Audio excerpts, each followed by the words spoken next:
As old as Dude. they come right here, honestly.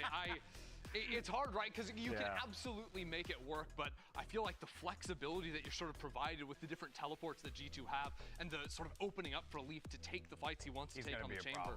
YouTube chat. Okay, so when you do a countdown stream, the dashboard is just different. I have to like press another button to go live. What the heck? I have to like there's like 2 extra steps. Oh, I'm sorry, YouTube. Well, we live and we learn. TMV? Give me 1 second. I don't have my Discord open yet. Bangkok, and of course, it's 2 of our biggest rivals here, not only domestically, but let me hop on. if you think back to NG2 as a European org, these guys are going to throw down some strong opinions also expressed about one another's approach to the game, Wyatt. Definitely. It's been 4 years straight of trash talk, banter back and forth from these 2 organizations, all types of different rosters throughout those periods of time. Bro. Yeah. Never. But, you know, really, we haven't seen these 2 cores play against each other all that much. I'm excited to see them go at it. Everything on the line. Start for Samsung match start, folks. Load up fast with Samsung SSDs into the pistol. With G2 starting on this attack side. And SEN Opta. And Circle here through mid. They've already got Bang positioned over towards that door, so keenly aware that G2 might be looking to overload this part of the map. We haven't gotten to see a whole lot of G2's attacks. Oh my god, the shock actually connects with that spam damage as well. I sent TMV a message. I don't know if he's on a call with other people already or not. The duo that has been just so I left him a message, but real for G2 up until this point. Sendo exploring there in mid after that first kill comes out, and obviously there we go. Catwalk, it's an easy pick off for Leaf with the headhunter. Zekin has been the hero. We've heard the word heroics thrown around by G2. Hello. They're softly referring to this guy on your screen. Zekin has been incredible. Will he have to do that again in a series like this? Yeah, we might have to do a time sync since I can't watch on Twitch. No value there off that Sheriff. Oh, okay. Down to 2, and well, frankly, White have been picked apart 1 by 1. Oh, okay. Yeah, it just got planted, yeah. Early taste of, oh, well, Jonah in a bit of trouble, but all things considered, this should be fine unless Bang able to pick up a second here. Deltas is still at large as well. He's got to make something happen from here, though, and kind of gave the game away earlier. Was given a stay of execution as, for some reason, Jonah couldn't connect. But Zelsis is having the same kind of yips. Getting Valen, but down to 48. In the post plant, mind you. All right, chat. There we go. Save some faces, but that's about all we can expect from a round like this. Flashpoint, Jonah plays off his own flash, and that's a pistol for G2. Really clean fight towards mid, straight off the jump. Sentinels, we haven't seen them on this map yet. You know, I was expecting maybe a Vice coming into this because Zelsis has played so much of it, but they opt for the double controller. Yeah, the double controller, which definitely offers a lot of help for controlling mid. Given the sight lines are so long, it's tough to try and push up either on defense or attack. Okay, I'm on 4, 3, 2, 1, keep going. 39, 38, 37, don't say keep going, 36, 35, okay, we're good. 34. He's on the Sova on this map. After playing nothing but Tejo all kickoff. And there's a push by Sentinels out of the A site. You expect this to be a 2-0?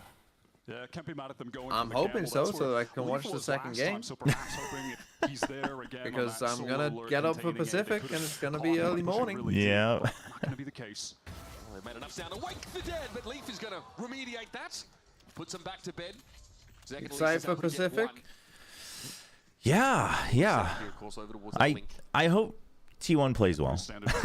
Will be one of the players that just retains a ghost, maybe a but the both games of Pacific have potential to be good, but I think it depends heavily on T1 and Talon. So Trent, beautifully done. The higher ADR KPR as well than any other state or tournament last year. All right, chat. All right, now we're set up. Now we're feeling good. I remember back in the olden days when Trent was the hot upcoming star in Americas when the guard debuted way back when. Has just been consistent for them. Good morning, everyone. All right, we're focused now. Years of competing. What's the time here? It is. There's a time command, chat, but it's 7:10 a.m. It's not too bad. Watching the first game of Americas isn't too bad. It's just like getting up for an early office day. These two incredible IGL prospects coming out of North America. And their record head-to-head, by the way, 5 for Valorant, delay. 4 for John QT. This is a battle of the Is there... masterminds. Oh no, is there an audio delay? Outlaw in the hands of Leaf will have... I'm not casting today. We'll be watch partying Pacific today. Could get one shot. Second shot doesn't connect onto Jojimo. That would have been a one-shot kill.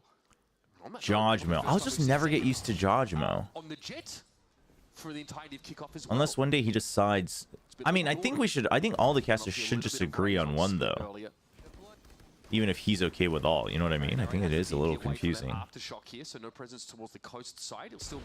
Supposedly, he doesn't mind no matter which way it's pronounced, and I think Potter pronounces it Jojimo or Jojimo. So, yeah, what's up, XCO? Yeah, they like to take their time on that attack side. They'll work the map. They want to give IGL Valorant. XCO, how are you playing? Are you still playing both ZZZ and Star Rail? One of their full executes. Like, how have they been? Because I've been so out of it. Sublime. Joggy Moku. Back up now. Fault line is once more available for Jonah P. We saw that off the You're leaving for Berlin in 7 hours. Right on. He's got some ground to cover, of course. Or road trip. He'd like to make that effective, and Narrate's playing close here. Caught out. Little swing by Jorg. Will secure it. This is looking like it's going to be a bonus round, chat. You got Outlaw from Leaf. You still have Valen. And then, yeah, Jog is on site. Doesn't seem like that's going to occur whatsoever. They're playing back just to spam the spike on cliffside. Okay, so they know everyone is playing off site. No breach util though. Fault line I think might come back right before the... Oh, dude, it's over. Situation from a long way away will bring Celsius down, and Sen don't have any options. Frankly, the I've seen enough. G2's winning Masters Bangkok. So they're going to pack it in for this round. Hold on to the rifles. Yeah, the GGs are already coming in. It's just slow, patient excellence from G2. I love how they deal with that repush back out of the nebula. Yo, Bittermilk, welcome. ZZZ is great right now. Man, I do miss the action of ZZZ, the combat of ZZZ. Needs to save that rifle, and he will. Oh, well, timing is a little off there from Trenton. Okay. You hate to see that. Broken ankles. And the rest of his body, really. It's about a 700-foot drop. Fortunately, after such a powerful bonus round, money not a huge issue. Hunter's Fury, though. Hunter's Fury. Jorg walks up there through that dark cover. Loses out to the I think it's worth it. More people have been doing that, chat. Dude, we've been seeing did he get the Hunter's Fury off of it? We've been seeing a lot of players start doing that. He jumped up because he took the damage. Yeah. Smoke. And we're good to go. So tech pause here. Coming up, folks, we got a the only thing that can save you, Sen. The tech pause. The Americas. There you go. But if you want to look towards the Sen camp, there's not a whole lot to say about these. The only thing to prolong this game. Wonderful. Yeah. Little up tech pause from back here. On the board too. They've only got 4 total. I gotta tuck in those wires. There you go. So they're going to be lacking in ult orbs. That's going to be even better for G2 to start to snowball. No, chat. He jumped off because he took damage, so he can get the ult point, so he gets his ult, which is off the bonus. Like, worth it. Dimensional drift from Jaw. And they have a Hunter's Fury active when we get back into this. Danger for Sentinels looming early on for the G2 map pick. Fang just has to listen to Quiet constantly tell them the doom and gloom of Sentinels. Yeah. Normally not having Uranius work. He's just there just listening to the White being like, man, Sen, you're terrible. Imagine that's all we can hear. He was getting bodied. Then he sort of said to Valen, it's like, man, I don't know if this is going to work. Like, I'm struggling to have impact here. Valen's like, hey, once you get on stage, once you get stopped playing after you pulled Qingyi. Man, I missed out on Qingyi, actually. And Miyabi as well. ZZZ is notorious for being, that game. Which, it's unfortunate, because the combat's fun, but it's, like, gone so far in that direction. The optics for that game have gone so far in that direction that... utter dominance, and it's looked effortless as well. If you had to guess how many of us Asian warriors are awake right now, I always wonder when we're watching Americas and stuff, where the viewers are coming from.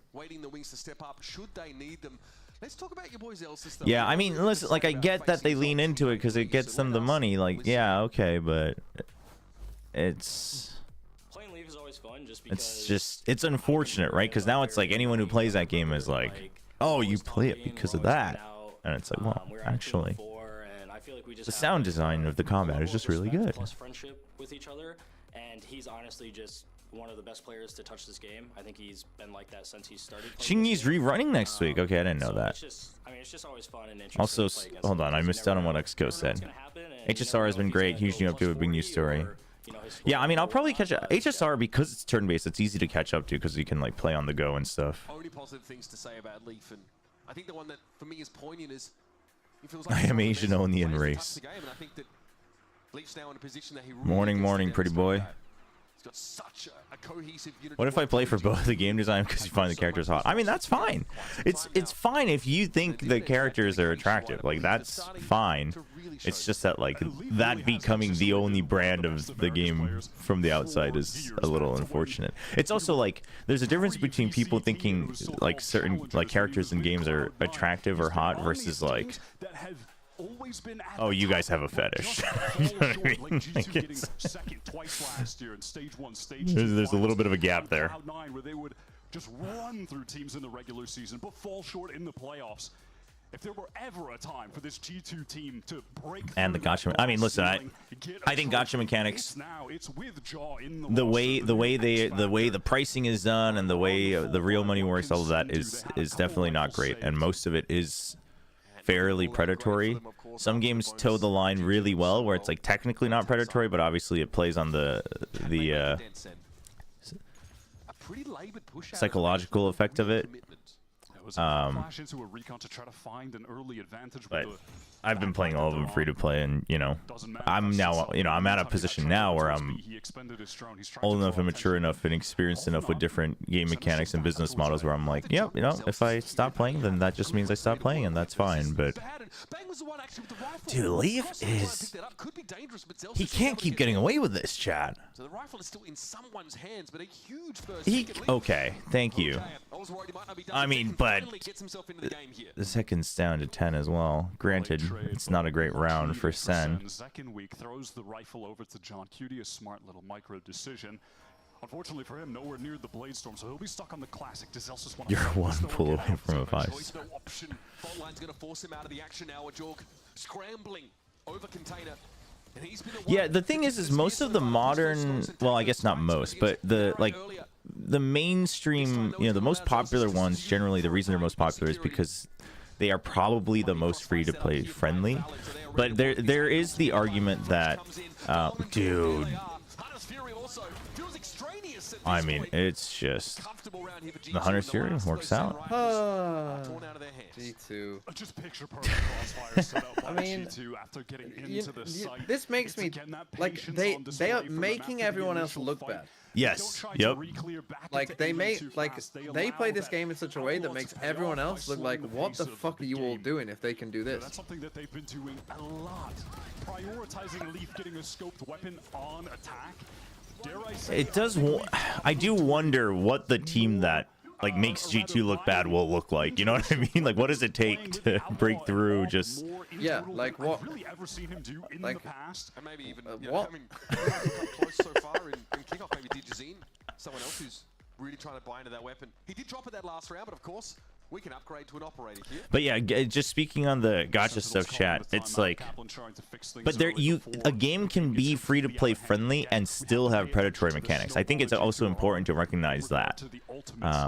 Because SEN were lacking in kills, they were lacking in getting orbs. Or like, not necessarily, it doesn't even have to be like predatory mechanics business-wise, but also, you know, just like in your face or whatever, and it's like, that is unfortunate, but Sentinels can't get something going here on this map. They've got to rely on their Pearl map pick, which is... I loved Wuwa combat, but the Dark Souls has some mechanics, but the gacha ruined it. Yeah.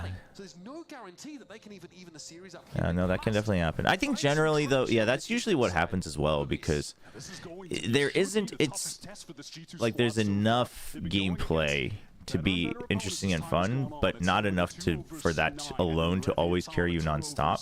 So if you're ever going to play, if you ever find a gacha game that you like the game mechanics of, and you know, you're not a billionaire, then I think it's important to just recognize, like, you'll probably just play it and then not play it for like a couple months and then maybe go back and play it a little bit, where there's like a bunch of content stacked up, right? In some ways, like I think playing Final Fantasy 14 and the philosophy they have also helped me just come to terms with that very easily, where it's like, oh, it is okay to just not play the game for like a year and then come back to it if I want, and then, you know, do whatever. Vitality could match G2 in firepower. I would argue that from pure firepower, it looks like Vitality is better, but it could, that's always relative as well, right? And I think positioning helps firepower a lot. Oh, what? Dude, and then he goes back. Chad, this is a nightmare. G2 is a nightmare to play against. You got Chamber, yeah, and then the Yoru is still here. You know, Bang's like, I thought he was on site, guys. And he's usually the one that always plays on site because he can bail out later. It's actually ridiculous.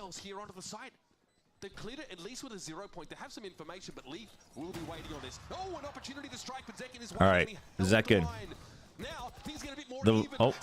The Wonder Kid and the Vibes Merchant, they're what it takes.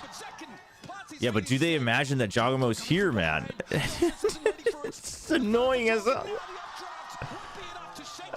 It's too much, man.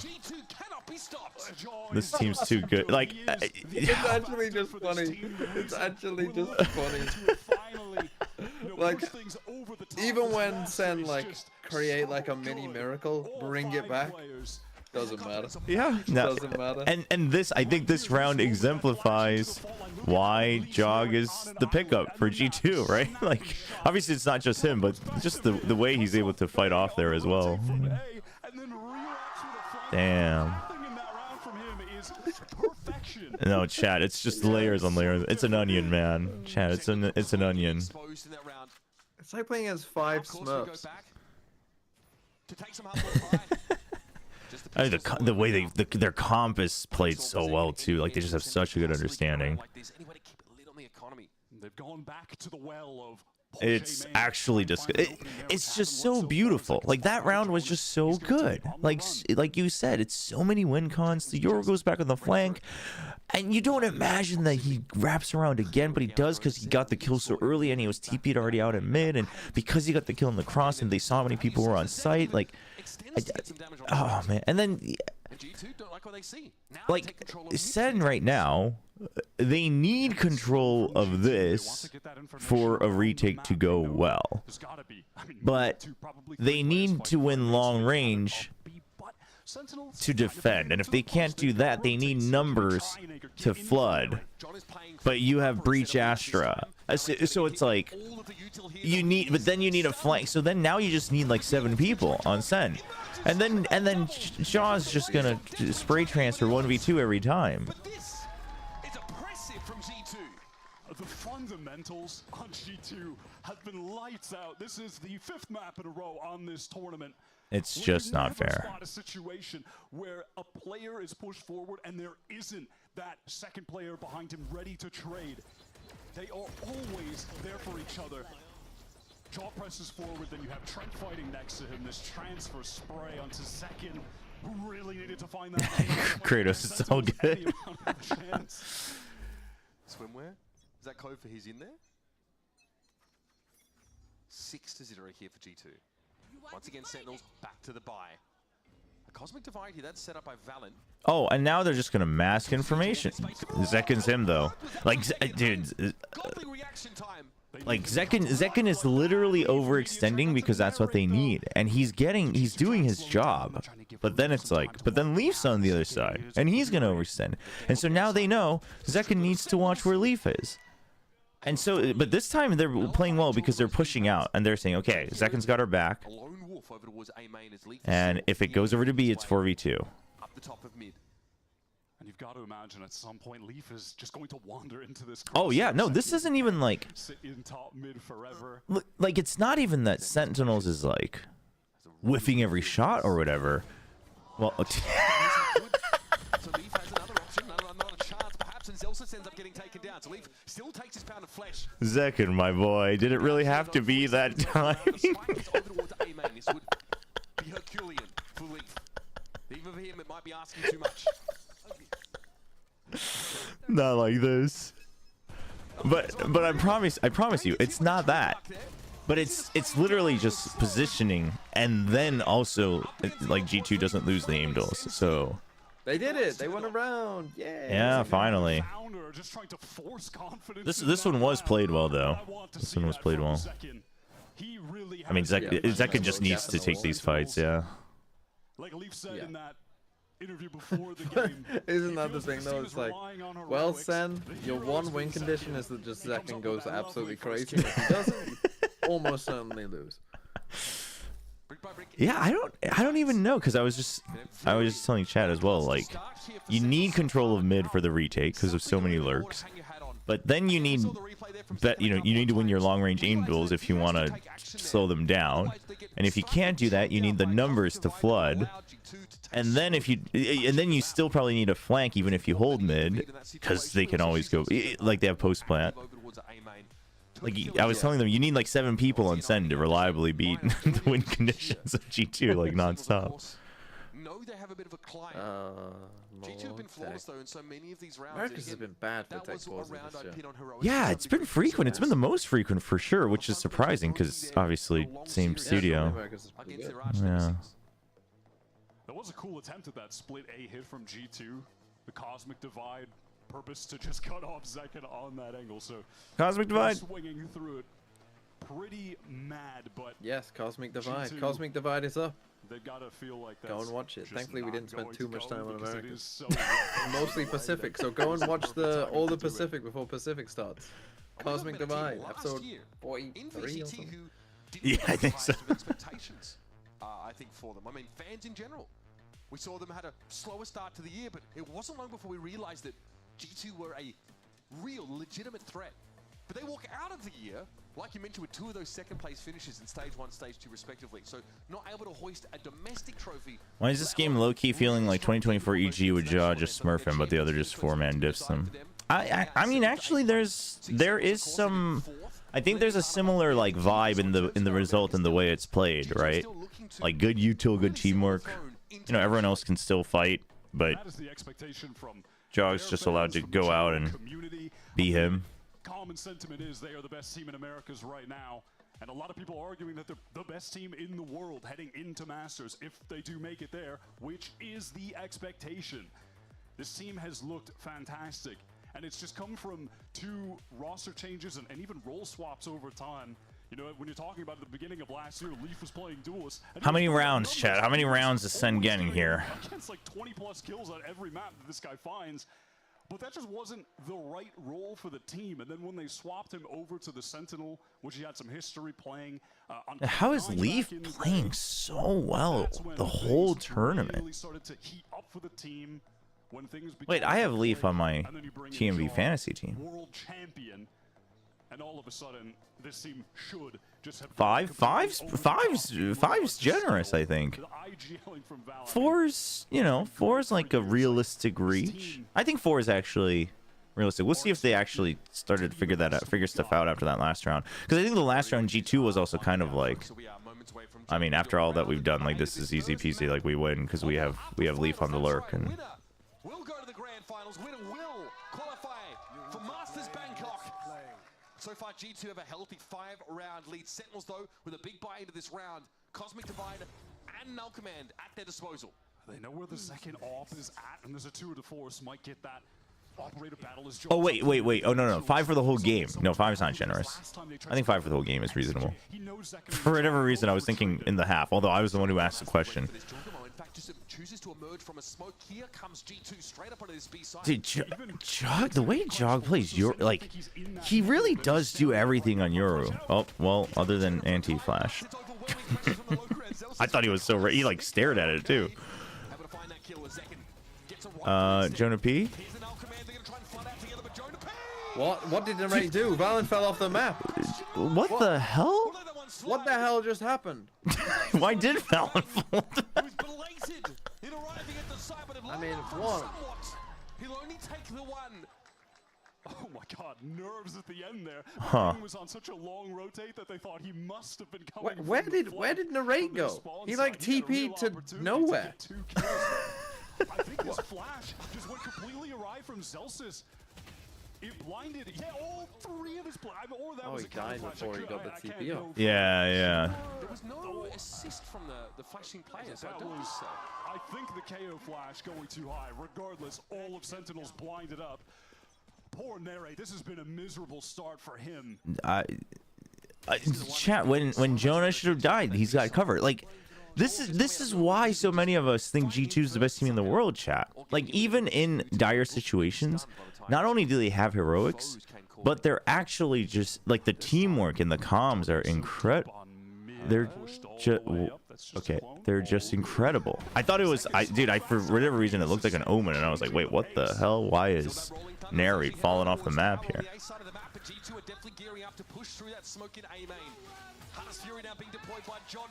What the hell is going on? Able to find that share of purchase on Jogamo. This is SEN here with only 2 hero rifles in the round, holding their own. But now G2 are really going to come to call on this A side. An opportunity for Jonah P. Only going to find the one as Zelsis really selling the bundle. I'm not going to lie. What the hell is going on? Yeah, why are they... Zelsis Classic? Zelsis and the Classic. Name a better duo. Love that decision from SEN. Flank timing from Zekin is perfect into narrate. Prepared for I mean, this is it though. You have to. I think you have to lurk. You have to get the timing on the lurk. Like that's the most guaranteed way to win, I think. Because that's the only way you can have the numbers like this.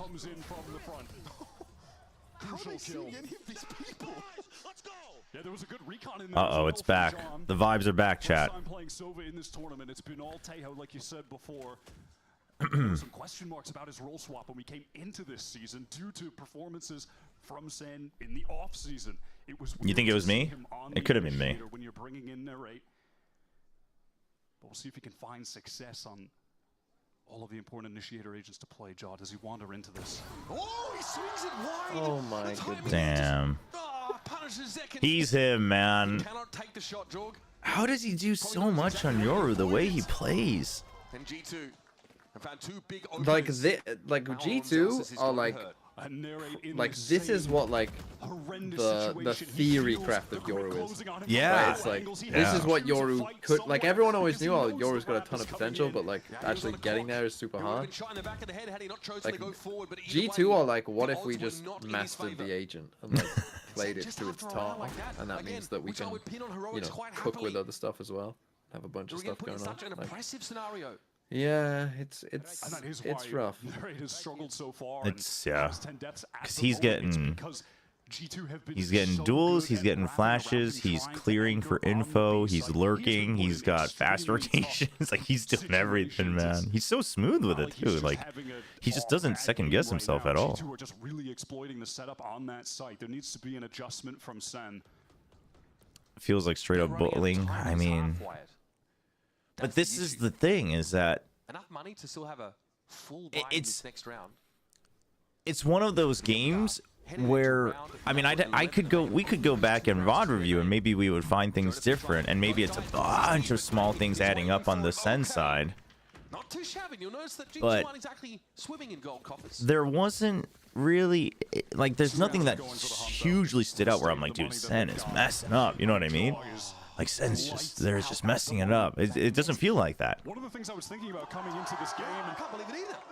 When we're doing this duelist comparison, it just feels like G2 is just playing too well. Needed to be the guy for G2 yet. He's been playing tons of Yoru, fulfilling his role, has had very great utility and ultimates for setting up the rest of his team. But as far as the star performance where he's fragging out, putting up the big timeout, wow, okay. Second timeout. Actually, damn. To do that yet. He is turning up right now, though. That is rough. And again, you know, we might have expected seeing Sentinels. I mean, what do you even say in a timeout like this? Into a map like this as well. Like, focus up. Focus up. You know, moving in that direction of the double initiated corner setup. instead, SEN come out with a slightly more classic look. In fact, even foregoing that second initiator. Like, I mean, yeah, I don't know. I guess just give them a round, be like, oh guys, just try this. So many of these defensive yeah. Because Zeken's face there was literally of someone who like didn't like was like, you can't beat this. He had the face of a man who knew he was defeated already. Being better on the attack side, you're still not going to win if you can't get at least a few on defense. It's just going to be way too difficult to come back.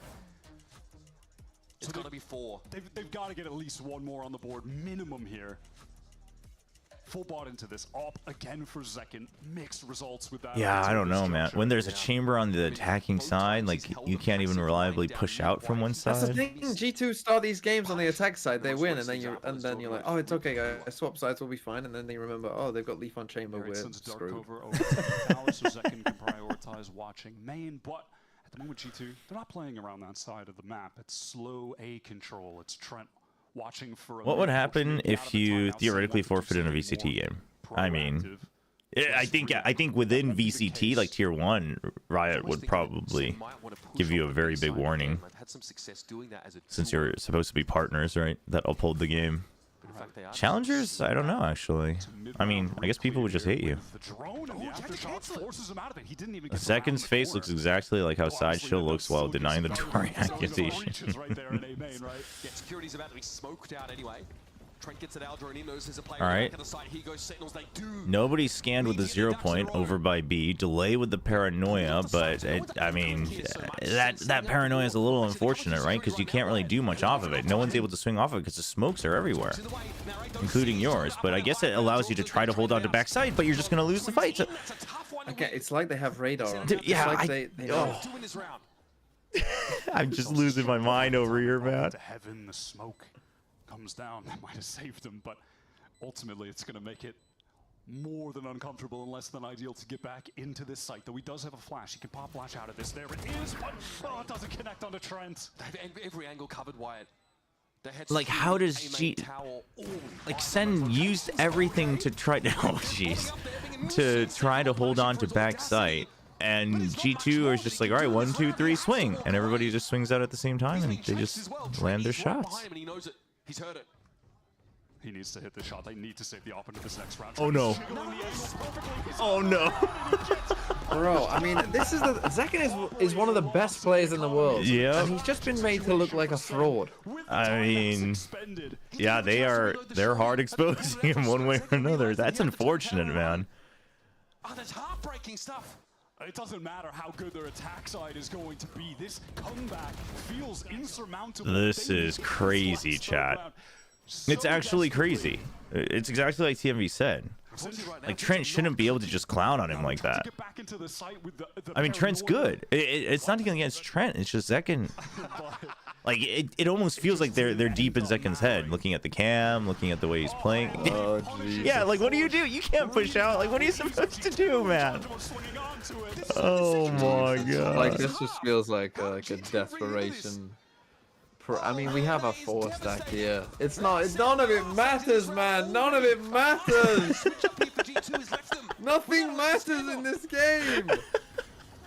Trying to play aggressively on defense against this G2 team, you are just wandering into a the reality is that every team that's playing right now is just hoping that they win the upper finals, just hopes that they win the upper finals so they don't have to meet G2 first round. Like, that's just what it is right now. Legit, like, yeah, oh, it's only worth 1 champ point. Well, no, because it's worth also not playing against G2 first. Yeah, it's actually a huge deal now. Like, Trace shaking in their boots right now. They're like, damn it, EG beat us. We're probably going to beat G2. I mean, God, can you imagine if G2 played 2G? 2G might not get a kill. Oh, I mean, I don't think they would. Chat, let me fix the command. Genuinely could beat some of the like, if they played some of the worst teams, they might 26-0 them. Dude, I thought me saying pause would get you like 5 kills. Yeah, no, I agree. I agree. I think they would. Yeah, if they like fully locked in and didn't troll at all, and were like, guys, let's seriously go for a 26-0. Oh, here we go, Tarek and Tens. I wonder who they're supporting. Well, they don't exactly look happy. Yeah, no, they're okay. Everything's going according to plan, of course. Okay, cool. So what was the discussion over here when you guys were thinking what needs to be changed, what needs to be done? 10-2 isn't. It's not great. Yeah, it's not great. Okay, I think I speak for the entire community. I think we've just had enough of Abyss. Let alone the fact that Sentinels is getting smoked on this map. It's time to remove Abyss. One in the chat if you want to remove Abyss from the rotation. Please, guys, we're begging A true streamer. I agree. You agree? What needs to change? What? A true streamer who is not keeping up with the game, Abyss is getting removed. Also, I want to say sorry to the designer of the map because there is a person that put this together. So to the team, it's nothing personal, but I think you said that you've had some strong opinions about this map in the past, right? What are you feeling? This is not our map. Needs to go. Oh, that's the feel? Yeah. Yeah, that's definitely gonna nail a designer's feelings. Okay, so feeling that this isn't going your way, that's not the little bro curse, how are they gonna come back? I think it's a go next map angle for sure. It's a go next map angle. I'm not gonna lie. I mean, look, I would love to see a comeback, but I just don't think Abyss is it for us. I'm just kidding. Go Sentinels. We got Tens, this. you've been in there. What are they thinking? You know what the comms are flying through that team. I mean, honestly, we sell more bundles, so I think we win. It's gonna be about the bundles, the vibes, the merchants. You just gotta keep it up. Everybody in chat, keep the ones coming. We're gonna see if SEN can keep the win coming right now as we get back into the match. I do want to suggest that about 40% of Zels's kills have been with the SEN Classic. So that is definitely something worth mentioning. However, do they make up such a big deficit? I mean, when Tarek's calling it to go next map, that's worrying, but SEN City have turned up in force today to try and bolster their roster. Let's see what they've got for us here on his attack side.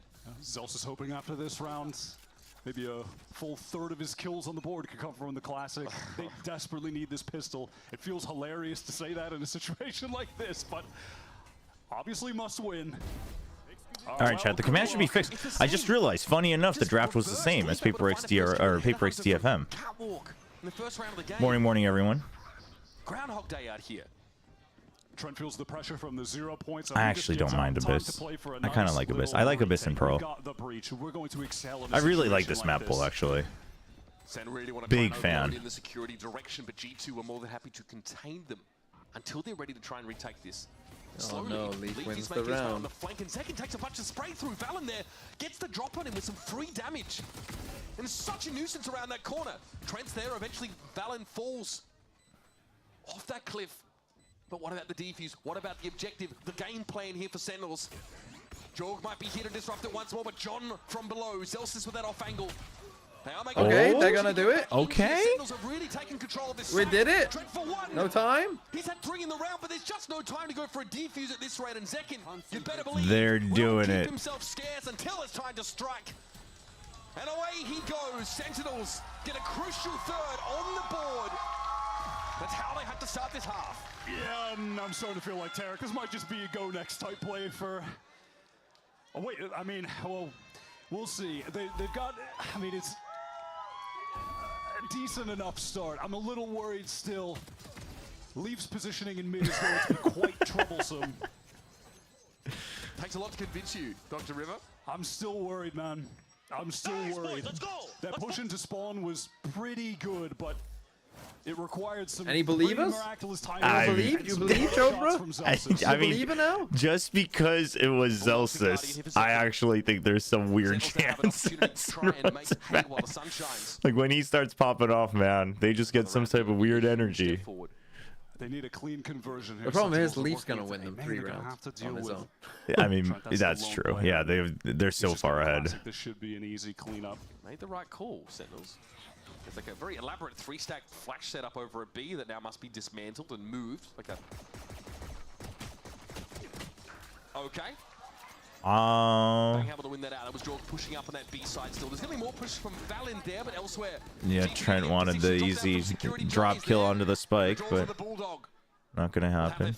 Yeah, that is Trent just trying to find a timing. Any jumpers? Bang on the yeah. rotate back. Should be easy clean up unless Leaf can. Very unlike G2. Hunter still has 4 bullets in the chamber. Not too shabby here from Sen. Slow the pace down, of course. Yet to even plant until about 40 seconds into that round. Fast hit over on the A side. Leaf again strikes with that headhunter like you alluded to, I think, for the rest of G2. It's the honorable way out. Yeah, and in that situation, Leaf getting 1 is ultimately pretty irrelevant since one of the players, that was Bang, just had the ghost, so he's able to retrieve the Bulldog. If Sen can win this bonus, I'm going to start to believe this comp should be better on the attack side. Okay. This is a crucial round, though. This is the push-up here by Jorgamo. But obviously the action here was over towards this I'm all for the jump in chat. A couple of moments there from G2, but Sentinels here, like they said. I'm all for the jumping. Brick by brick. Have themselves the bonus now. I like Lothar, but I'm all for the jumping. Zelsus is having quite the map, all things considered. He's banging though under the fault line. Pressure and Jorg. Oh god! I like chat. How double Yoru chamber TP with the aggro play? It's just too good. That's a crazy good setup. But like, how is their team better on attack and defense? Like, it's just, like they can do these free pushes. I'm definitely going to be paying attention to how Sen are using these smokes to try and exploit mid, push up. It's tough to play that part of the map typically, but when you have the smokes covering up those multiple angles, you can get those nice contact walks, get up close. Kind of the incentive of chat, they push out, they get 1 kill. Obviously, they used util, but 1 kill, and the fault line's back. Like, and then they buy 40 seconds because Sen has no idea. Could they still be pushing? Would the Euro be on the other side? You don't know, so that doesn't guarantee that the A site's weaker, right? Because it was a 3-round push on B, but Euro could have TP'd over to A. And you don't know if they're watching mid. Starting to fall apart. It's just ridiculous. Advancing their win condition. And it's up to Narade, who always seems to be alone against a horde. And a flawless round for G2. That is a gut punch for Sen, who were just trying to build Vitality save us. And it really just comes off the back of Kang is gonna need to go, like, literally, he needs to paint the arrow from Avatar on his head when he plays G2. Oh man, he could pull it off. Second force to retreat. Oh my God, he could. That is a ridiculous shot. This is Jaw in peak form right now. I mean, this isn't great. Well, Denji, calm down on the language, but it isn't great. He has been incredible. I mean, I'm not surprised by the result, chat. I'm not surprised by the result. But I didn't expect the process to be this. Well, I mean, I knew G2 was gonna be. They've been playing perfect Valorant, but I figured the firepower and the X factor of SEN would still make a couple more rounds a little messier from G2. You know what I mean? Like a little more heroics. And there's been a couple heroics from G2 for sure. It's not like they haven't been bailed out. But how is that? That's like the first big whiff we've seen. Zelsus getting serious about hitting this A side. No one really proximate for G2 to stop them moving through A main. Much of the fight is going to happen through these links here. Yeah, like this. Yeah, I mean, this isn't. It didn't end the way I thought it would, but. Into tower. Zelsus ready for him, but Leaf is far too cunning to overexpose himself. He's playing this so well. Ooh, okay. Still winnable. Okay. You can win a round. Talk about an impact kill. And that Nova Pulse. It's too late to catch Zelsus out. Now, G2 might have to draw upon some heroics of their own. Tap of the spike, presumably for Jorgamo here. Valon has to be aware of what's going over in main, and of course, this Astra setup means the post plant is hard to play through. Half. Oh no! Oh no! No way! No way! No way, man! No, Sam! Dude, wait, why was essentially? Spike the accuracy from Why was he so late? One of the best. Why was Zelsis so late? Fraggers that we have in the game. They're losing a 2v1 to Valorant as well, though. Yo, I mean, yeah. To be fair, yeah, Zelsis should have had the time. And dude, how does Valen get both there so easily? From the flank because of it. He gets both, man. Oh, the timing is so brutal. Oh man. Firing the shock dart. So then by the time he re-swings, Valen picks up that second angle. If he had the gun out, which, look, he can't know that. I mean, that's just so tough, but you see what I mean, chat? I mean, I guess this time, yeah, it was a little bit of heroics. But I just thought we'd have a couple more rounds like that would, and then if you have enough of those, surely SEN gets like 2 more rounds, you know what I mean? And then it's like a 12-6. Didn't have any backup to rely on at the time. But I think whoever said 4, I think you're spot on. We'll see. No breach though, but you do have Cosmic Divide, so Sentinels is all playing on site. They're looking to play on site, right? They're not gonna all play post plant. Like, look at their position. They're getting ready to cross the Cosmic Divide. They need to find a timing. Uh-oh, everyone backside dying is just not great. But now you've cleared out backside. Nobody's entered. Okay, let's go, Sen. Okay. Let's go. Woo! Not giving up yet. There we go, playing in front of that Cosmic Divide together, getting deeper in the site to set up some crossfires. Zelsis is playing lights out right now, I'll tell you that. Despite SEN, their woes on this map only having 5 rounds, he's got the most kills in the server, sitting at 18. That was a nice little moment there from John. As well, after 0 pointing up towards that tower side, they knew. Couple players waiting for a swing there, and that was just a very fast hit from Sentinels, as opposed to previous attack side rounds, where they've just slowed the pace down and been slowly unraveled. They forced G2 onto the eco. Leaf, however, with the 2 of the force, wants to end the game. All right, well, they got 5. Can they get 6? I mean, they should, but it would be the most G2 thing ever to just win on the Thrifty, chat. Valen feeling pressure, needs to put down that Nebula, wants to play in it. Oh my god, that is a sick. Oh. Second finds the first kill. And he's all over the site now. Sentinel's well and truly in there. Okay. A late wrap here from Leaf, but bear in mind the weaponry for G2 is just not there. The thing is chat, I don't know if we'd even argue that G2 necessarily dipped at internationals. It's just that their team last year was... I mean, it was just very DRS-esque. Hoping to take a bit more away from it. You know? Like, you're great until people crack the code. And then you don't have enough X Factor. But I think this year's different, though. Zelsis gets dropped by just Leaf. lost an It was an operator, if I'm not mistaken. Another? Oh my god! He is... What? God! Power ace comes up for Leaf. Oh my god! Dude, he's just laughing. He's just loving Valorant. Of course, for the first ace of the week, iBuy Power giving away a PC. Following that, $100 Riot gift card, $100 iBuy Power rewards for every ace. That's crazy. On socials. Hashtag unlock your ace. I think just saved enough as well, so they get all the extra credits from that. Oh yeah. I mean, this is that is like a prime yay chamber race. Yep. It's just taking aim duels. Crazy. I mean, the whole site is littered with those trademark oil fields. I don't know what's going anywhere. Okay. I mean, listen, I would still argue that I think Vitality should make the game fun. Like that one. Obviously, again, it's relative power, so who knows? But Vitality versus G2, from everything we've seen, but until now, is probably a hard game to call. But jaw on the close angle. Like, I don't know. If Leaf plays like this, I think like Heretics, I would still favor G2. DRX, I would still favor G2. T1, I would still favor G. You know what I mean? Whoa, Neri, what the?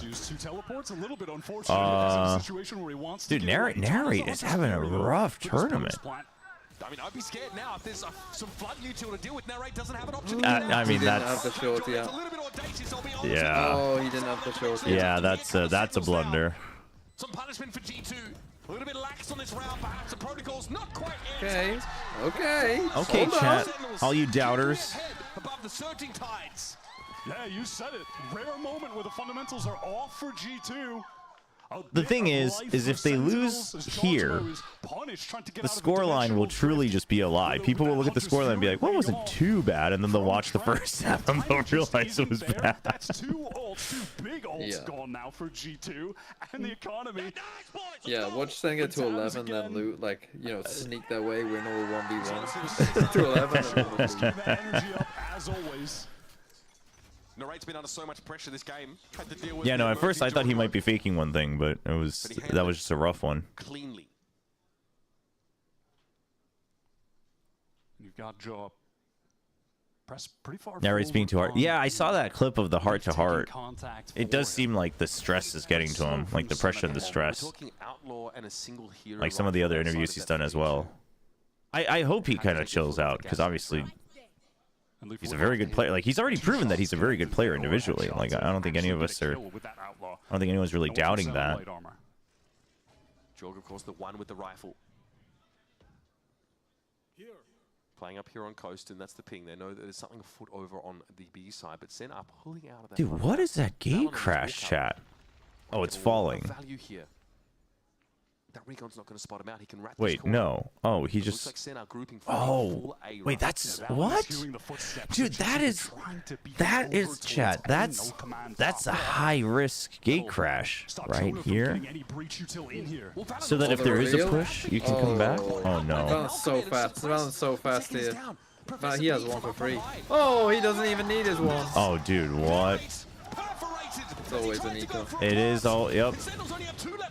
Hold on. Jonah P stays off the aggression now as a clone drops down. Zelsus Haven't planted yet. Haven't planted. Have to plant. A real threat. Where's the plant coming from? John has to put it down now, but a fault line is going to interrupt. He still has to stick it. Eventually take it down, and it's on Zelsus. Up to him in a 1 versus 3 Sen Classic? to salvage the game for Sen. GG. Professor P puts the period on the sentence. We didn't get our full fake comeback. At the end of the day, that just comes down to excellence on defense. Sen, they have a comp that certainly will be better on the attack side. Look, but the rounds they got also, Abyss has been terrible for Sen. I mean, that's true. But I think the fact that they listen, I think them getting a couple good team plays, a couple good individual rounds to get up to 7, like that's what I expected. I guess it just came late, so it feels different because it was so dominant in the first half. But we'll see if Pearl is a little different. I would hope so. But I think they need to keep check their mental for game 2, like narrate, you know, just get him relaxed, right? Just play your own game. Because then I think map 2 could get interesting. Felt like it was much higher consistently over the course of this map. They showed their dominance. And moments like this, when people were saying that narrate 100% be an update to Saucy, experience the type of thing they weren't. I mean, dude, I think people saying narrate would be a 100% upgrade to Saucy is crazy, man. If you replaced Valen with me, would we beat 2G? Would you beat 2G? Yes. Yeah. Or like, who's the best pro team we could beat? Ooh, Valen with you. Yeah, and put me in there. The best pro team you could beat. I mean, I think you definitely beat the bottom teams. Paper X. Unironically possible. Unironically possible. Leaf just shuts down all 5 members of Paper X whenever they rush in, and then it's possible. That's actually so sad. I mean, yeah, I think you maybe 2G Furia. Think of that question though. How funny is that question? It is funny. G2 could basically play 4v5 with a human. The fact that we're like actually having fun considering which teams you could beat is pretty like without their IGL. But like unironically though, we would win some games. Oh yeah. I mean, I think you'd beat Zeta. Oh yeah. Oh, I think 5 of me could beat Zeta. Like, whoa! A little respect to Dev's name, man. That's crazy. That is some depth erasure right there. Oh. No, but I think you'd, yeah, I think like to knock kickoff secret, you could beat, I think. Okay. I think so. Does any part of you not really want G2 to miss champs somehow? So that they can just destroy some Ascension teams. Like, they have to go and play in the Ascension tournament. Imagine this G2 team playing in the Ascension tournament. Oh my. And just absolutely destroying everyone. Dude, for the sake of challengers and the system working, they gotta make champs. That's a nightmare. That is a like that would instantly kill all the hype for Ascension. What, I mean, would it? Because literally, we would be on round watch. It would be how many rounds would they lose? It'd be funny. It would be funny. Oh man, that's crazy. Valen's pregame ritual is a 15-minute jog. Really? That's pretty good, actually. A cold shower. Yeah, wake yourself up. Are you a cold shower guy, Chobra? I like them. Well, so normally I go for hot showers, but cold showers are definitely like the better way to go. They're the healthier way to go, and I feel it when I do it. Cold shower. Enough here to go for cold showers. Okay, all right. Listen, I need your opinion on this because everyone's gonna say I'm biased. Someone's saying that you replacing Valen, G2 could beat RRQ. I mean, why are you hesitating? Why? No, I think RRQ are in the tier where they right above. They wouldn't lose. Yeah, but I think that genuinely, I do believe that. Like assume I get to scrim with G2, right? And so sure. I also know the execs and like I know the timings and stuff like that. You know, the stuff that like with just enough time kind of anyone could do. Sure.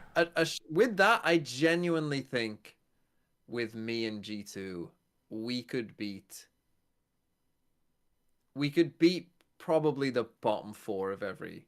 We'd make playoffs. I legit bottom 4, yeah. Oh, yeah. Playoffs. No, I can agree with that. I can agree with that actually. Which is such a crazy thing to say. That's insane. But when you watch Leaf ace like that, how could you not think that? True. Yeah, that is crazy, man. Playing. Oh man.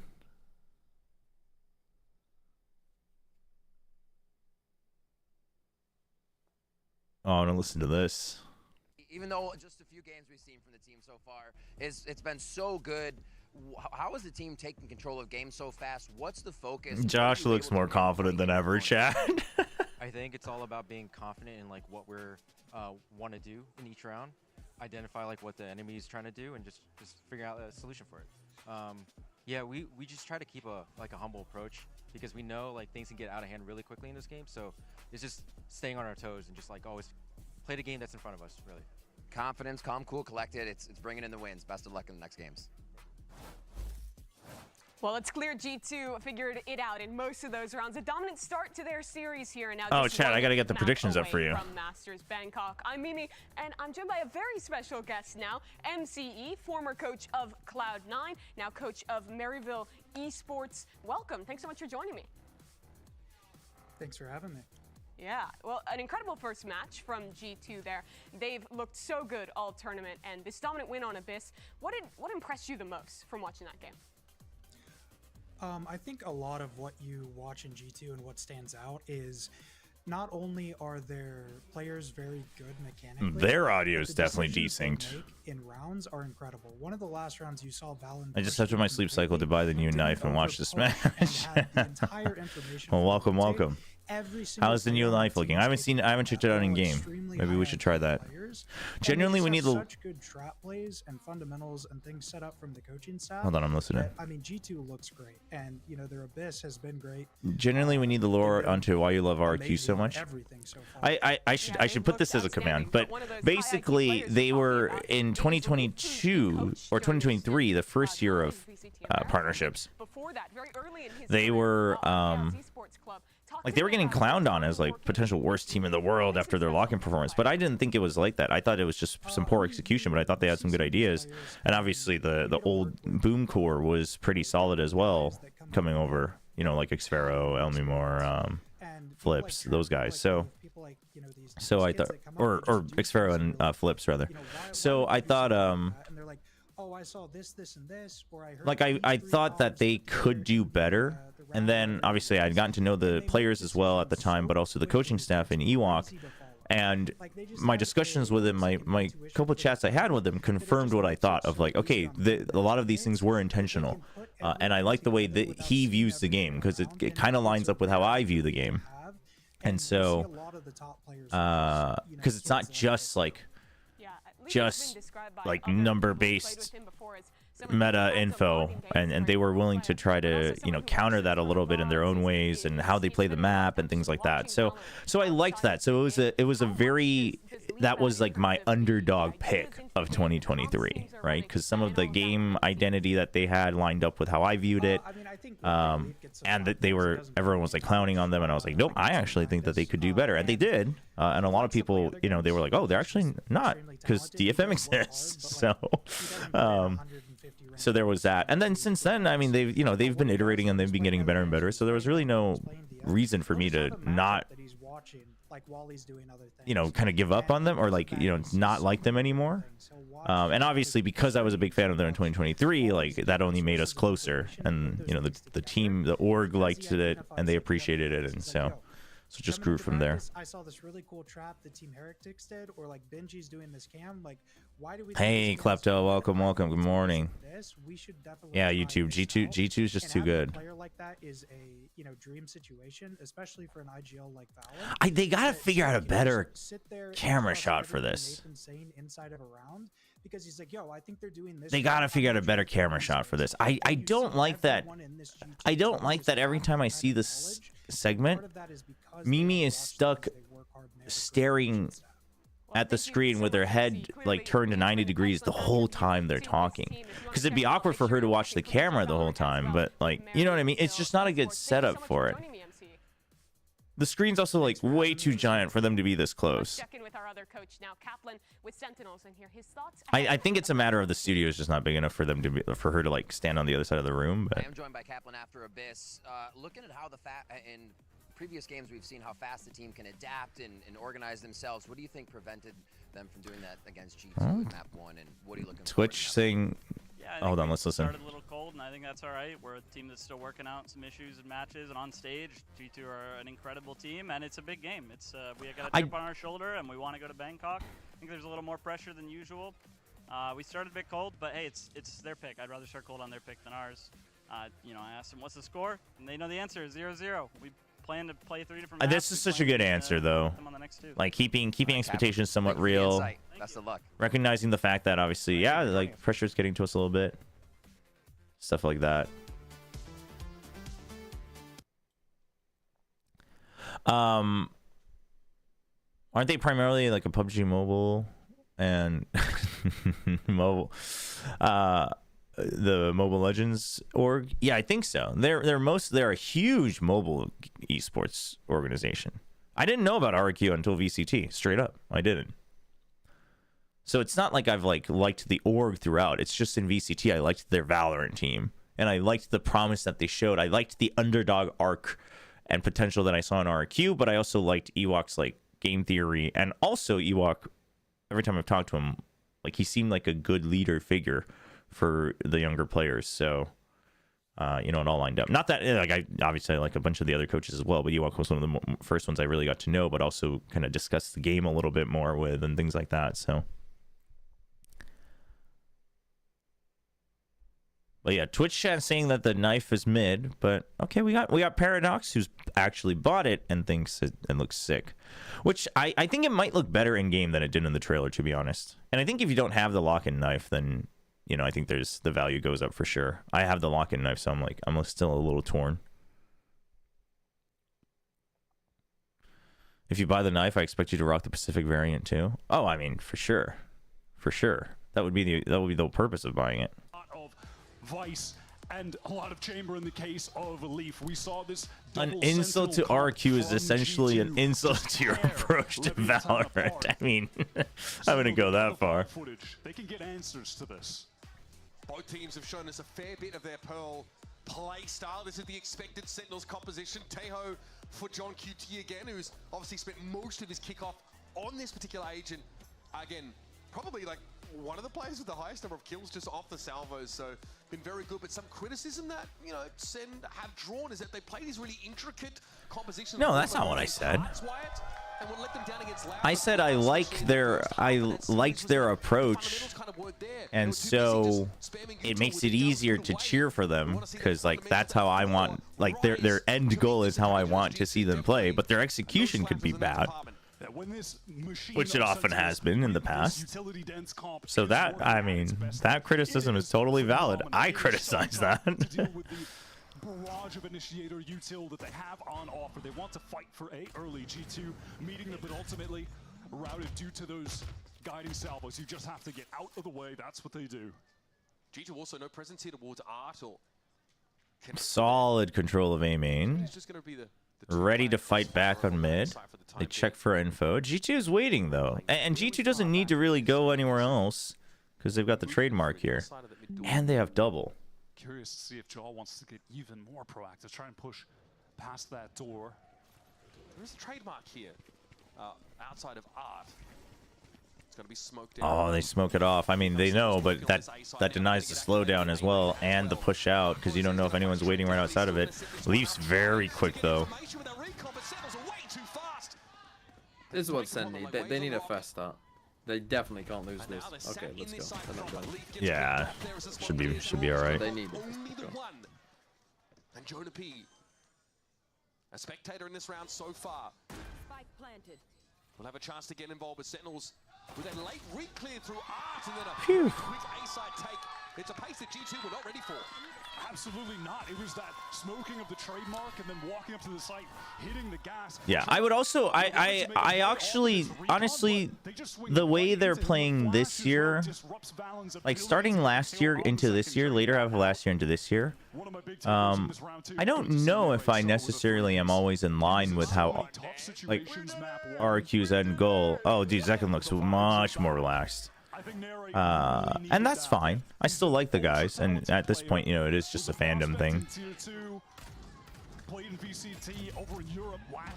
I know this is kind of sensitive information, but are you allowed to tell us approximately how much Plat Chat pays per appearance per hour? I would have to, like, I don't mind, but I'd have to ask Plat Chat if they're okay with that information being out there. Obviously, like, we don't have like a strict,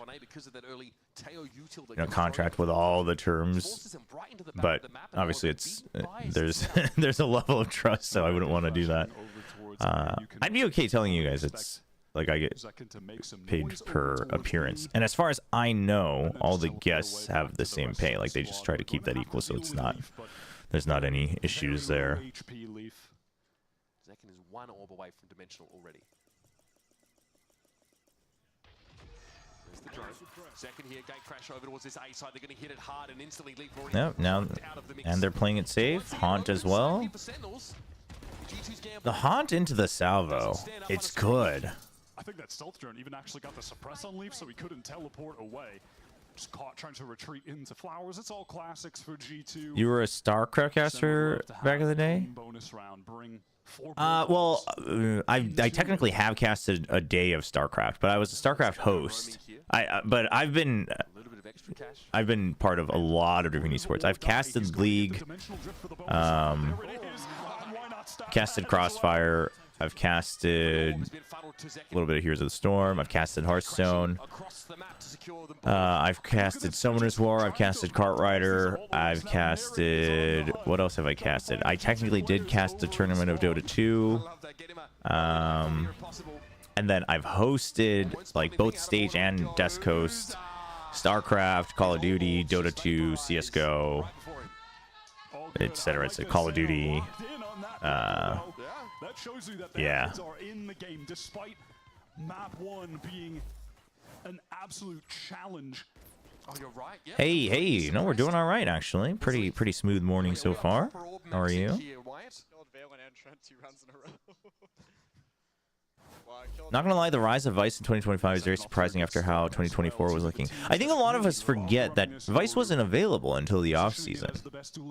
Vice was revealed at Champs, it's just that Champs ended so early in the year. So I think it's, if you think about the tournaments and the matches that were available, it's actually not that surprising. But it's because Champs was so early that we think Vice should have been around for longer.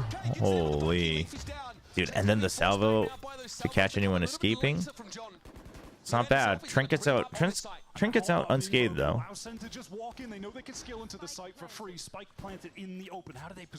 Okay, so they have Art as well. Do they send someone on a long wraparound? Because salvos are going to take a little bit longer to come back.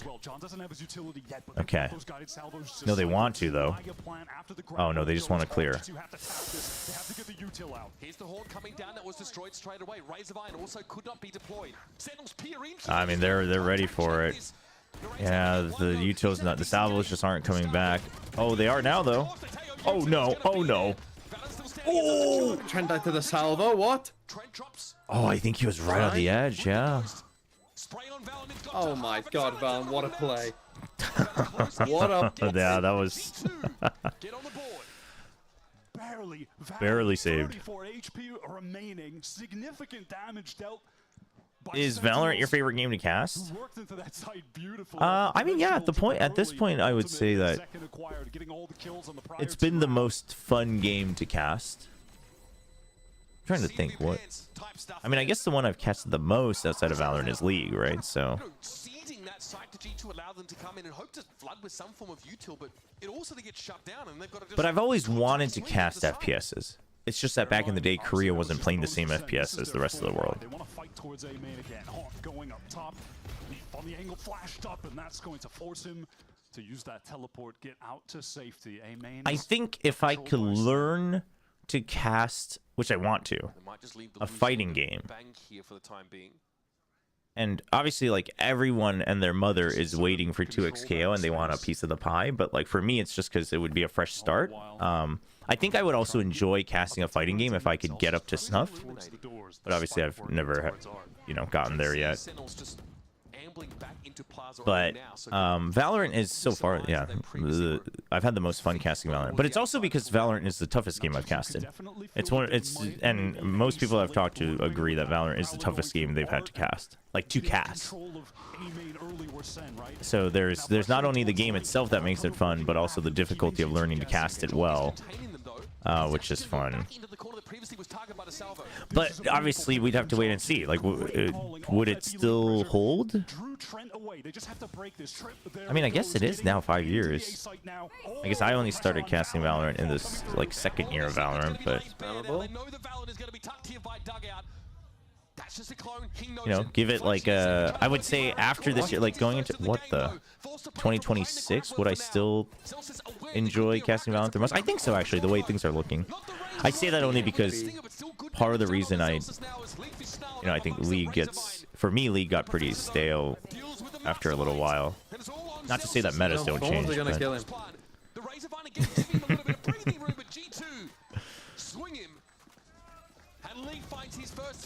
That seemed unnecessarily messy from SEN. Mid-round pivot from Sentinels as well. The way they worked the map there was really fantastic. Drawing Trent back over towards B. The site mostly vacant aside from Valen, who was really entrenched over towards Dugout. Also, the buff on Razor Vines from 6 to 10 HP per tick is good. Oh, I mean, that's true. There were changes, that's true. But I think even without that she would have still been very good. It just feels effortless when you're watching him. He's never trying too hard to get kills. He really is just letting the game come to him, and he's not missing shots. Genuinely cool-headed couple of rounds there for G2. Sentinel still on some vestigial currency. Yeah, just by virtue of getting the spike down again, right? Early A main control. Same as round 4. Last time they left a bang there to just keep a watchful eye while they work the map elsewhere. This time, no Leaf though over towards A main for the defenders. He is. This is the same thing they had on their buy round, yeah? Set up their first pistol round actually with the Jaw Leaf duo right there. And the pistol. Leaf with that Outlaw does have a couple 125 HP light armor targets to one shot. That's Bang and Jean QT. The narrowest of gaps. Get something here. The reaction time not quite there. With the punish. Goes quite low himself. There's definitely a map comfort thing happening as well. Just like the confidence on, you know, how you want to set up those fights around at certain angles and things like that. Find that trade. At the very least, gets some valuable utility out of Narrate right there. You know, the Prowler expended. SEN have gathered up though for the B hit. After Zelsis able to find that kill. You like the look of City of the Wolves? I am not quite aware of what City of the Wolves is. Zekken, of course, knows this. He would like to get into halls and be a bit of a nuisance, but Jonah P is going to see that gate crash coming. He might have to give some of that space up now. Here come the salvos. Razor Vine also going to be deployed. C's committed to that as well. Time. I mean, they just... Yeah, how does he get 4? Dude, it's so funny on the minimap. It's literally like they were just playing tic-tac-toe. G2 dismantled SEN's all-out push. Time dwindled so low for SEN. How has that happened? Is tragic. Bro, you are calling a timeout instantly. I mean, but it's also... Insane lineup. Oh, Mary trying to get in for the trade. Oh, that's... Yeah, I mean, also, there's like, it's very likely to happen because you've got 10 seconds and you're running. Exactly. Yeah, like that's the big problem there was the timing, and they just had to run into it, but damn. No, credit to Jaws still though, chat. The spray down's good. This is definitely the new Fatal Fury fighting game. Oh. And this is why, like, that bonus round, right? You go from potentially being 3-0 up and, like, in control of the game. G2 instead went 3 in a row, and now you're in a rough spot. Like, man, that 1v1, that's rough. But it's because it's G2. Any other team would be like, all right, that's good damage. Like, yeah. That's the thing. Like, they're already having to take a timeout. You know, the players are already thinking in their head, like, oh, we've taken, you know, 3. Did G2 even take a timeout? No, I don't know. We're already on our 3rd. Like, you know, we've already lost 3 in a row. Like, we're on an eco. Yeah. They've got 3 ults online. They're about to get a chamber ult online. Like. It begins now. Also, when they actually get into that execute together, they have so much to cover in such a short period of time that Jaw really just goes unnoticed when the focus was on Jonah P playing back halls. So tough. So tough. Zekken has the sheriff into this. I mean, it looks worse in slow-mo, but in the motion itself, chat, it's just they checked that corner too late and they swing to trade, but he's still spraying down. You know. I'll check that out. I'll check out City of the Wolves during a break. On the A side right now. At the moment, G2, they don't have to do a thing. You have Jonah jump peeking over at B long, spotting nothing out. Passive angle being held from Leaf. Outlaw. They have to get rid of Leaf, chat. And this round, the way it's set up, is like a big chance for them. But oh, dude, look at Jog's Gate Crash is so good right now. There's 1 bullet for each of them. Jorgamo's going to give them some room here now. Let them trundle straight down. They got Razor Vines. He could Gate Crash. He just doesn't have info, so he's just gonna hang out. The thing is that Gate Crash, it's hard to get checked, right? So if Leaf gets pushed as 3, he can take that. Oh, it's gone now. Okay, beautiful little high-low. Zekken actually just swung that from the off angle. Right, so away we go. Outlaw to hand here for Narrate. He's picked that one up for 3 plays here for doable. 17 seconds left in the round. They're going to go for the plant. They know one's here. Doable. Hold on. Doable. Oh, he's found it. What? No way, they win this. That's cool as well, the little drone over the top. And the Stealth drone is going to check water. Won't have enough time to wrap, though, towards Flowers. Oh, no. What? Second too low on HP. Dude, what is the timing of that? Narrate is going to have to do it again. Feels like him against the world. Straight through the corner of the masonry. Jorgamo goes down. Jonah is healthy though. He's got full HP. He's only got one bullet. Doesn't need more. To claim the round, another hard-fought one for Sentinels, but they breathe still. Chad, that timing with the clone though. Waits until it dissipates and then he just peeks out right off of it. Nobody shoots it. Oh, I wish we could have seen it, but. Well, he got his two, but oh my god, man, how does Zek bring that back? Outrageous. Much needed round, chat. Much needed round. Now you got Bucky on Zekin, so you're evening out, so you can buy the next round as well. Yeah, this is their way to come back in. But G2 will probably use all ults. Oh, the bait. They killed John. Okay, narrate. We've woken up. And he's at Steel Garden. G2 disarmed for the time being. They've got to give this space up. That forces Trent out, but they can play for the retake. They have a Cosmic Divide as well to cut off one of the crucial angles when getting back in. Bang stuck on default. Good wall. Those two players have to go off, and Eric gets the first. Hold on. 33, but he might be able to take that space up And here he's over towards pushed. Flowers. Oh, There's nobody G2 in else trouble. there from G2. They're all trying to come in from secret. There's that retake wall Are they coming aware? down now. No. No, they have no idea. He has a golden opportunity to send this one. Wow. It's just Valen standing. Now on the 1 versus 2, but this is No. utility. 31 points of health. He'll go through the wall. Oh my god. Two shots at the same time. Wow, okay. Okay. They might be back. Yeah. No, their econ's better. Like, it's good. Rejuvenated after map 1. He is determined to show that what happened over on Abyss is No, this is getting good, Chad. This is getting good. lights out. That first duel win against Jonah. I noticed John Kichi is one of the best TOs at placing his drone on top of things. He does behind box and split sewer sight on attack. Behind box on split. Oh, yeah. Yep. Nope. I've seen him do that. Yeah. They cut off the wrong word. NT, I guess. NT. Marsh, fuck. Money was in a precarious position coming into that round anyway. Sentinels to string another beauty They together. take a timeout. They bleed. At that, Sen will be even more Okay. cherry on top that they We got a game on our hands. Out from G2, the Hunter's Fury, and in their hands for the next buy. But yeah, I think, dude, I think drone still has a lot of potential that people aren't using. This is a situation. Holy, thoughts on Blast Bounty format? We're going to prize will voucher to try and beat if they win the other team. Yeah, I knew of the event. I didn't know that's how it worked. I mean, yeah.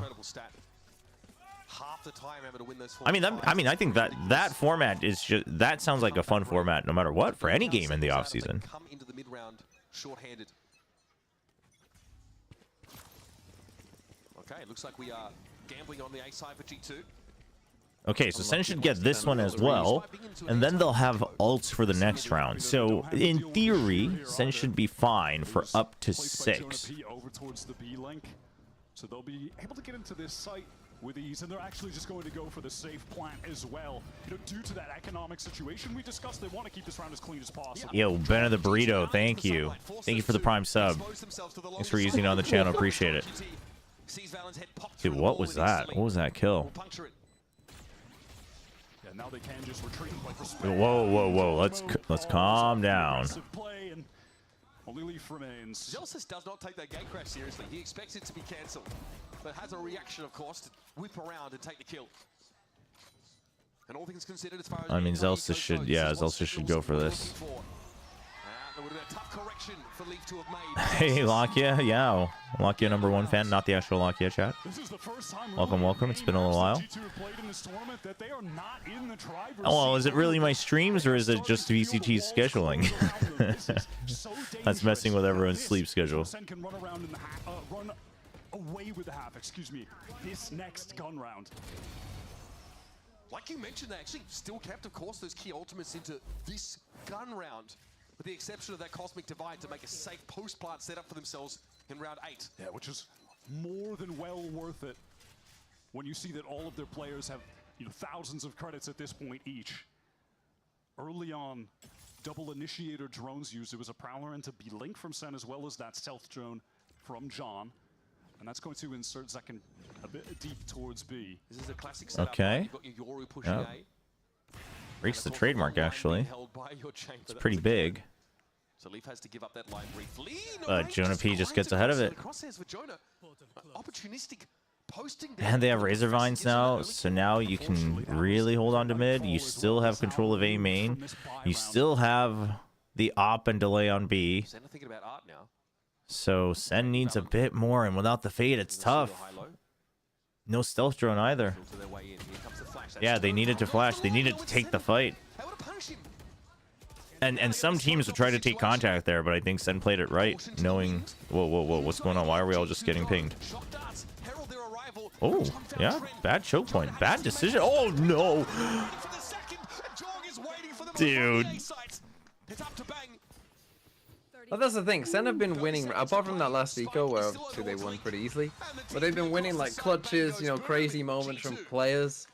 They silence the room. It's like every round needs that. Oh, man. Getting the information and then also making SEN think, surely another player won't be pushing out of this smoke, and Jonah has the perfect flank timing. Rough. Asian streamers screwed over. Twitch Primes, Asian countries don't have Prime subscriptions. Amazon Prime is like $2 a month here. Actually, don't know. Not quite sure. I guess so. I guess there's less opportunity for widely Pacific audience, I guess. The ultimate's not used on the previous round from SEN could pay dividends here. Zetshaw forced away by the stealth drone, doesn't want to get suppressed. This is such a fast hit here through Link. Jog almost sees it coming though. Razorbine's going to slow them up. Flash as well to continue to hinder. All right, Joe. What's the idea here? Jog is going to set up behind him. He's going to go for this. Dude, he's so confident. They actually just leave. They just give him the full respect. I love it. One guy. What are they doing? Oh SEN, just kill the one guy on his own. What are they doing? Why are you trying to run into the team? Celsius again has to do more than sell vibes. He's going to sell a dream. No, I'm gonna listen. I don't mind the all running into the site though, instead of splitting and fighting. I don't mind it, but they didn't actually commit to pushing out of the site on the other side either. No, but this is a crazy amount of respect to give one guy. True. You wouldn't do that if it wasn't Jog. One enemy remaining. I love that G2 opted to play that so aggressively as well, fighting Sentinels as a unit, flooding the site, just catching them all running forward, aside from John, who unfortunately lost that. Do you think Notion will make it champs this year? I think there's a chance, but honestly, the way Pacific's been looking, I'm not as confident as I was in the beginning of the year, just because like everyone looks so good. Like you have to be adapting real well to get to champs. I think Notion is capable, but early in the year, before kickoff, I would have said, yeah, no, I'd be willing to hedge my bets on it. Second clears the site before using the Vital. Gets the info on both anchors now. Timing off the garden comes in before Zekin confirms that they pulled off the site, so eventually it doesn't get actually that much value. What are we? And then the raid's pushing on his own. SEN have lost their minds a bit here. Yeah. There's a Razorvine says, oh, this is an awkward angle. However, there was an opening there as the clone was picked off. Okay, that's nice. Okay. Catching two players, John's having to deal with Leaf, and it's going to be a big stack well, here. But Jonah Fallon will get there. Everybody no? to involve, but Zekin holds it down. Can he knows where he is. Has a TP. Shocked though. Oh, NT. But again, like it's like they need a heroic. They need Zekin to do that, but win. Like also win the last fight. Oh man. These games make you feel like EDG is about to go back to back. Yo, we gotta respect that this is happening because G2 is just dominating. I don't know. I don't think EDG goes back to back. I think Vitality and G2 are looking scary. I mean, EDG though, I think they'll look even better at Masters for sure. There's no doubt about that. But behind this cosmic divide, Sentinels have of course, fully invested here. This is the last round of the half, the last opportunity. It hasn't been too bad so far, though. A pretty competent attack side. I mean, honestly, this game is interesting. It's just we make it sound like it's doom and gloom for SEN just because G2 is still so good. Like, right? It's like taking everything SEN has to offer, which should, if anything, also be credit to SEN, right? If it's taking everything SEN has to offer to like put up a decent fight on their map pick, like considering how all of us are talking about G2, we should give credit to SEN, but it's also just like, what do you do? I don't know. No, it's going to be Swiss. It's going to be Swiss, and they're going to do the draw after the EMEA finals, which will also be co-streaming, so we'll watch the draw show. But it's gonna be like Masters last year, the first one, Madrid last year, or it'll be Swiss. You start with the first and second seeds, then the 1-0s and the 0-1s, and you know.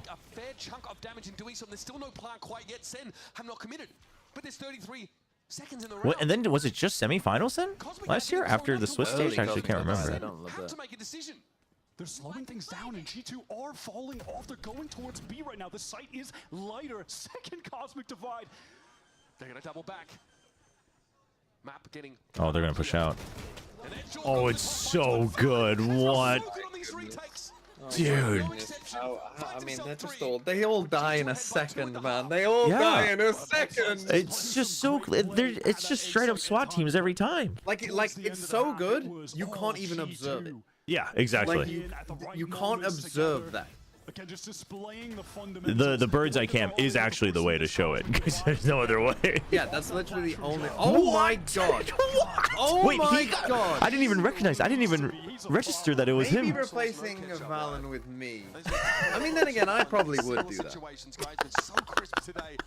We're going to go to a break, folks. When we come back, second half. Wait, what?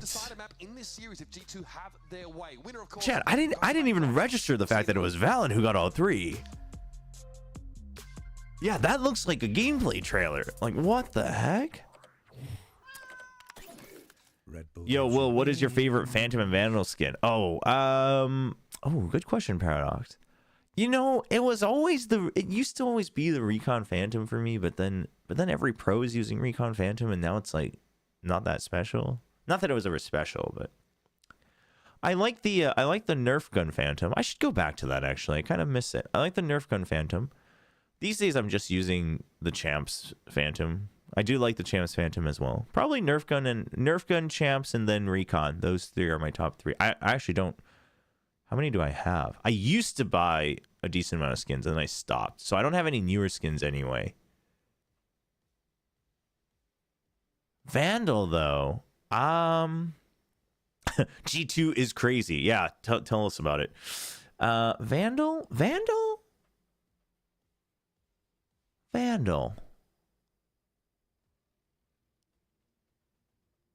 Honestly? Again, I used to have a decent amount of skins, but I don't buy anymore, so I don't even know what's out there. But these days I'm using the Arcane one, the Jinx one, and I kind of like it, actually.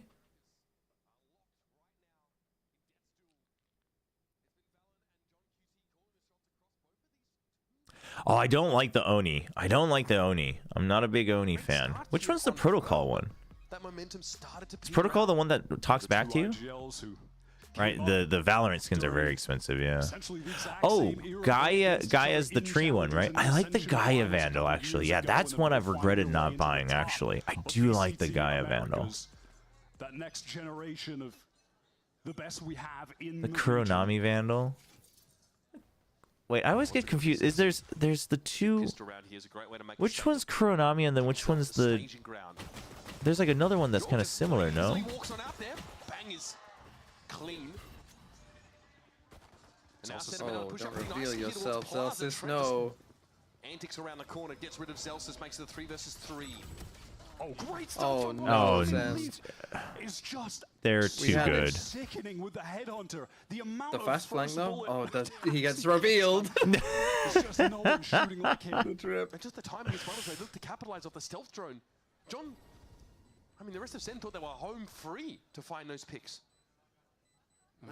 Champs 2021 Vandal. You know, when 2021 Vandal was revealed, I was like, hold on, the Salvos could be good. Oh, he's gonna use them on site. Yeah, he's got a clear back sight. Yeah.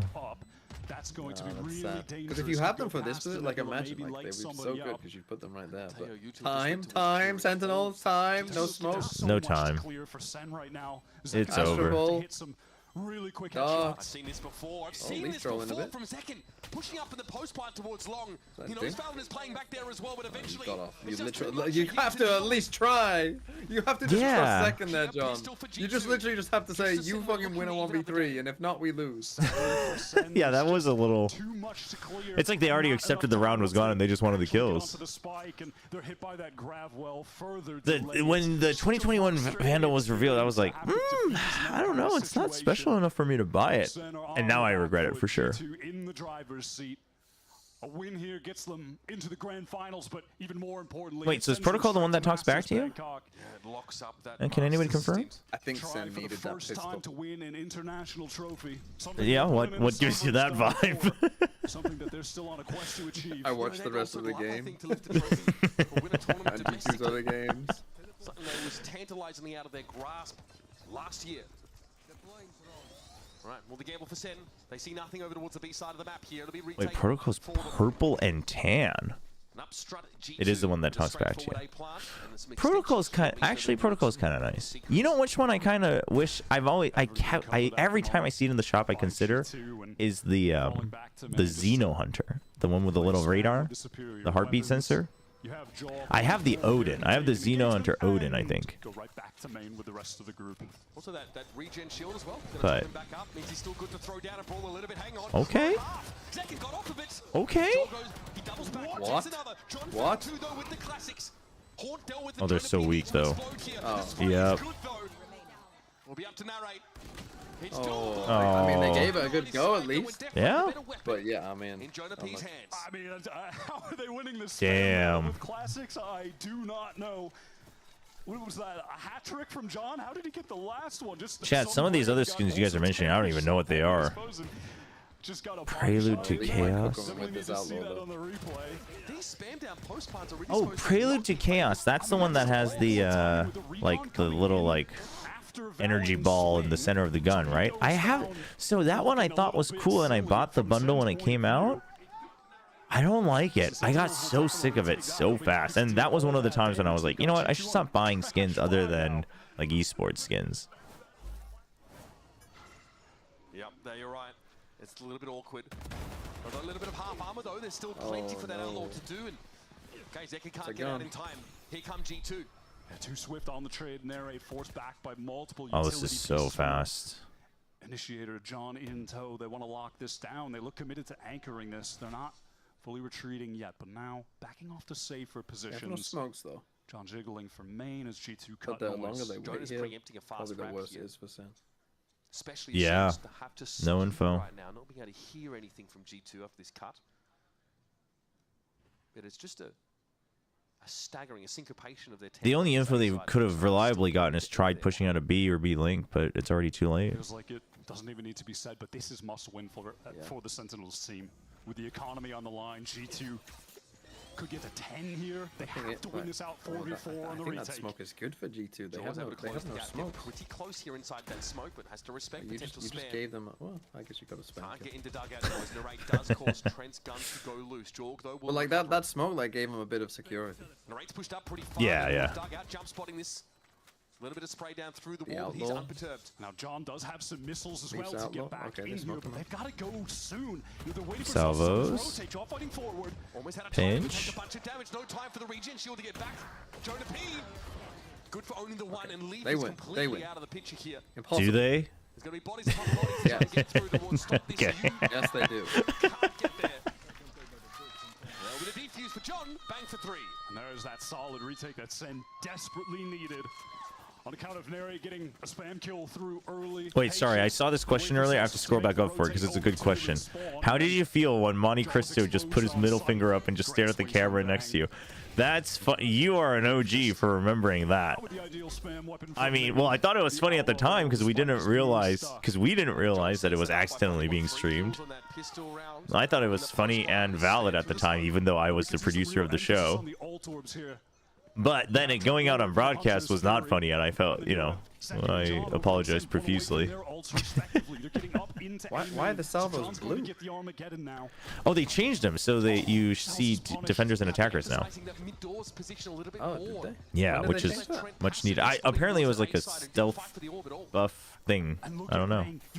I noticed it the last day I had it, so the last day of last weekend, I guess. But it's much needed because I was getting confused when I was casting for sure. I mean, it's cool, but it looks a little weird though, right, for the salvos? Yeah.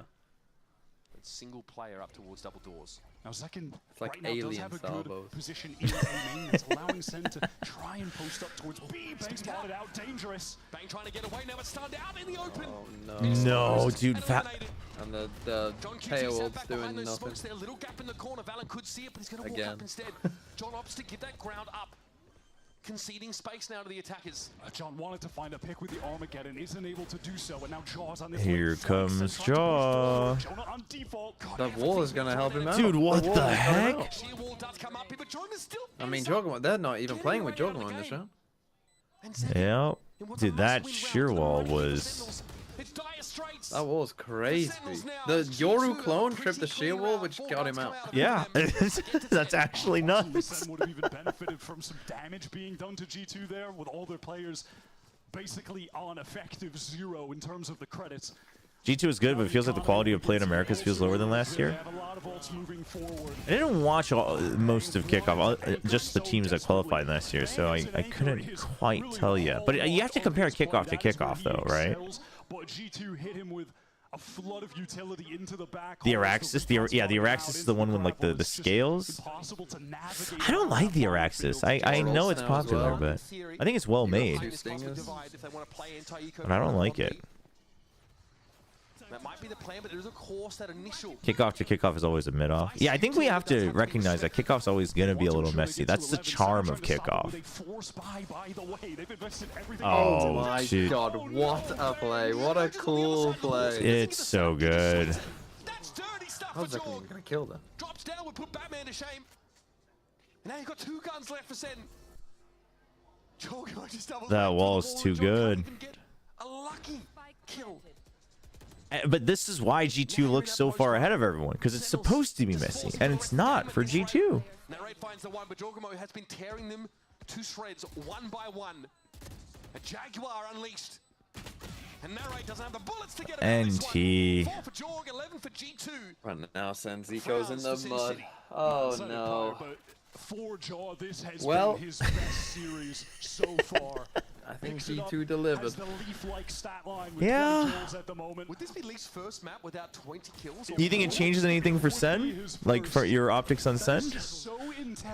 No, this is what this is the Sen that's turned up in every game.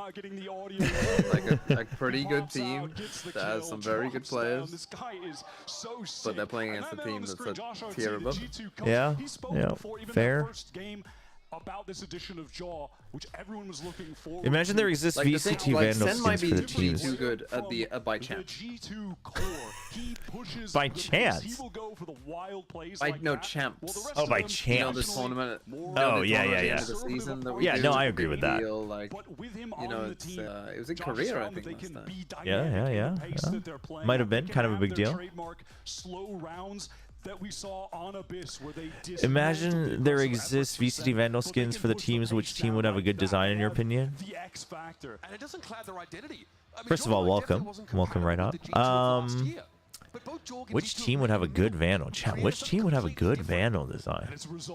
Like if they could custom design it? Good Vandal? Not dropping a single one. 2 rounds away. Well, first of all, there's so many teams with red and black. I think red and black's kind of easy to make, but and Wyatt, this just isn't particularly close right now. Abyss wasn't either.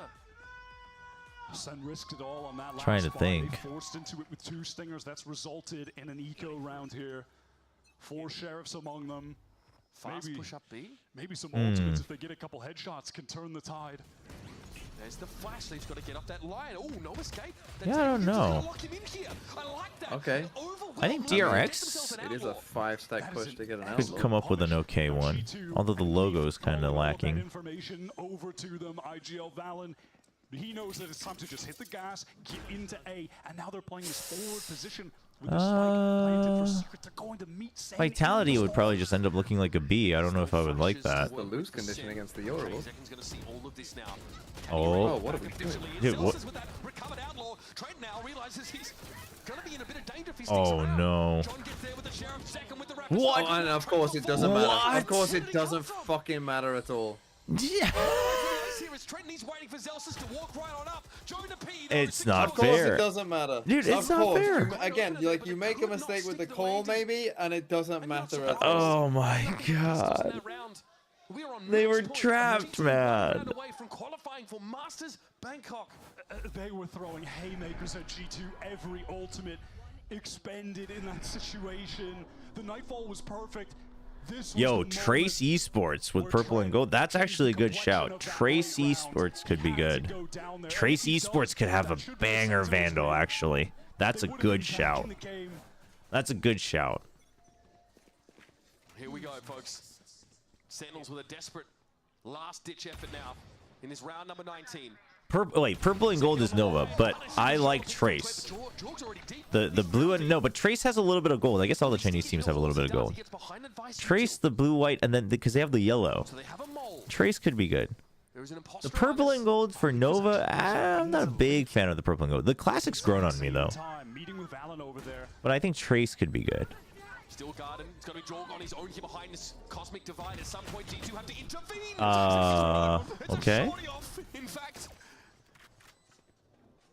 somebody's watching, yeah. Okay. 7. No. it's not bad, but it's not enough, not yet. Jonah P stunned up by that special delivery in the Oh my god. Oh wow. Okay, Sen. Okay. I mean, 5 more. You just need 5 more. We've been here before. You just need 5 more. Sentinels were just able to circumvent those link positions from G2, smoking it off, fighting forward on the site. Sure, Valen makes an attempt late. That second player coming in from that angle, but at that point, numbers overwhelming. He could wait. What are you talking about, Kami? What in the world? Despite this being a very dangerous situation, go back to what worked for them so well on this map against Loud. Get that, A main So many people bought the bundle to put the buddy on Chronami. Wait, which buddy? You mean the knife bundle? 5 opportunities for G2 to close this. That's true. You know what? A Billy Vandal with baby blue and pink would go hard. I'd be down for that. A little cotton candy looking Vandal. Oh, no. It's over. Too accurate with a Hunter's Fury. It's over. I hate it when G2 turn that cheats on. hasn't had an impact in this round. The B presence for G2 Something makes the game less fun. To an A main that was uncontested, to a site that's only being populated by Bang, and he's about to get real busy. This might just be another fantastic call from Valen to close out the game, hitting this. I mean, look at that. Yeah. That's literal perfect time. Like an actual bot is playing for them. Like a chess computer is playing for them. The time together. Yeah. This is where we turn out, actually, the meta bought out G2. They're just controlling all of them. And Leaf gets the kill onto second. They had post-plant utility as well. Shots exchanged. Goes low. John QT managed to hit that big 140 shot, and Narrate's able to move up their checks. The late is thwarted. Here's the C's. No one called in it, and Jorgamo. Mine. Game over. But, oh my god. Even the timing there, too. It's just too good, man. Like, I would love to listen to a full, like, 3 rounds of G2 comms. Yeah. 6 maps. God. What you realize is it's just silence. I honestly don't think they talk about all of it though. They just it's just in their heads. The true hive mind. This is what PaperX could only dream of becoming. Damn, G2 going to Masters Bangkok, chat. Now, though, the question is, Chobra. It's now midnight-ish, my time. Do you watch the next game? Do I watch through MIBR, or do I get more sleep and watch? I will watch. What is the first game tomorrow? T1 DRX. That's a banger. They now await in that grand final. They may be looking. I mean, what are your expectations of MIBR crew? The lower bracket is a treacherous place to be sent to at this point in kickoff. To be honest, after watching that, I probably feel a bit ill. Yeah, I think it's just, it's going to be messy compared to this for sure. And since a couple years ago when that rivalry between I think I'll watch the first match. Okay, that's fair. Yeah, get a little gauge for it.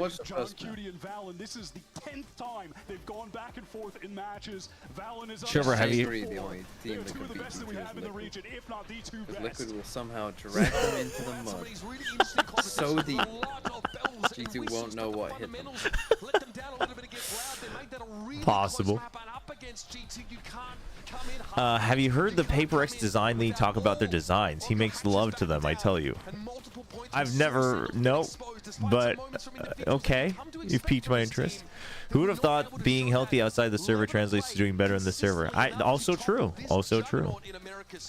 I wouldn't get too doom and gloom on SEN. Like TMV said, I still think there's good hope for SEN long term. Like this team is still quite promising. Like they have good pieces. And G2 just does this to every team so far, though. You know what I mean? I think G2, like, you have to be as solidly perfect to not crack. But otherwise, G2 will force these errors out of you because they're not making errors. So, who wins, Prime Fnatic or this version of G2? That's a good question. Tired on a cast Chobra and just been like, can we just win 2-0? Like you're just not feeling great on the day. Oh, for sure. For sure. G2 is like the perfect game to cast. You get to watch amazing Valorant. True. Go home early. Yeah. Because it's not just muddy either. Yeah. You just watch a dominant performance. The worst is when you had to watch like the past 2 years of Zeta and their game 2 and you're tired and it's just like slow and bad and there's no firefights. Like that's when it was really bad. It feels great. I would say we expected this. Okay. Our practice have been really drilled. You know, they expected it. Damn. It's like saying we're the best team. This is true. But we're, qualifying for Bangkok was really the goal. But for us, we actually want to win a stage for once. It's our 3rd time in a row, so we're going for it all. Yeah, you got it. It's true. That's also interesting. Let's go back to the game. Why was Abyss so dominant? But chat, let me get back to that Fnatic and G2 question. That's a good one. Our comp is just unique, and plus we have Leaf. He's been insane on Chamber. Whenever Leaf's on Chamber, we just know like our he looks so happy. Skyrocketed, so it's just basically him.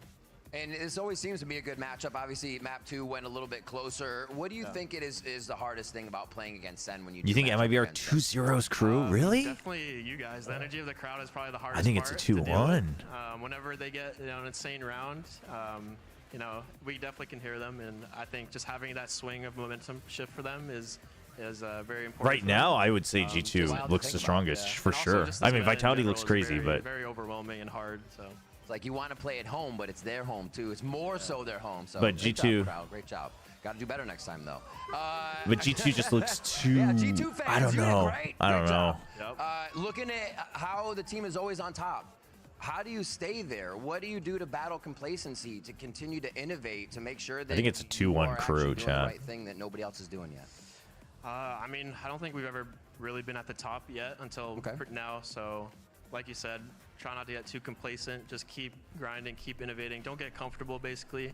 I was gonna call out NRG, but NRG had their win in the offseason. Damn. Right. And then I'm not saying they got lazy, but I think that's like standard for teams when they win an event is to get laid I'm back, not saying they got lazy, but and for you, final question for the professor, what homework have you given yourself this year? What are you working on and what are you looking forward to? Honestly, what I've been working on, I pretty much just stare at my mini map with stun out every round and Jogamo tells me who to stun, and I either say he's stunned or, oh shit, I'm sorry, I missed him. And that's pretty much it. Right on. Well, everything's working. Congratulations on the match. Congratulations on Master Bangkok. Let's hear it for G2 Esports one more time. We are going to go to a quick commercial break, but when we come back, we have MIBR. All right, chat. Prime Fnatic versus current G2.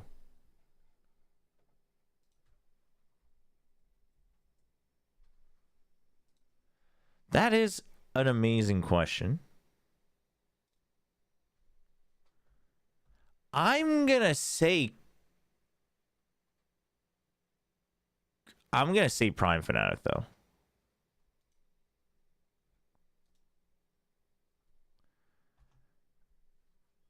All right, I'm curious on your take on this. Prime Fnatic versus current G2. G2. Really? Without even thinking? Without even thinking. With Leo and what? Really? Yeah. No, surely Fnatic not. have better players. Fnatic have better players, but they never had this level of coordination. They surely have the bailout power. Yeah, they do. It would be, I'm not saying it wouldn't be close, but G2 would win. You think so? Absolutely. Absolutely they would. What? With Leaf playing like this as well? Nah, you're true. Leaf that's Fnatic were playing against a bunch of plumbers. Like the 2023 rosters were so bad for a lot of teams. Okay, fair. Like they got like their win streak or whatever, well, half of them are against actual plumbers. Right? So they don't count half the wins basically. Like teams aren't bad. Like there are so many people I think overestimate. 2023 EG was the first team that I think you could genuinely say like midway through like 2023 EG, you could make a case like, ooh, they might have even won 2024 champs. But like Prime Fnatic, like in my opinion, like EG reached a higher ceiling than Prime Fnatic. Higher the champs EG higher ceiling? Sure. Yeah. But I think G2 now are playing like no, you haven't seen Valorant like that. Don't tell me you've seen Valorant like that before. SEN are not a bad team. SEN are a team that if you put them in 2023 Masters Tokyo, they probably finish like 3rd or 4th. That SEN team that you just watched. Yeah. That's true. No, okay, you've convinced me. All right. The 2023 erasure is a little bit too harsh, I think, but it's fair. All right. No, I'm not. Yeah, like I'm obviously Fnatic's team still have incredible. No, right. You give credit, but yeah, you think the level of play was different. I don't think they would. I just don't think. And I also think Fnatic won a lot of rounds, like 2v4s, 1v3s, like, yeah, they were able to bail themselves out a lot. And G2 are probably the team that you can do that the least against. True. Because they're gonna triple swing you. True. Okay, you have won me over because I had said Fnatic, but you know what? Now I'm thinking maybe not. Now there's the question: 2023 Calming Core or G2, and I replace Valen and you replace Jonah. So really, you're asking, can Leaf 1v5? Can Leaf, Chogamo, and Trent to beat 2023 Calming Core? With 2 drones. With 2 human drones. Probably. I mean, literally, you just send 2 of us to jump peek out, and then Jog tries to go for kills, and whatever he doesn't get, Leaf cleans up, and then Trent's just getting info. That's a good one though. Oh man. No, you know what? I'm convinced. I switched my answer. All right, chat. You guys have been sending links after links. Okay, hold on. There's a couple things people have wanted. So first, people wanted to check out the knife. Let's check that out in Pacific because I'll probably buy it and then we can check it out actually in game. And then there was... So I'm realizing Caster Labs is really bad at showing links. That's when it breaks. Give me 1 second. Watch out for the flashbang. I don't know why my camera's so bright. Let me fix that as well. Give me 1 second, chat. 3, 2, 1. Okay. Here, let's have Valen on the background. The IGL legend himself, Valen, my brother, congratulations. Thank you. I'm gonna see you in Bangkok. Yeah, I'm so excited, man. I was searching up pictures of Bangkok before this game. I was like, I need to make it. We'll get a couple pad thai dishes. Yeah, bro, I'm ready. I'm ready. Let's go. Yeah. Dude, I'm so jealous. Bangkok was so nice. Try and win a regional trophy after going so many second places now. I really liked Bangkok when I was there for Ascension. This is the time We were talking in the break. You said you were in 3 finals? 3? Well, now it's 3, yeah, 3 in a row. Because we went back-to-back last year, didn't win. And finally, we got 3 in a row. So that's, maybe this is the I mean, that's also and as something. They say, third time's a charm. So who knows? We'll see what happens if the sayings work out. But in any case, though, let's go ahead and move on to our elimination matchup. Because we have MIBR versus KRU. Now, for MIBR, this is the organization's best placement. And for these players, it has certainly been an incredible event. But I think more importantly, Ender, Ospas is definitely a kingmaker here.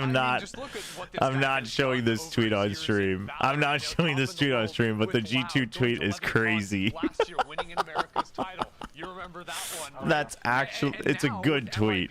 It's a good tweet. That was at the absolute bottom last year to a top 4 at the start of the year. Like, what, he joined the team a month ago? Like, that's crazy. And after losing It's a good tweet.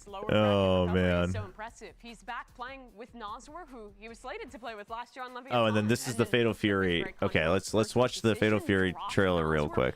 Right at the end of the year, going into Americas, but now they're back together. They got their revenge on Lev, and it seems like not only has the team, but Ospas especially have really.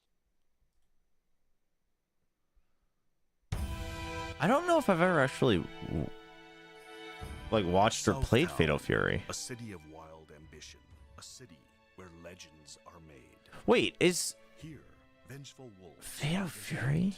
And one. Oh no, Fatal Fury. Oh no. Oh no. Okay, I always get some of these games mixed up. Okay, yeah. Now, 25 years later, are you ready to rock the city once more? Yeah, I love how some fighting games, they just go like so over the top. I kind of like the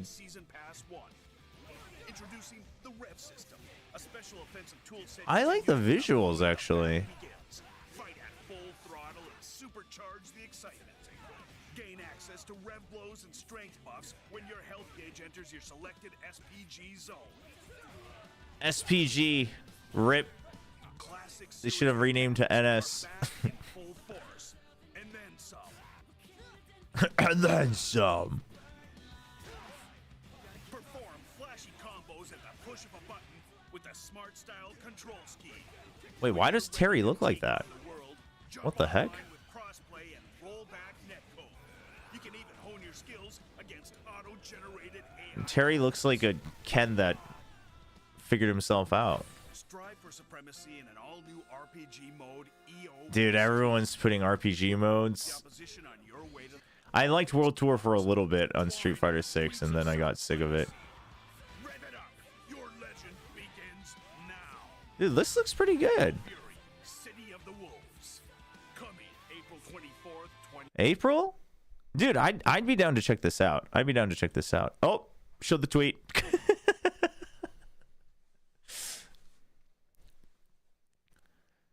It looks, I mean, it looks very similar to the new Street Fighter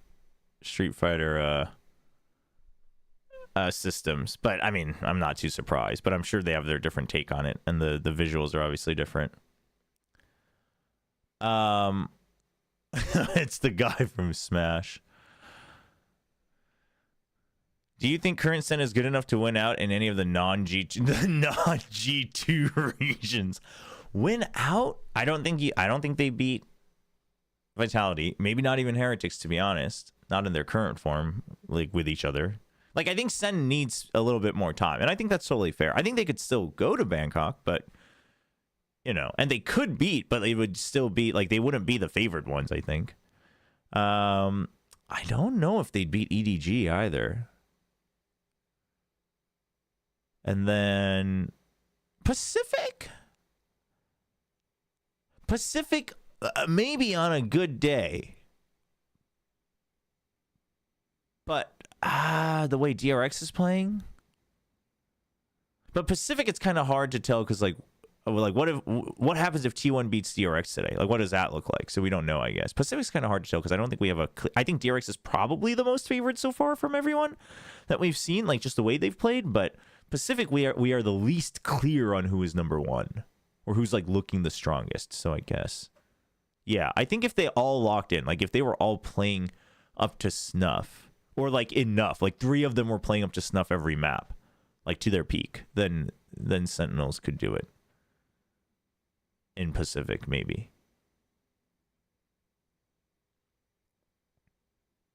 Your SEN friends are shitting on Zalsis? No, chat, like, I don't think there were really any egregious errors. I think Narrate had a couple bad moments where it seemed like he was, like, too much was going on in his head, like, too much pressure and stuff, but other than that, and even that, I don't think was egregiously bad. I think G2 just put the pressure on. I don't know. I mean, that was a game where G2 was playing so well that I'd have to go back and look if SEN really, like, if it's a bunch of little things that added up. But I don't think any individual really had any egregiously bad moments. I would say Zelsis bailed them out a couple times for sure.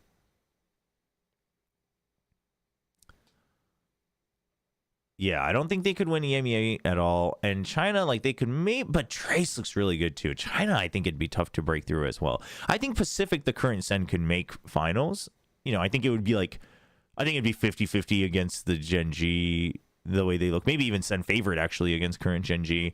You know, Talon's always a 50-50 just because who knows what Talon shows up. I think you could have an argument for it being a 50-50 with T1. I think on paper, just from what we've seen so far, I think DRX probably still a little bit favored, but you know, I guess I think we have to wait to see how DRX looks against T1 today. But do you cast today? No, we'll be watch partying Pacific today. Anyway, yo, let's go for some time guesser. Yeah, we got some time for time guesser.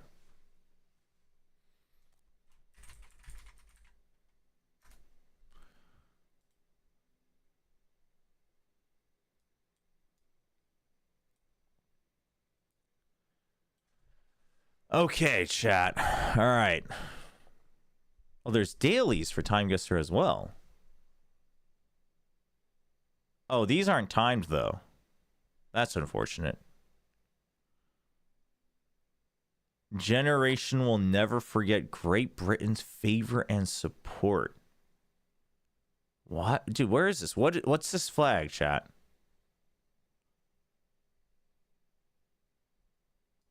I'm assuming it's... Wait, is this horizontal or vertical? Wait, Sarkozy? Dude, I gotta get better educated. Where is this? Palestine? Wait, Mercy? Why does it... Afghanistan? What? Chat, you guys are just throwing out Libya? All right, anyone else want to throw out a country? Like, any other takers? Do we have any Antarctica takers? Antarctica? Anybody?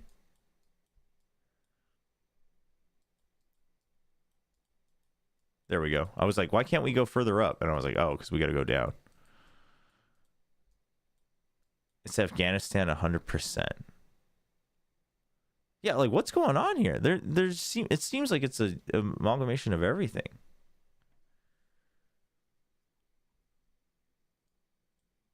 Afghanistan? All right, time frame wise, we got like zoom in digital cameras. We're like definitely in like late 2000s, early 2010s, I think. Maybe even a bit later, to be fair. Kind of looks like Libya. The black is wider than the green. Oh, good eye, good eye. The black is wider than the green. Libya? Chat, where is Libya? Help me out here, chat. It's an ex-England colony, which narrows it down to half the world.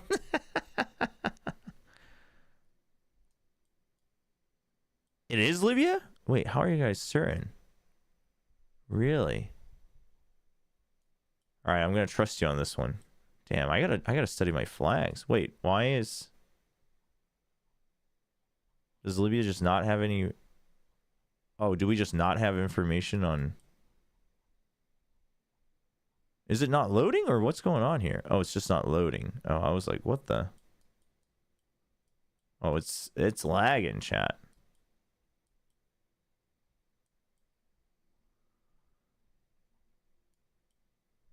I mean, I'm gonna guess we're in a pretty populated city.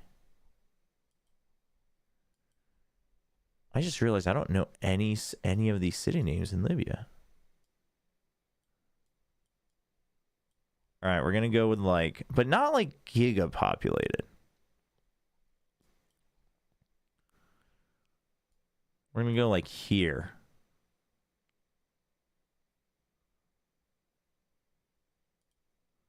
And then we'll go with, yeah, I'm thinking early 2010s.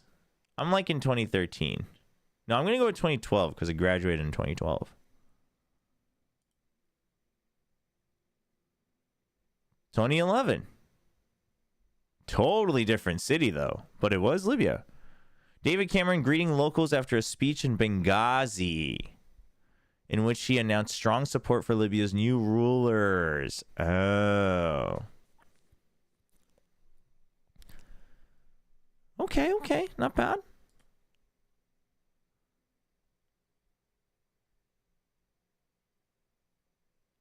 Why does this look like a group of people I should know, chat? Is this a group of people I should know? Chobra, can you do me a favor? Sure. Can you petition the Korean government to bring back daylight savings time so that Korea, so that like, cause it struck me now that the VCT calendar has changed and we start earlier. That means the Pacific is starting an hour earlier for me because we have daylight savings and you guys don't. And so yeah, of course we should, you know, we should follow the superior parts of the world and have daylight savings time. I mean, I would petition the UK government to scrap daylight savings. I actually think that's a good idea. You know, normally I'd say I can do that for you, but we don't have a president right now.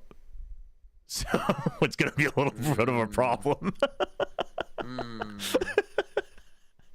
We might have some bigger issues we need to sort out. I'm a bit surprised it took. I'm surprised that the guy who tried to literally have a coup in your government wasn't ousted straight away. That seems a little strange. It's quite complicated under the hood, I think. Normally, like a failed coup is normally kind of a straight away kind of thing, you know. It's like you're going. Yeah. No, I can see how it looks like that from the outside, but I would say under the hood, it's just your typical pick your poison type of situation. Yeah, it's Oh, so I'm gonna have to petition old Keir Starmer then, am I? He's a reasonable man, I'm sure. But seriously, can we scrap daylight savings everywhere? Yeah, Please, no, seriously. people, That's why is it still a thing? It's super dumb. I don't know. I think it's because it's like it's dumb. No, it's dumb. That's just what it is.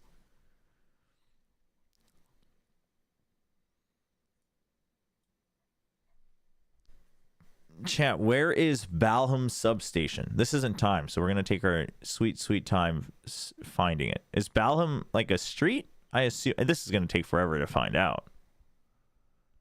I don't think we're doing it, but this is London for sure. Chat, is this a group of people I should know, or is it just like a cool photo? They all look quite spiffy, but also kind of cocky. They honestly look like prep school kids thinking they're bigger shots than they are, but maybe I'm like speaking out of line here. Chobra for president. I do. Yep. That, you know what? That's a smooth transition from VCT caster to president. Yep. Oh my God, Milo, you're right. Chat, you did. That's actually crazy.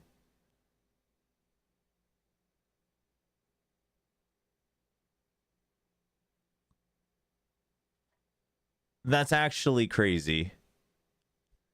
That you guys used to joke about that, and now it's a reality.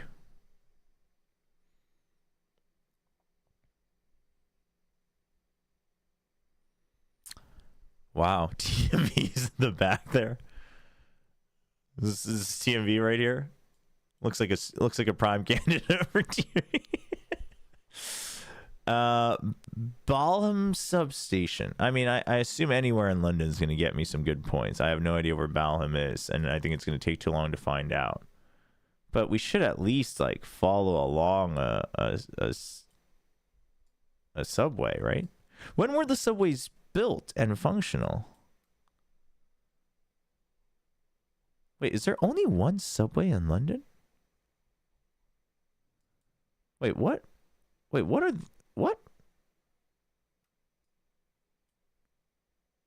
What is this? Is that not the subway line?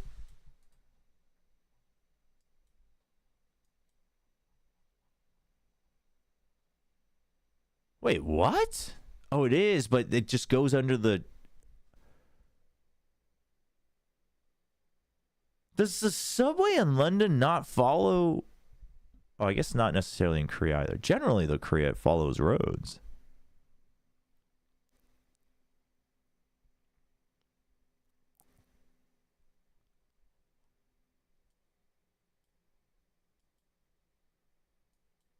Now I'm feeling like we might have a chance. I don't know. We're just gonna pick any place. Aldgate sounds close enough. Close enough to Balham. Wandsworth is near Balham. Is it Balham or Balham? Wandsworth would help if I knew what Wandsworth was.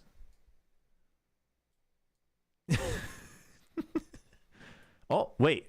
West Ham, Newham, Dagenham, Waltham.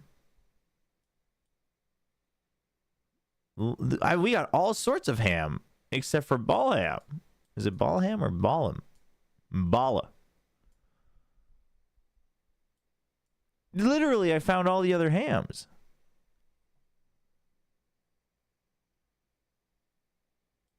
You passed it near Dalham. You guys are like all telling me stuff, and I'm like, dude, I don't even know. Zoom back in. Where was Dalham? Dude, I am so confused. Fulham, Clapham, Wandsworth. Oh, if we found Wandsworth, it's near Wandsworth. Balham. Oh. Okay. So they're like here. Balham Station.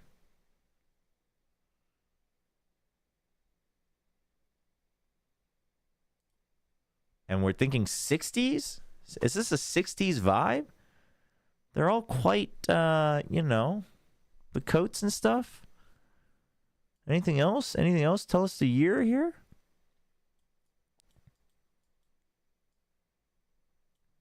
I mean, he looks like he's got a lot to say.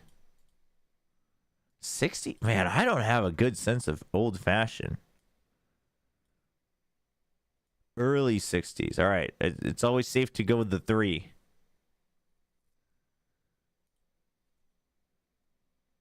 $56. 30 meters, though. Yeah, I should have put it in front of the buildings, actually. Group of teddy boys arriving at a court in London. Teddy boys were a British youth subculture interested in rock and roll and R&B at the same time, and wearing clothes inspired by the Edwardian period. That's a very detailed description. 56. Yeah, that is quite a bit older than we thought. Interesting. First subway in Balham was started in... So is it Balham or Balham? It feels like it should be because you don't say... Do you say West Ham? Do you say West Ham? I have no idea, actually.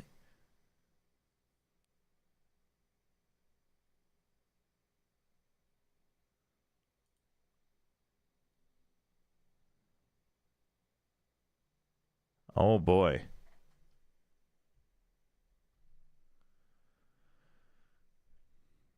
Oh, chat, give me 1 second.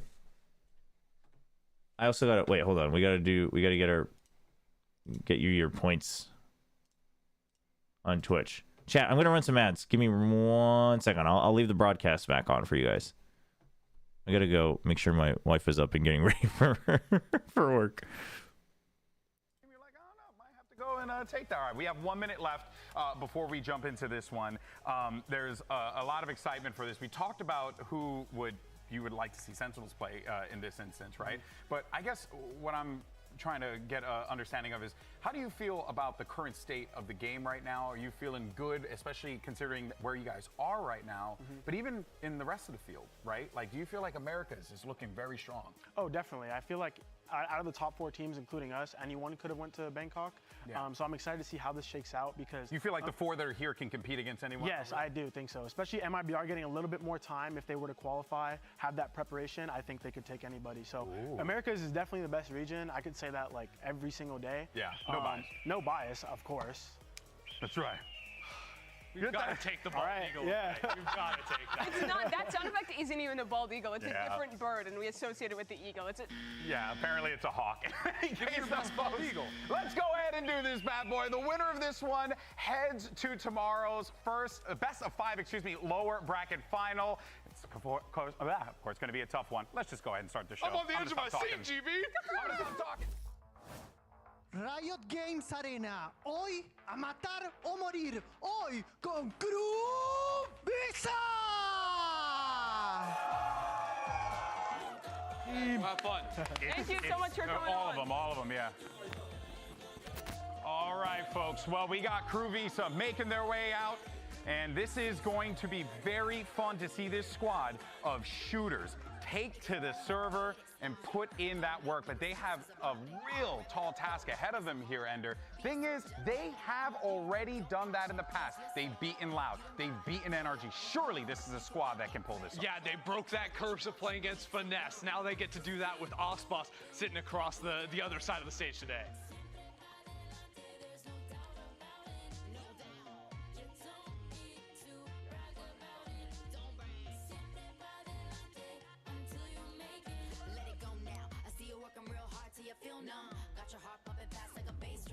Acredita, brasileirinho, a nossa última esperança. Façam muito barulho para o MIBR! Made in Brazil, led by the legend Osboss as he's making his way out with the rest of the squad here. And we cannot forget about Coach Fraud flanking the squad, bringing the big brain for this one as well. And MIBR. Okay, hold on. Let's to being able to qualify. Oh, the MIBR Classic looks kind of nice. Event, a massive achievement for this organization as well. Hold on, where is this? Still 2 steps away. Vietnam? I'm thinking Vietnam. MIBR have really come alive in this lower bracket after their first game. Honestly. Ranked them 8 in the league, which we legally had to do. But what is, dude, the fashion looks... Players like Osboss have stepped up. Fashion looks fairly modern, no? Comeback for this squad as well, and they're looking like a team that is like the jewelry, can't forget Artisan bags, like it doesn't feel super old. In the server as well, it really is a test here for these two teams, and honestly, this weekend is absolutely grueling, right? You have to play early 8, yeah, like we got. Winner goes and plays a BO5 against Sentinels after. It's just on and on. How have they gotten away with this? KRU What floats is the Haven through gone? and gets picked by MIBR. I'm not sure. Wait, what? MIBR ban Haven second? No, I'm sorry. Can I change my vote? Wait, KRU picks bind, MIBR defend. Okay. MIBR defends on the first 2. Okay. Against their defense. I thought for sure Haven gets taken early for MIBR. This is feeling like a dream map rotation for KRU because they have looked great on Bind. I'm with you. I don't see them losing there. Yeah. That's going to get players like Kesmet heated up. Then we go into a map number 2, Abyss, where he can continue to take over, and KRU looks solid on as well. It's just like a real chance of a 2-0 for KRU Visa. Well, could be. Well, let's go ahead and take a look, and we already knew what was going to be coming there for KRU. There's that Vice as well as the Viper there. They're going to be looking to hold down that defense and not allow anyone in. Yeah, again, like their stall is super impressive. I think if you're looking at actually beating this team, it's important to play some like slower default rounds, eat up Brimstone mollies, Viper mollies. That's I like a that. Weird one. Double Duelist coming back in the second map we've seen. They're so good at it. Double Duelist. IGL Yoru playing Duelist, locking it in. I kind of like that though, I gotta say, because there's a lot of defensive utility you gotta get past. Well, what's the best way to get past it? I mean, Go invisible. Yoru clone is the hard counter device. I think that's a great pick. Literally double dive to break out of a choke point too. You're getting out of hookah easier, getting out of a short easier. Yoru's getting into backside as well. The Yoru ult is another fully sight clearing ult that can get you past that util. I love it. This composition gives me All right, predictions are up on Twitch as well. You can change it back again. You gotta stop. Stick to your guns here, man. But no, really, I think that there is a really cool thing that's happening here. Okay, hold on. Let's finish this time guesser. Are we ready to jump? If we got a tech pause, I'm leaving. I don't know. Are we ready? Are we ready? Press the button. Oh, is that why we're waiting? Wait a minute. I got ahead of myself real quick. I got ahead of myself. So don't press the button. Yeah, I didn't push the button yet, everyone. If we got a tech pause from now, I'm gone. Alright. I'm actually just gone. I'm ending the stream quicker. I'll be like Muhammad Ali. I'll be in bed before the lights are off. My point. I'll turn the light switch and I'll be in bed as soon as I see that tech pause. Weaker because you're bullying out that utility. Vice util is unbreakable, and Thorns are one of the strongest abilities right now. So people start playing Vice. Then how do you counter Vice? Where are we thinking, so chat? You into the Yoru, and then you lock that in. And I mean, I guess we just go with. Right, we win. Now, I'm not a scientist, Mimi. Okay. And I know Is it Oshi University though? I do. I Sorry, don't what's that? think he's quite as powerful. Who did you pick to win this? I think I said crew. It's the arms race. It's like one team is doing one thing, and then I think did you say crew to go to Bangkok? Yeah. I think I said crew was gonna have a shot. I think. The agent select Wow. does have some similarities. He has real conviction. There really were. I liked my analogy. It's crazy because you went for the literal nuclear option, and you got exactly what you wanted. It's a pause. I mean, yeah. Looking at Ospas, I think it's a tech pause. Okay, if this lasts more than they have 4 minutes. You got 4 minutes to sort your shit out, Americas. Otherwise, the next time you see me will be T1 DRX. And my fans are loyal to only me. This is viewers that will not watch this game if I'm not there. This is viewership that you are going to lose, VCT Americas. Oh no. Nope, it's.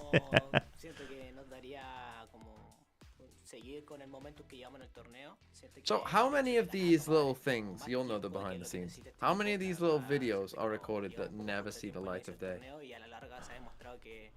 Ooh, probably close to 0. First of all, yeah, there's not that many that would get recorded. And then if they, because if by the end like you have stuff that would have been time relevant and you're running out of time, you'd probably just play it in the countdown leading up to the broadcast. Okay, makes sense. Never a moment wasted. I think so, yeah. Has a producer ever shouted at you in your ear? Has a producer ever shouted? Oh, I mean, in my ear? I think like once, but that's usually a terrible idea. I hate it if producer like I've actually shouted back at a producer backstage because they like took too long to explain the situation because they had like a monologue in my ear. Chobra, he's well, they got a screen that doesn't work. That's fun. You got 3 minutes. Get logging on. This team and then really showing who he is, why people were so excited about him down in this lower. Ooh, not bad, chat. Shouting at the producers. I mean, it wasn't like I was shouting, but I went back. We didn't have much time. It's a live show, and I went backstage and I was like, you can't do that. Like, you got to make it concise. I can't hear the analysts. Absolutely, yes. You think? Yeah, 100%. You think he's just? Oh, so you were casting? You went on the analyst desk? No, I was hosting the analyst desk. So you were hosting it. yeah, but then we sent it to a commercial break because we had a tech pause. But like, they were this was for a CS event back in the day, and they were trying to explain to me what was going on, but they were kind of mumbling and talking they were trying to explain the whole thing. They're like, well, first this happened, and then this is what we've done, and here's where the situation is now, but this player said that. And you know, the whole time the desk is on camera, like we're trying to have a discussion here, trying to sound relevant. Yeah, so we sent it to the break. Yeah, and I went back and I was like, I didn't understand a thing you said, and you can't do that. I was like, you just tell me what I need to know. Like, am I going to a break or not? And so we had to, of course, correct that. Got literal seconds, Americas. I'm a man of my word, and these people are. They're loading in. Praying. Chat, it's Korea. Chat, they're starting the game. We'll come back to this. This is Korea, though. No way. I don't know what city, though. They did this. They were watching your stream, man. GB had your stream up. He said, all right, we got to go in. Ain't no way. Elimination again on the line for these teams. That's what you get in the tournament structure, man. You just get these lower bracket games that just keep delivering. And two of these teams as well that have just gone on an absolute tick to 35. Tick to 35. Fuming. Platchat flip the power rankings every season start, and you're probably going to be better off. Well, both of these teams came out Wait, with are you really rough in game? performances to open. MIBR got crushed, I mean, I'm on 18, 17. Oh, yeah. Okay, yeah, there we go. KRU had to get their revenge on Loud, and one of the big changes that KRU made. So you're telling me if I would have just paused if I went on YouTube and just paused, to change around their IGLing. Artazine now in could have control of the reins of this team. bed. And they've also changed their composition here on Bind. You're not sounding like you're gonna last the first map, man. These comp changes to me feel like I'm gonna give them their attack side. the first half, and if it's shit, I'm going. Potentially take first contact. Yeah, he's potentially going to be tested up top. It raised Yoru, chat. Just the back peeking through there. Shaneham's lucky to be alive here, but they know that I like it. I like what Mimi was saying. I like it. This way, that way, doesn't really know which way uh-oh. Collect these kills, though.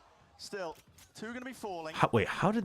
Oh, I mean, yeah, okay, yeah. Nope, could have been a disaster, couldn't it, this round for MIBR, and yet it's KRU that falls early. Flash through doesn't connect at all. Could be LA or Flushing, New York. That's true, actually.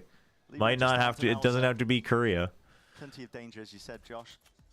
He was incredible in their previous game.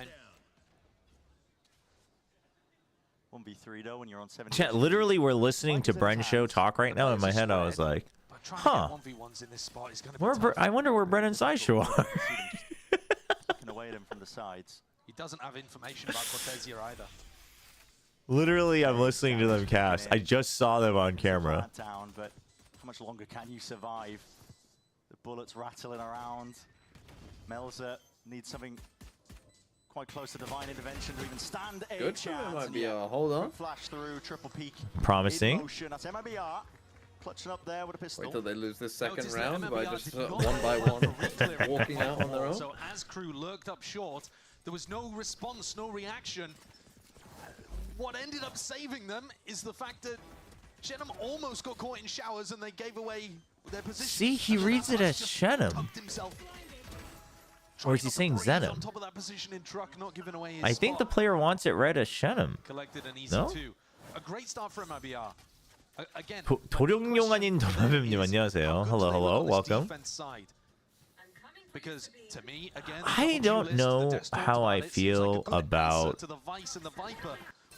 Solo Sky, no passive info Sentinel chat. But I guess you have the Yoru. Yeah, MIBR has the Yoru. That fills the gap a little bit.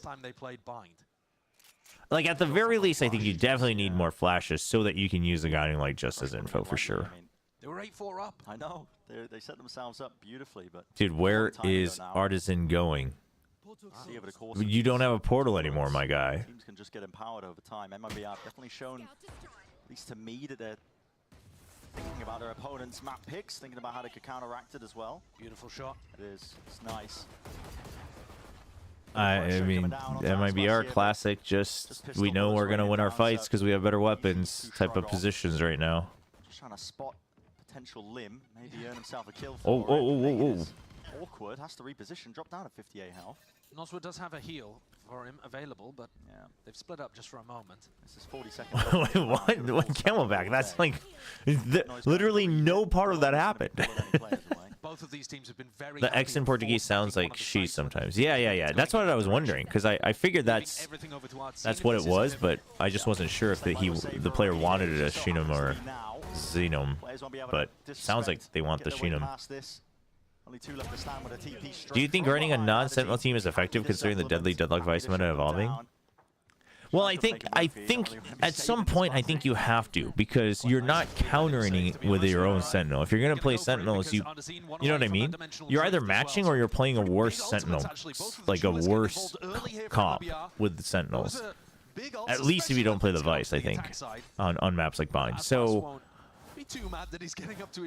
I'm okay with it because I think that's the only way to try to counter it. Now, solo Deadlock is also a case where it's like, I wouldn't, if it's solo Deadlock, I wouldn't count her as a Sentinel. So it's like, okay, so now you're trying to lean heavy onto the other side of things to try to overcome the Sentinels on the other side. That part doesn't necessarily bother me as much, but there's an argument to be had that that is more risky, right? Because the reason things like the Deadlock Vice are so good is because they're so stable.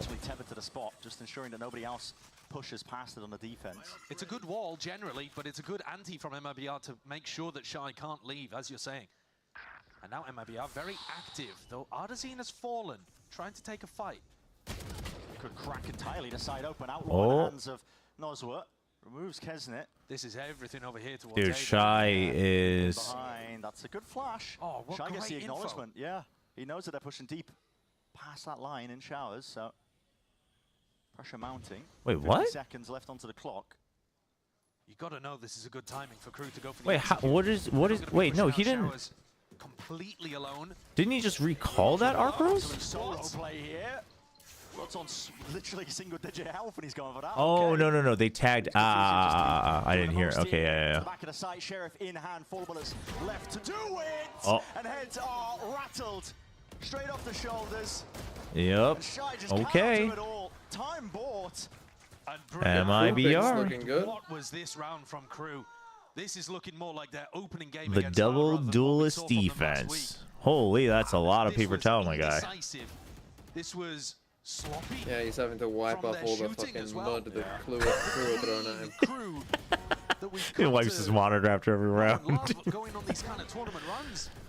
They're not able to take out Cortez. After Shy's whiffing in the final pop me, Camelback, what are you Are you practicing your esports journalism? Is that what's going on here?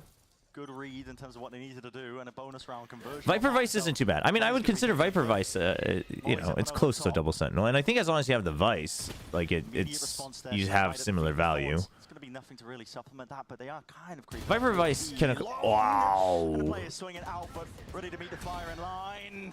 Damn. Not able to cross that gap. Super nice from the MIBR this is the thing. If Crew are going to get out-aimed, they're just going to lose.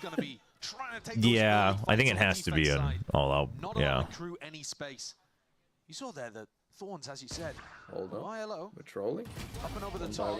Cortezia's got it under wraps, though. Yeah, potentially it could have been doable, but... But yeah, my point was, you saw the Thorns go up and over the top there. And that's supposed to be the timing to go. I died in my hardcore SSF Witch playthrough and Sen lost. This evening is going lovely. Oh no, Klepto. I mean, thankfully, hardcore for now still just transfers over to just regular SSF once you die, right? Crew needs space. How far were you on your Witch? When you give them the space. Think back to Crew's game against 2G where they were offered a silver platter and they looked unstoppable. Yeah. But MIBR seem to have... You guys want drama? I'll drum up some drama. And if you think back to what that means Pacific, you can definitely drum up some drama in Pacific for sure. Have to win Bind or Abyss. Easy peasy. Because, you know, both of those maps seem favored towards Crew. Yeah, didn't opt into the open haven pick per se, but honestly, with the way the Crew have been looking, they've been making these incremental. Chat, let's talk about the coaches being outed though. 2 coaches, 2 head coaches being released or benched. It's insane, by the way, that Fnatic benched Elmabody. They benched their coach. They didn't want to break the contract, but they didn't want him coaching. That's crazy. They were just really running away from this. We had a bit of questions on what their defense half was going to be looking like on this map, and it's looking good. Yeah, when you win the pistol and a bonus, it's hard to look bad. That's absolutely true. But I'll tell you what as well, Cortesia up to 7-1 on their defense side, snacking in part on the ecos. Like I honestly think that that's worse really good value on other than being released. And he's a player that all eyes were on during the off season. There was a certain tournament where people were looking at his headshot percentage. Now, Brent, I know you're a big fan of headshot percentage. Oh, don't get me started. One of the most meaningful Paper Rex and who else? Paper Rex? It's normally kind of Alex is under. No. Paper. Wait, what? Chat. No. Paper Rex. Alex is still with Paper Rex. FPX. There are occasionally players where their style of aiming is so beautiful. And Super villain William Chobra. Where you look at it and you're like, wow, this is ridiculous mechanically. And Cortesia was one of those players. All eyes, all attention. Yeah, Doom. Yep. That's what happened to Doom Bros as well. True. Here today. I think he's had a little bit of a slow beginning to 2025's VCT the thing is, I don't think Fnatic. The thing is, I don't think. This map though, 7-1. Or maybe I would like not to think that that's a panic move from Fnatic. I don't think Fnatic had any reason to panic, but it could just be that over the course they felt that the meta reads were off, and maybe the chemistry, etc., wasn't working out. Because some fans are looking at it as like, oh, it's just one turn, like it's just 2-3 matches, and then they're benching or releasing coaches. But both of the coaches that have gotten that treatment have been with the team since last year or longer. Right? Honestly, FPX, I kind of understand, to be very honest. I kind of understand that Nathan D gets released and they need a new coach. I think Nathan D has good ideas. I think he does, but I mean, you've been given the time. So that one I think it's I don't think it speaks to his skill necessarily, but I don't think it's unfair. Spam onto the corner as well. And do you even expect him to be up here? I think he's probably still worth picking up as a coach for some teams. Maybe not a head coach, but as a coach. Elman Putty, less time. But yeah, I think not as shot. Like it's not like they hired him and then literally after 2-3 matches they benched him. Ardazine's TP is going to be fading at some point, but we'll see if he ends up committing to it early. 40 seconds on the mark. I think he's got about another 10 seconds left on it. Flash into the corner. Get some sort of connection here. There's going to be an orbital strike as well, just to try and blow this up. Crack, open the site for KRU. Oswert creeping inside that elbow smoke, and noise has been cut as well. Dude, Kesnet is in. What? Why is it taking so long? We heard the bullets. 20 seconds left. They haven't cleared out this. Who could play Artazin? Happy feet, trying to dance and dodge and weave around the bullets. Can't dodge most of that. Here we go. If he saves, we know who he is. If he saves on 6K with a Razor. Yeah, surely we tap the ult to draw out a reaction. Potentially one more kill to make it winner. Important fight. Kesnet wins it. Okay. Turning up the heat. He heard you. What a slow round from KRU. They got the job done. The entrance through B long, and Kesnet cracks things open for them. That was a tough round to crack. Kill them. Are you just putting these through some ChatGPT type feat? Like, what's going on here? It's not gonna work. FPX had great ideas with their execution. Yeah, I do wonder. That has to be a practice problem. It could be, and maybe it's how the coach is, making them practice. We also don't really know, like, how much of what part was like him versus Berlin, SDIGL, etc. Like Berlin's one of my favorites, but I'll be honest, he is a little bit on fraud watch for sure. Players, KRU just happy to show off the rifles. Praying that they can get that early pick. Ooh, flash and the boombot broken. Dog as well. We're being pulled out of KRU just to try and gain control of B long. The KRU just spent so much that they actually now just need to take the space. They can't not take it. They've invested too much. But they don't have any clearance on site, so they don't actually have access to TP. They are trying to bore me to sleep. It's not going great. Just closed. Play. Oh, a little TP play with zero information. Old Max, straight back and away. Shayna, Molly at the feet. They're just going to get raised ulted again if they try and go through that. 40 seconds left.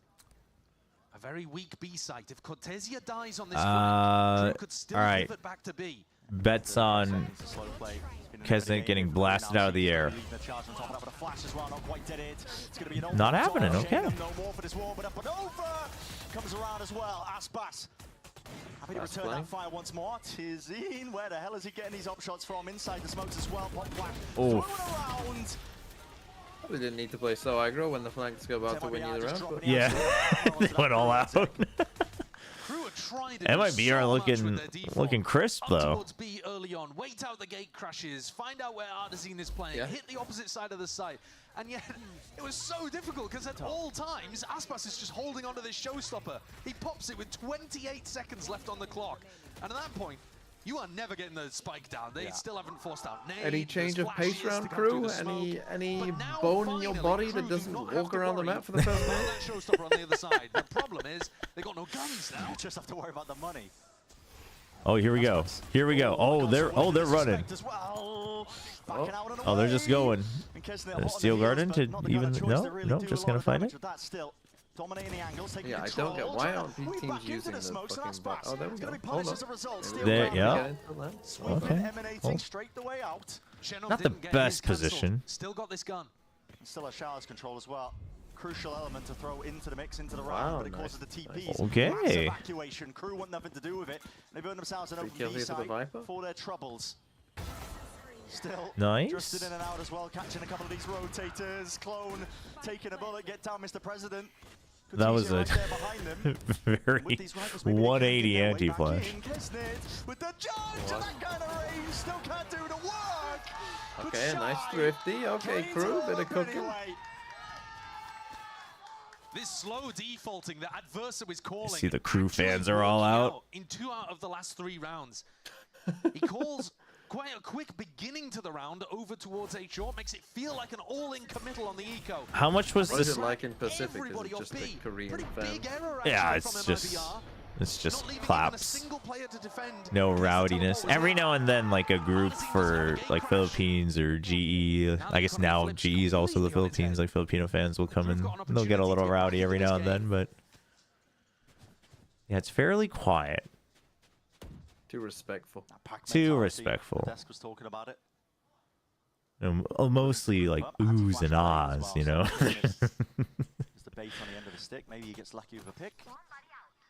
In case they do try and refine. How much was discussed when it happened that 2G went 2-3 in Ascension group stage and then qualified for that playoff to win the title? Positions with the shotguns. And again, I don't think there was really any discussion around it. I don't think it's necessarily a problem. No ability to go and reinforce the A site.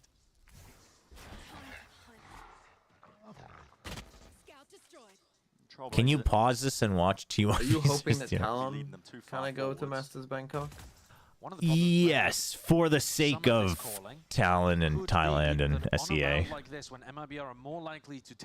think it'd be huge for them to be there. Time a little too low, but Crew are trying to pick this before the 30-second mark. And I don't think it's. I think it's totally possible. That's going to be looking the lockdown, Lamb's control. As long as DRX wins today, but pretty important fight. Aspas wins it. Close quarter. I don't see a world where Talon's beating DRX. That's for sure. And here it is. Kesnet plant down. Nothing to really delay into Nidus. One still at Snake bite. Yeah, from Snake Cortesia. Drop down. 10. For this one as well. Now the shorty's in there. They're just all their bodyguarding. remaining, and chaos has been scattered straight all across the site. Man. An attempt now from MIBR. They got the weaker guns, but it might not even matter one bit. Picking up the upgrade. Aspas, the goat himself, steps up to that challenge. Bren with the goat. Okay. Okay, trying to beat the allegations. Immediately at that, kills the flood in, and the feed is filling up with red. Crew might have just done enough. Tease out in the open, just the pistol, and a trade shortly after from Mazzino. So it got dicey. Got a bit worrying, but still, it's Crew able to navigate their way through. Frontline teams always have solid gameplay, even that pickup squad, which doesn't have a good idea. It's never mind. But the composure as well from Crew to be able to sail through those waters. Direct correlation between facial hair and aim. knowing that Are we gonna give that to Demon 1 as well, though? Thinking about how MIBR are going to try to set up win conditions. So now we get back to a rifle A losing record being rewarded. I mean, yeah, but it doesn't happen that often. That usually that would mean that it's an anomaly, and it's just as much fault on other people as it is perhaps the format, right? Battle line's drawn off pretty early. Yeah, once more, a little bit of defaulting, take an area, but then now you're free to become an RQ content creator. I'm interested. We've already seen MMBR's anti-plant utility come through really strongly. Cortesia has that cross-map snakebite from B. Shenam's got the Brimstone lineup. Now he's got the Brim ultimate to play with. Unaware. Crew can't play this too slowly, and with a minute left, they're already in lamps. Yeah, Shenam now reposition. I'm not liking Shenam's position. Could have looked across, and now we know that they have. Yep. No, that didn't seem ideal. Like, why didn't he just join and shower? It's like, what's going on here? Looking around trying to dodge and weave past most of this one, but okay, that one was a little rough. It's as if he had never seen that Viper wall. Yeah, that's what it felt like. And then someone told him, like, it's a possibility. He's like, oh, I guess I should watch Lambs. I think this is a save. Yeah, we'll see whether Aspas and Nozwa try anything, but Crew pulling out a really nice idea in a round that was swing for the MIBR economy. They did the same thing they tried on the pistol round. Clearly a bit of an anti against how MIBR play defense. They know that MIBR don't have very good reclear. But surely we don't give Aspas a showstopper. The guns are important to remove here, but even more so, don't really want to be building up Aspas to that showstopper. Casters, one brain cell. Having the good anti-plant utility, where, for example, they're throwing the Brim Molly. I mean, not that Brim Molly, that was a bit of a minus 200 from Melzer. But Chinom is holding it, waiting for the tap, and then he'll fire his Brim Molly. What that means is he isn't using it to Liquid and RQ and champs, so it's Lee versus Chobra Pledge.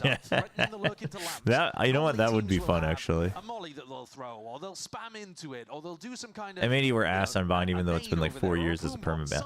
Yeah, that lurk coming down. Like, I get it. Like, games are like they're real living creatures, chat. Right? Things happen. Somebody has a good day. Somebody has a bad day. A little bit of an off timing in a util. Maybe a slightly new set play. But I feel like maps like Bind, Ascent, Haven. But they've got a hard read on how MIBR are playing. Like, you could just copy paste old timings even with new comps, and you should. You know, it shouldn't be that difficult to just keep track of some of the basics, especially if you're seeing old setups. You know what I mean? Then I get it. Like, the mental stack is big. It's not easy. I'm not saying it's easy, but I don't think it should be hard if you're a pro. You know? If you're looking at the grand picture, though, here, if we're expecting... Yeah, I mean, Paperix is guilty of this. Paperix is guilty of this. And why have we not... Like, if you don't want to play meta, that's fine. But why? How have we still not figured out something that works for you? Like, and the thing about Paperix, chat, is that you've been dominant in your own region for 3 years. 4, maybe even. So, if we're counting, like, you know, all the old prehistoric days. So during that time, surely you can kind of skip out on scrimming all the maps that you're just able to dominate on and just drill different Ascent comps. And this is a little bit of hindsight, Harry, but, you know, thinking about it now, it's like, it's almost inexcusable. Dude, that gate crash is, yeah, not great. Oh. On a fantastic angle, high ground, willing to do the damage here, and Aspas hard committed onto the corner, cleans up almost instantaneously. It's a showstopper, let loose and around. Nozzle was traded out with the bullets before that could even get any sort of value. The snake bites still flying up overhead. Onto the feet, it's going to make it really difficult to try and get the hell through. And Artisan's come into this round with a glass cannon Vandal, no armor. Yeah, good luck at this point, 2v3. Heroics. Needed flash through and around. Patience played done by these Crew players, and the right timings are just there for them. This is 5-5. Bit of a rough adjustment coming out of the timeout. Some are inherently stronger and nicer to look at than others. It's like Valorant with RQ players. That's a crazy curve on the quote, but it works. Which means that by the time they go back over towards the site, They did grind a SEN comps and found their 23-24-1. You know what? No, the 2023 one was pretty good, actually. The 2023 one was pretty good, but I do think the weaknesses of it got exposed also fairly quickly. But my point is they have to make an adjustment, and in this round they have. I think you could have just kept retooling that one. Enough that it's at least not just a terrible map for you. You know? And like play it against some of the weaker teams just to let teams know, like, yo, it's not a perfect permaban. Like, we'll ban it if we have the upper, you know, seed, but we'll play it. You know what I mean? Like, we're practicing it. But straight up, they're just like, oh, we're never practicing this, and we're kind of screwed if we have to play it. You know what I mean? Like, what your opponents are going to do. Yeah. And KRU, I'd be surprised if they spend the next. No, the Raze Fade or Raze Sky Harbor Reyna. Like Raze Fade Reyna, Raze Sky Reyna was pretty decent. And then the Raze nerfs came and then you didn't have Jing, so I think that's part of it. But like, I think you could just retool that and still make it work for you, like your style. I don't know. I mean, that might be oversimplifying it, to be fair. They probably get wrecked if they still play that comp now, but where's the surround? Oh boy, he's gonna get another. He's getting away from them. TP is called for. Already back into the fight. That puts him in orbital strike range if they want to go for it. 20 seconds left. You choose to commit it. Being held into the back pocket, just trying to hold to see if they can catch that timing. Shy, lucky to be alive, but almost pulling the bullet into the back of Shanum.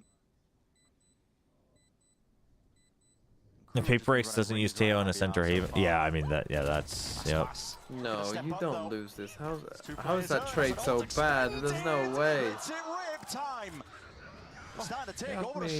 Dude, what? Not even a good plan. What the fuck? Dude, what? Wait, why are? The answer is no. Dude, I straight up looked away thinking this round was closed out. No, we got the slowest trade attempt in all of history. But a lot of it's been that oh my. Yeah, but why was it planted there? What in the world? You had showstopper getting it up regularly. This round was what? Pure brilliance. Yeah, I was ready to give up in that instance. You see a 2v, what was it, 2v4? Yeah. Nobody's happy about that round. From the player that's taken MIBR from a team that even the Brazilian fans were not too keen on to a top 4 spot in kickoff. Relevancy and an early pick as well. Kesnit toppled, trying to fight for control of Hookah. There's a bit of fluidity into the approach, but it's going to be punished at that.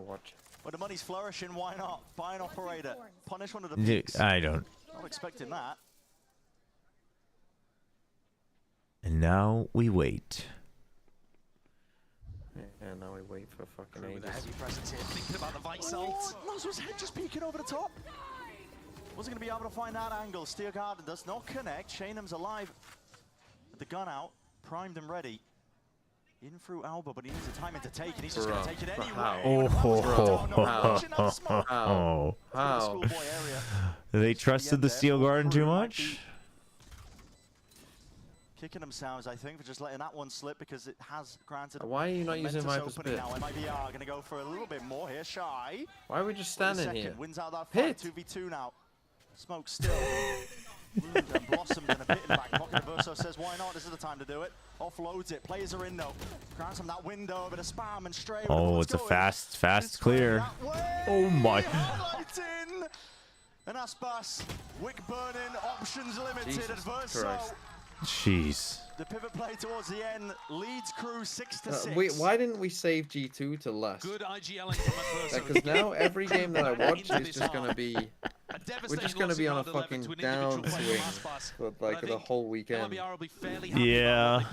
Yeah. No, this really isn't stimulating. I'm gonna have to watch D1 attack bind tomorrow.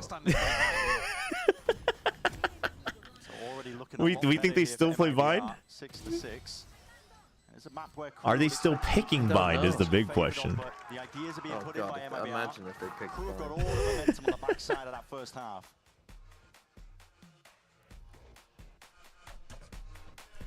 What are your thoughts on Vice Killjoy double Senti? It's for you. Do you like it? Like there's some combos you can have, but Killjoy is just not in a good spot right now with the threat of Teho. Go. Silly dog. This doggo is so cutely drawn. Red Bull gives you wings. But I would say Red Bull Zero is here. 100% wins. the thing is like Vine plus Swarm combo is a little overkill though, in my opinion.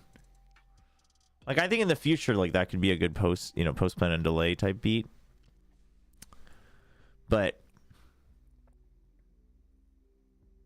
both of them need to land and arm, so they're having multiple that have to land and arm themselves isn't the great. It could be okay on attack too. But I'm not like it's a neat combo in a vacuum, but I don't know if it's as good. I guess it depends on the maps.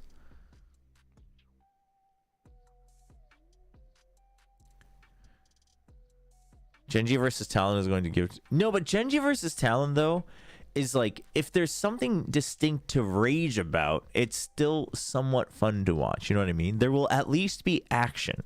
It may not be good action every time, but there will at least be action. Do you watch any sports? Not these days. I used to. There was a time when I followed NBA a lot. I used to like follow Major League Baseball for a little while. Not watch, but I actually liked listening to it on the radio. I think baseball on radio is the way to go, honestly. And then I like watch the World Cup, but I don't actually follow any league soccer. A big clash to be had here. The potential for one for sure. Smokes up in their faces. Trying to peek past that haze, see if they can. Any sports you'd recommend to follow regularly? Like I'll watch sports broadcasts to learn and study, but not really big on following these days. I guess it's been a little beat. Looking to get away just even. 3-3 in terms of the body count. Mazino's not going to read that. Yeah, and he's just being squeezed there. Full grip occurring. Back through, trying to flip the map. If Teo is a hard counter, why not just run your own Teo? But the point is then you're both just not having an agent that's really valuable. The Teo being a hard counter to the Killjoy doesn't mean that putting your own Teo now makes your own Killjoy valuable. It just makes, if they play a Killjoy, it's a hard counter to the Killjoy specifically because like all of your Yuto can just be destroyed for free. They're really giving you the full buffet of your favorite parts of Valorant. They could end up with a flash in the face. Primed, held in the hands. Oh my god, nice try. Dude, that was wow. And he leads KRU to a pistol round win. They need Melzer to come alive. He had a fantastic previous match. Long car rides listening to a baseball game. There you go. There you go. Who wins? This? I mean, I had KRU, but MIBR is looking pretty sharp. But what is that shot? But we'll see. Right now, obviously, not that round didn't look like it, but UFC is great if you watch. Ah, man, I can't watch like boxing UFC. It's too brutal for me. As much as MIBR are going to be coming into this one with MTB. how to use the double duelist. Is it mountain? Is it mountain biking? Is that what it is? 5 sheriffs. Yeah, that's a commitment. But if they can win against the outlaw with 5 sheriffs, FPX. They got the fucking FPX gun buddy. I mean, this is what they used to do when they was FPX and EME. They would do this. Yeah. The outlaw didn't exist then, so it made sense. But imagine you're going to be seeing Arzin playing over towards showers for most of the rounds just to punish the fact that if that wall is placed down. That's funny, actually. If Ardazine can default over towards showers, he'll be able to bait any potential vice wall. Yeah. No, but if they win, it's really sending a message that they are simply the better aimers. Even a gun to pick up. Not too sure. Adverso was also playing this spot all the time. Didn't get caught by grab net, nade combos, that kind of thing. Mountain biking, MTV. No, it's all good. You can use abbreviations. I just needed to clarify. Mountain biking. That sounds kind of fun, actually. Yeah, that might be worth checking out. World Tag Tournament. Oh yeah, no, I'll check that out. That sounds interesting. You know what? I should go back and see if I can find some Ultimate Frisbee's fun to watch too. I used to play like casual Ultimate Frisbee. Oh, okay. Tears them to pieces. Yeah, this wall ability turns out quite good. The crowd is going for it. 15 HP though. They'll take the round win at the end of the day. And get extremely close to the Vice. Let's go, crew. Go on a run. And he's just snacked on a couple of ecos there too. That's a really difficult wall to bait. It is. No, I think so. I think Teo had a very intentional design, and I think it's working quite as intended. It's a little bit overpowered for sure. But the meta shift intention, I think, is good. Makes everything more proactive. You got to fight for space. You're constantly fighting for space, right? I think it's good. I think it's good. Holding onto it as well. Gonna throw it over towards Showers. Yeah. So this is where we're the regen shield. I mean, I think that was really just to spread out some econ options and see what works. I don't know if it's necessarily meant to have. Oh, whoa! Artazine. What are we doing? I'm not convinced by his Yoru play, man. What are we doing, man? I mean, it's funny, I did a G2 video today talking about how they did a Yoru ult on Pearl.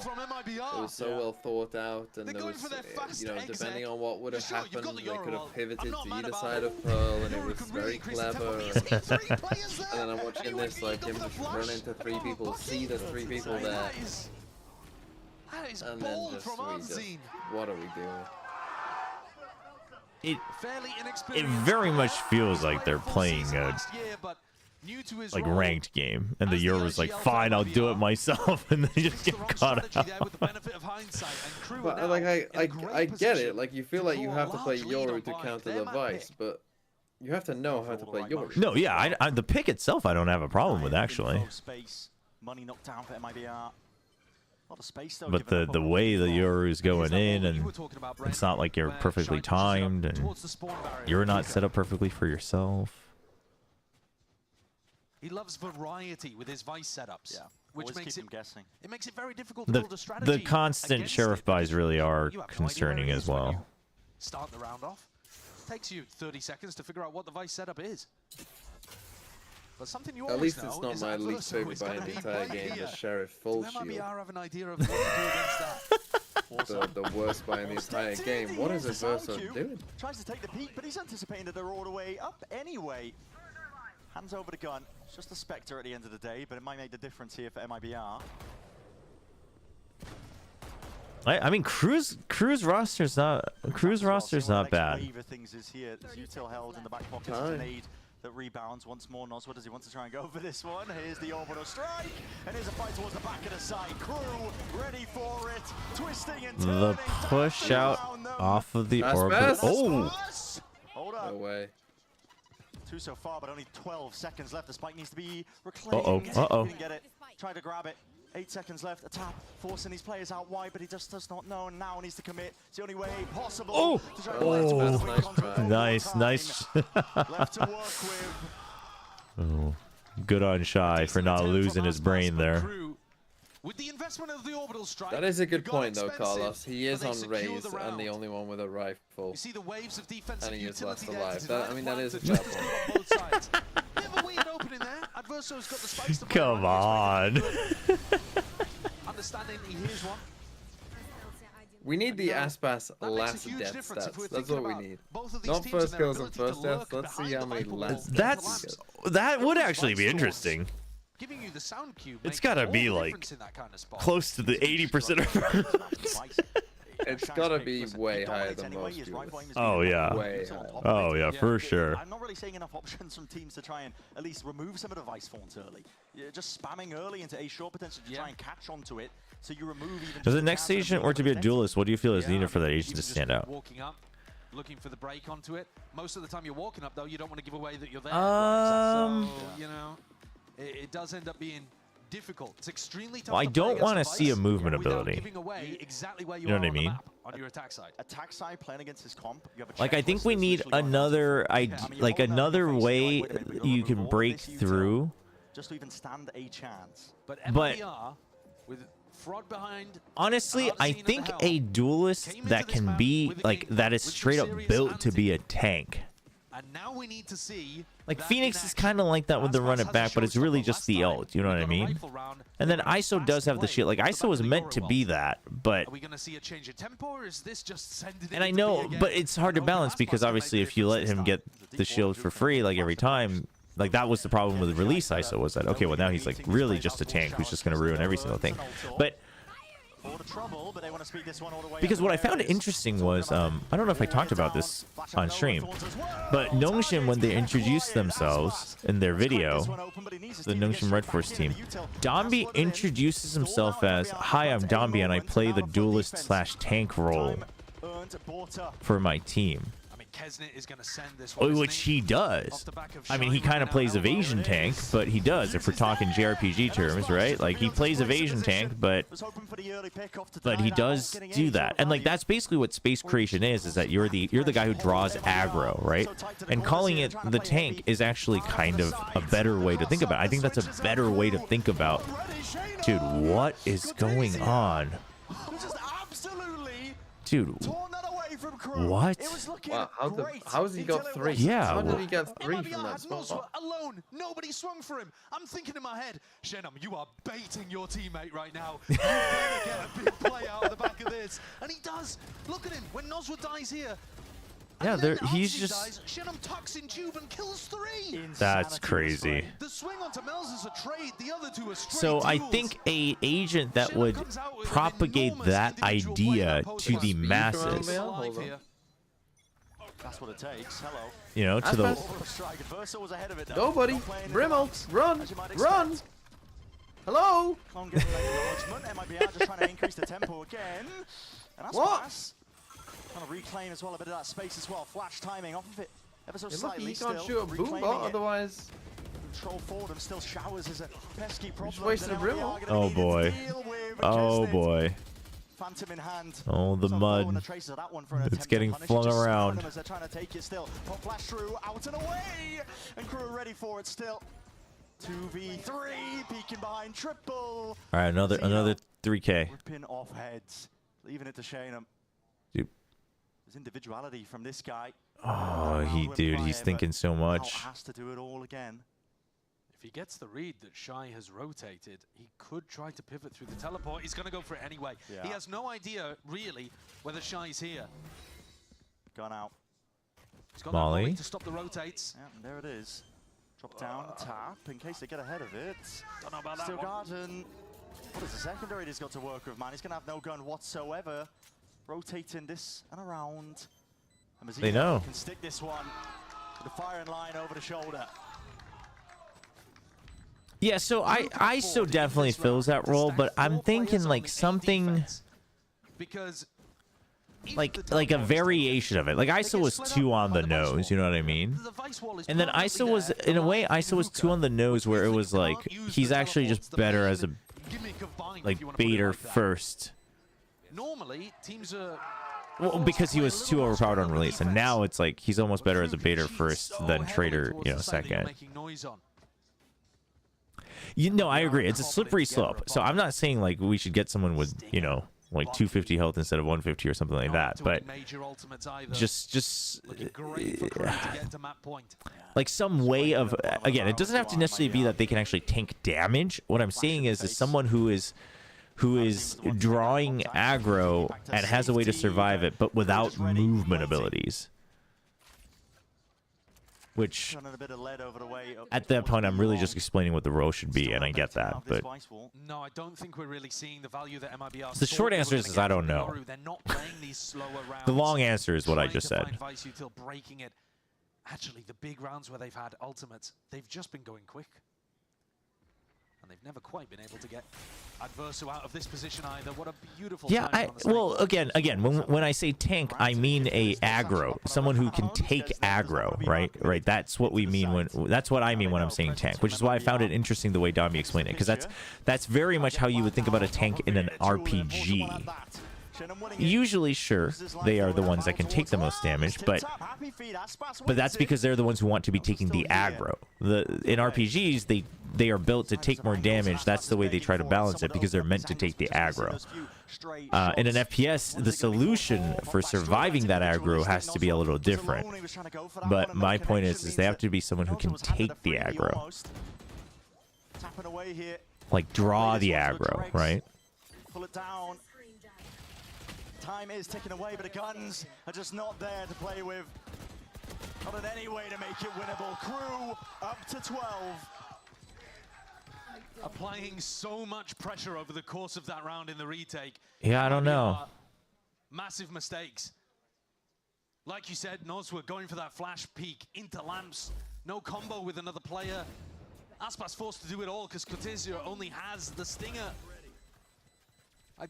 Would a stronger version of Yoru clone work for that? Yeah? Yeah? Of course he is.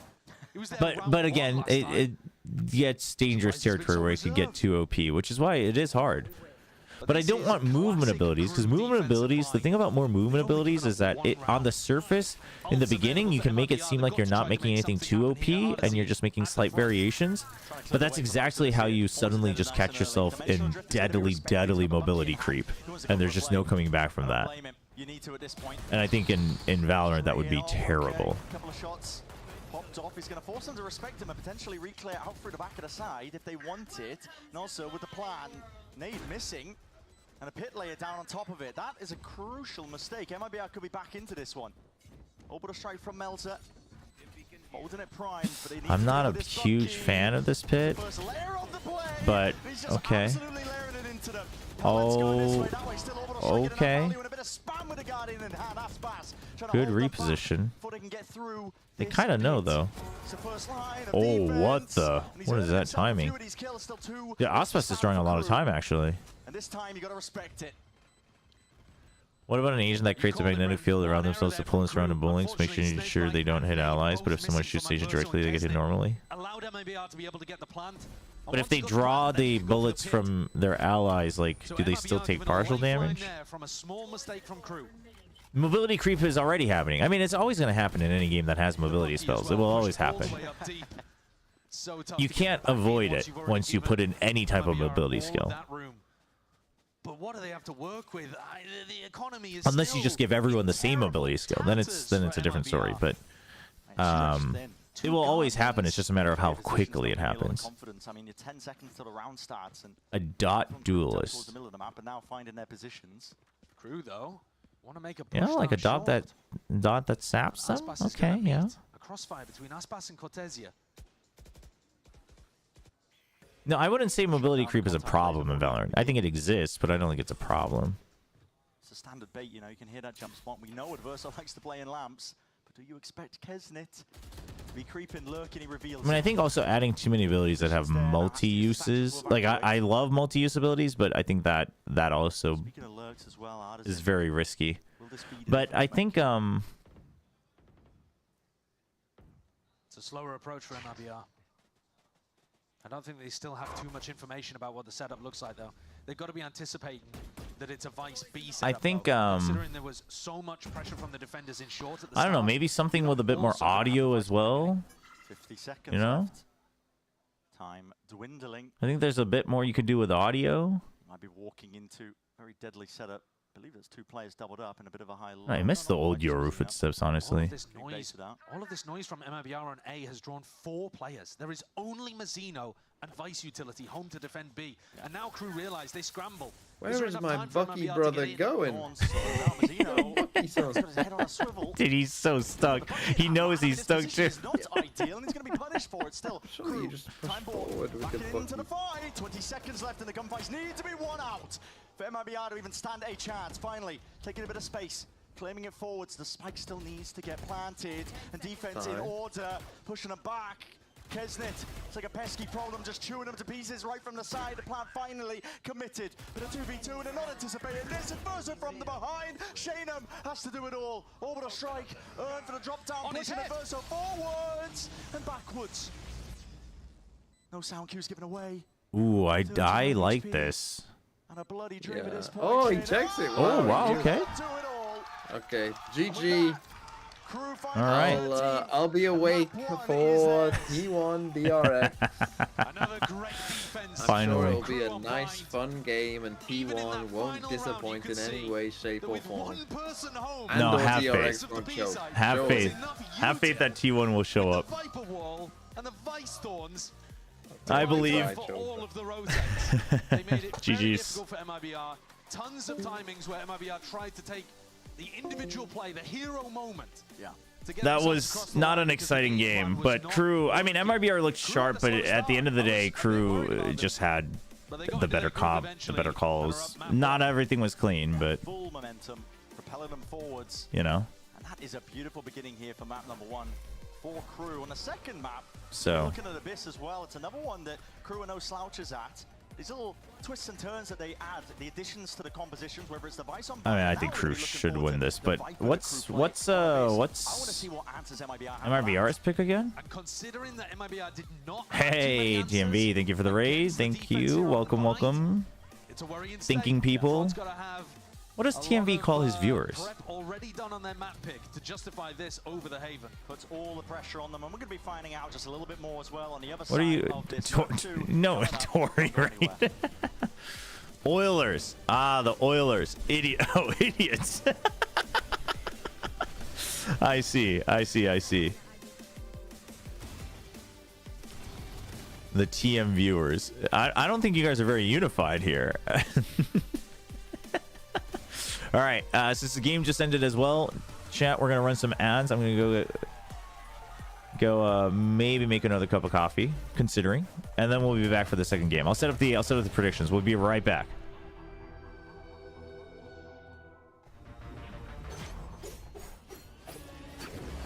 Even up though in the post plant, stepping forward on the side, getting ahead of the util. Oh, it's just too easy, baby. That's all the way on. Okay, safe seen him. And he's been caught in this corner a couple of times with 10 HP. It's all he needs, Darker! 是吧？强体不也对，位置也对，一手也对，啥都对。来了，这把传线暴走，而且后点位全被罩出来了，可可还在死。Not fault line, dash forward, but Town is famous. Able to make anything happen. Izu continues to fill space. Be right back. And then they all line up. Flawless finish. 4K here. Take a bow. Okay, TC Queen, we need you guys on the stage now. Come on, let's go. Let's go. Let's go. Let's go. Let's go.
seu, fez mais Fastene!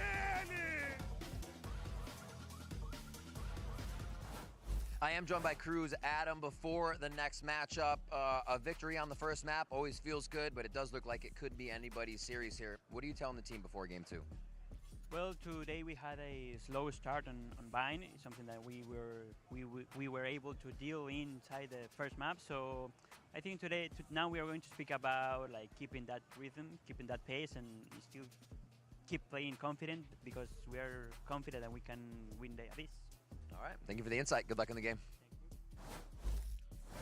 Well, if Coach Adam is confident, then I'm confident. You know, KRU picks up the dub, and they get themselves their first map win in this series. And it was, of course, on their pick of Bind. Welcome back, everyone. Golden Boy here alongside. We have Mimi and Ender. And we almost went crazy there for a minute. Guys, I mean, if you started this one off and you were looking at the match, you were seeing KRU not really doing that great. And then out of nowhere, they flipped it around and they found that momentum, just as you heard Coach Adam talk about. Yeah, they really figured it out towards the end of that first half. And I think one key round in that was round 10. And generally on this attack side comeback, how they were kind of finding consistent lurks up A short off of their Viper wall. They were consistently able to scale into this space, and it felt like MIBR didn't have a lot of ideas of how to deal with these lurks. You see in this round, they're trying to heavy fight into showers, and then they make the decision to I'm back. Caught off guard by Kezin on his lurk, and then KRU just trades out, goes through this very heads The up sound, it's out of sync. with that showstopper, and they close this one out throughout the The trades. audio's ahead of the like video? Okay, so it's gotten bad again. Which, dude, I don't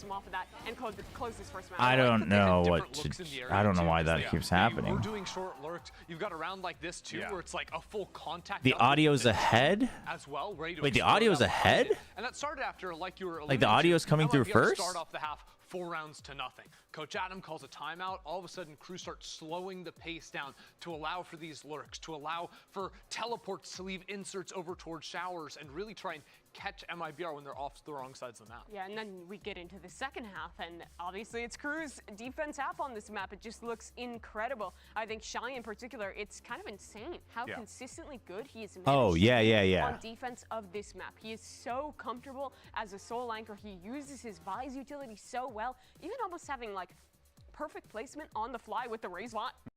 Darkness. Sorry, Omen just queued us. I don't know what happened. We just got Omen. KO knifed. KO knifed as well. Straight up. But seriously, like, I don't know. I was a little bit surprised because I thought that Shy was going to be put under a lot more pressure, right? Because MIBR lock in this double. Is it really bad, or see if it gets fixed a little bit now as we go through it? Someone on YouTube was asking earlier if I know Tohyun. I assume you mean the YouTube content creator.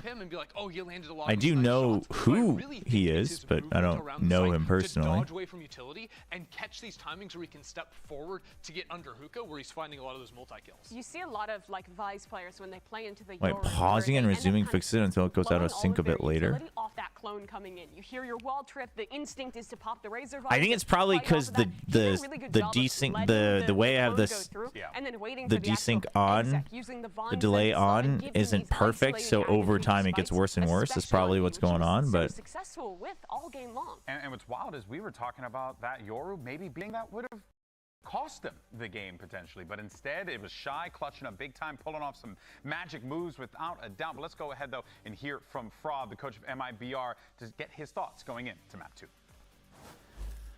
All right.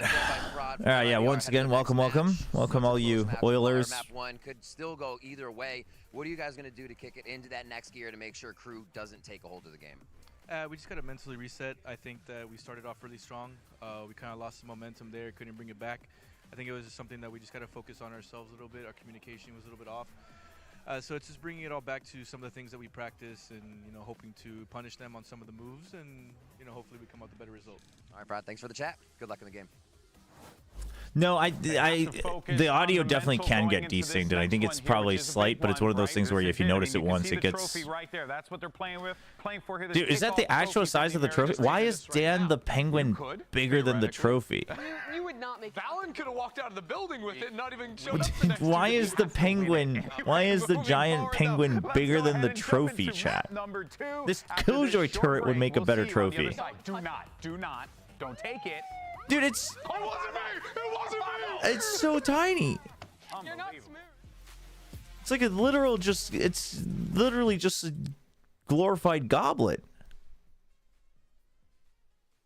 No, there's surely a bigger version, right? Surely that's a mock-up. No. There's surely a bigger version. You think KRU's going to 2-0? I hope not. I mean, I kind of hope they do, so this match doesn't go too long if it's going to be like the bind, but I hope.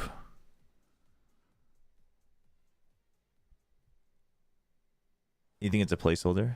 The penguin was closer to the camera? That yeah, could have been. That's true.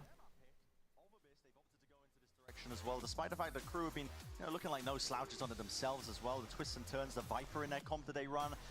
Some part of me hopes it's a 2-0, but I hope MIBR puts up a better fight. I mean, I think that bind... Okay, let's calm down, cameraman. I think the thing about that camera movement is like it's only cool if other parts of production are in on it, but everything else is all smooth and calm, and then suddenly there's just one camera that does a crazy flip. That would have been good for, like, you know, opening day shots. But you always experiment. What I was going to say was the bind felt very much like MIBR just trying to figure out what kind of comp and agents they can work with to break through the Vice stuff, and it just wasn't prepared. But now Cortesia does have the Cypher, so you can try to place trips or a cam or something like that, and that's what I would imagine MIBR are going to be doing to avoid that wall becoming an enormous problem for them. Avoid. And beyond that, I got to be looking at Aspas, because you get him on the defense sub to Tarek. No. Sub to me, chat. Sub to me. Tarek's got subs. That fan doesn't know what they're talking about.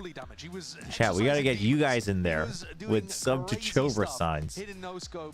That's what we need. That's where we need to. That's where we need to get. Good performance right now to overcome what KRU have done. How is Glue Visa versus Mud in Brazil? Well, it wasn't too muddy. It was just not exciting. KRU. Yeah, we'll see. We should have played Abyss first. That would have kept TFV awake a little bit longer, I think. Yeah, I mean, it's messy, but at least it's exciting. An attempt to answer back once more, still 2 versus 2. It's what we're left with. Not bad from MIBR, to be honest, because KRU had the right reaction. But now the KRU players have the opportunity to take the initiative. Looking to try to catch the timing. Walking all the way up. Crouch peek into it. Aspas missing that first shot, but just spots it. Flash and a re-swing. Blind as anything. Aspas, but it's Aspas. 40 HP. Sheriff in hand. Hello. It's Aspas. Dude, 15 HP.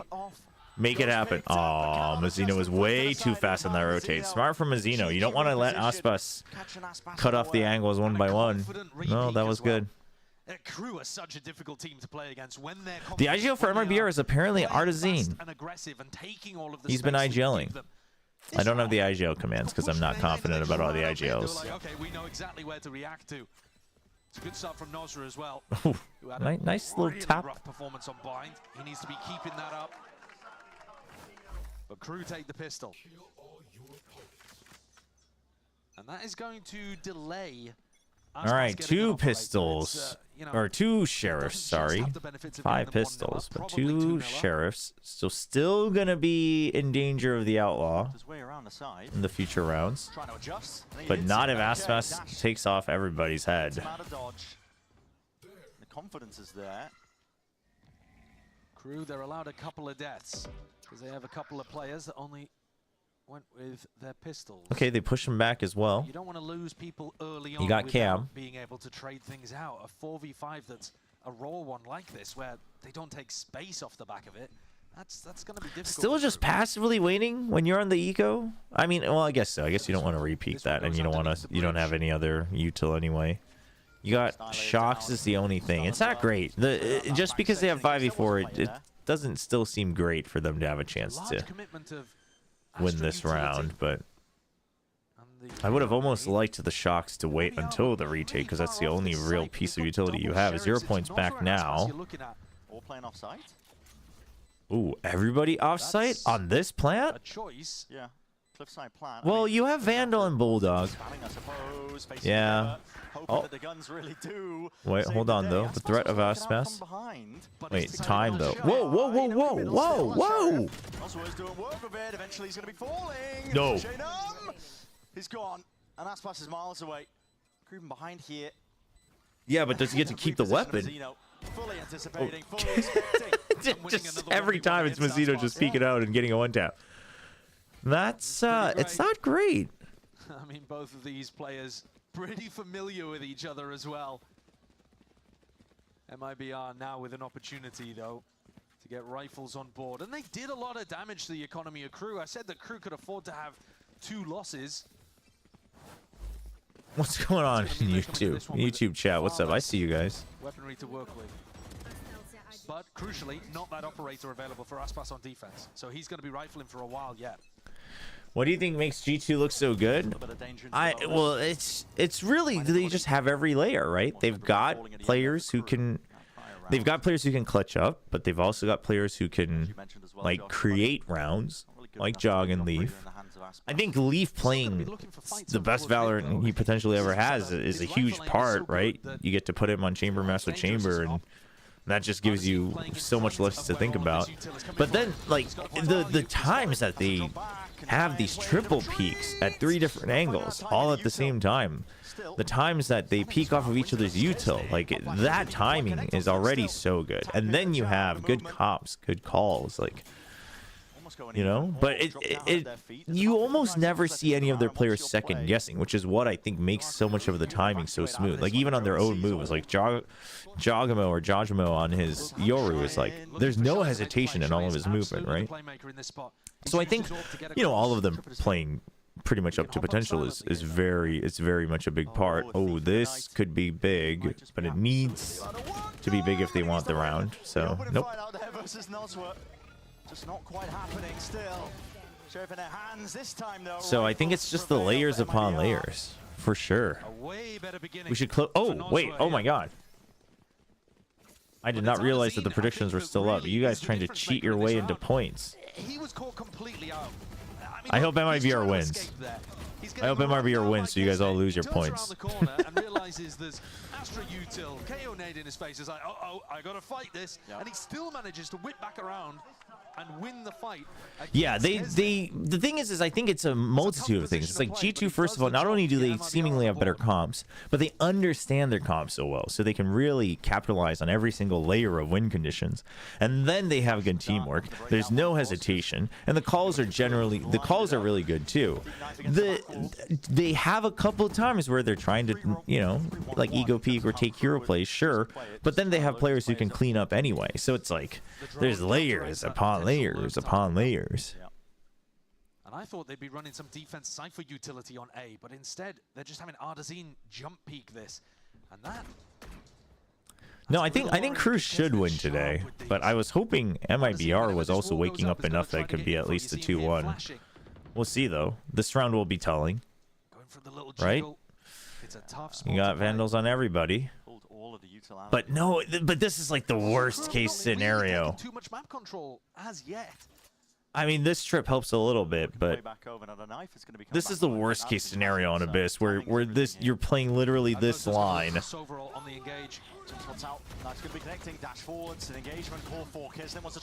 Okay, they're gonna spam through and get everybody somehow. It's predictable. It's only the one choke point which they're going to be trying to get their You use Center's. How does KRU? One way to shut it down. 20 seconds what? left. Yeah, this is with 20. Yeah. As well, so it sucks for him. He's been on the this is terrible. The entire round. Didn't realize no one was. This is actually the worst. The trip that's inside his orb. Now that he's learned about that, G2 is like an onion. Yes. Shocking it at the beginning of rounds.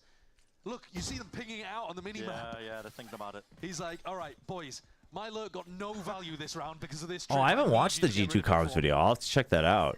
Yeah, because obviously I was telling TMV, like, I'd love to listen to a full round. Obviously, we can't do that, but he's microing a lot? And then as an extra team, the enemy team fell asleep. I mean, I don't think Sen necessarily fell asleep today. I think Sen played okay. It's just... Yeah, I mean, Jajimo being like cracked and like understanding his role as the duelist and the Yoru play and all of it, it's very good. Like, I think the games, or every game so far, but especially the games today against SEN, I think just showcased that Ja is doing exactly what we all thought he would for this G2 squad. And Aspas's job is to defend these smokes. And he doesn't quite realize it, but the hordes are coming. Yeah, and they're going to come knock in. Going to try and open this one up. They're accounting for the peak anyway. Dropping him in his tracks. Okay, starting to take mid control from KRU. I like that, especially with the weaker weapons, because you just want to barrel through so you can keep picking up the weapons, except Kesnet's way too far ahead. Should pick it up now. For so. And Adesine, gun ready. Well, we're a little stuck, aren't we? Hold on. Any util? Any utils? Any utils? In what world are you picking up your 0 point as you peek out? What is going on? And also, why is Nostr He's completely and he's got very little chance of converting this. He has no info about where Cortezia or Adesine are. He just knows that they could be anywhere, basically. Oh, you were joking that it was so slow. No, G2 wasn't even that slow, though. But this is full discipline by MIBR. I mean, you just look at their positions. Hit up plant. Creeping forwards, double face. There was a world. There was a chance. That would have been a nightmare. I would say that the G2 SEN game was G2 playing really well, like that's like 90%. You could argue, I'd have to go back and look. You could argue there's like a little bit of 10% of SEN not playing that well, but I don't think SEN necessarily played like bad. I mean, there might have been some whiffs here, but even there, not too much. Use the fact that KRU are not running a hard sentinel. There are no trips on the flank. That's something that NRG never really did. Whoa, Goblin, calm down. What's going on? Calm down. Than the Viper wall. They didn't full clear out A and try to flank them. Why are we so mad? Already you can see some of these ideas, and it's 10:45 a.m. To attack timeout from KRU. You know, right. Maybe not where you are, but it is for me. Grab some water, cool off. He one-tapped me through the smoke. Shouldn't have been in the smoke or near it. That's going to be another variable that KRU are going to need to deal with. Yeah, honestly, if you don't calm down, listen, we'll try to be a little bit lenient, but or you should have one-tapped him back. You know. But where is he going to play? Aspas has generally been playing around mid, but he's going to get double. No, there were some good reads. Like, honestly, the G2 game, unless you're a SEN fan, the G2 SEN game is worth watching back. G2, yeah, really good calls, really good reads. Kind of incentivize the operator to start B, but you don't want to. You don't want to always play to KRU's tune. Yeah. Exactly. Yeah, SEN was getting forced. That's what it is. Like, it's I would argue that any errors that we caught live was forced errors, right? I always like to talk about forced errors versus unforced errors. Unforced errors is like, you know, like overextending. Like Domby, you get the site and Domby's like running out here and dying. That's an unforced error. Nobody forced him to do that. There was no need to do that. But forced errors is like, you planted the spike, but then, you know, two guys are running in and they've already taken out like two of your teammates. So now you have to push out, right? Like that's a forced error where you didn't have the util, but you had to force out and just like dry peek and you die. Like that's a forced error. So towards B, breaking a trip, really trying to make it feel like there's heavy B pressure. Aspas, he's not budging. No. I can hear all the noise being made. Yeah, no, yeah, that Abyss game, yeah, Zekin's reaction. I'm glad they, you know, he was able to regroup for map 2, but yeah, the frustration was definitely there. And in fact, things are moving. It is hitting the B side. They have broken a trip already in Cortezia. Okay. I don't think he realizes, but he's going to be under enormous pressure here. Where's his cyber cage? Where's the second cyber cage? Did he already use it? One's here. Nope, that's the only one he has, it looks like. Oh, this is a terrible position. This is a terrible position. Oh, man, that is not where you want to...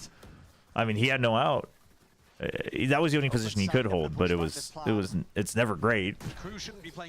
But that's like a kind of a forced error. You could argue it's unforced in the long term, because like, if you didn't have a cyber cage, maybe you shouldn't have been there in the first place, but... Whoa. All right, Kesnet. Well, 3v5. This might not even be a retake. Good morning, Camper. Yeah, All right, that's going to be a save. Even though the money is good for MIBR, the chances of success are just so low, and you're going to be powering up the pit and the null command. KRU, I think, were one of the teams that demonstrated some good. The double smoke KO is my least favorite comp. Why is it your least favorite comp? Least favorite? That's pretty strong. I mean, I guess you don't hate it, but it's your least favorite.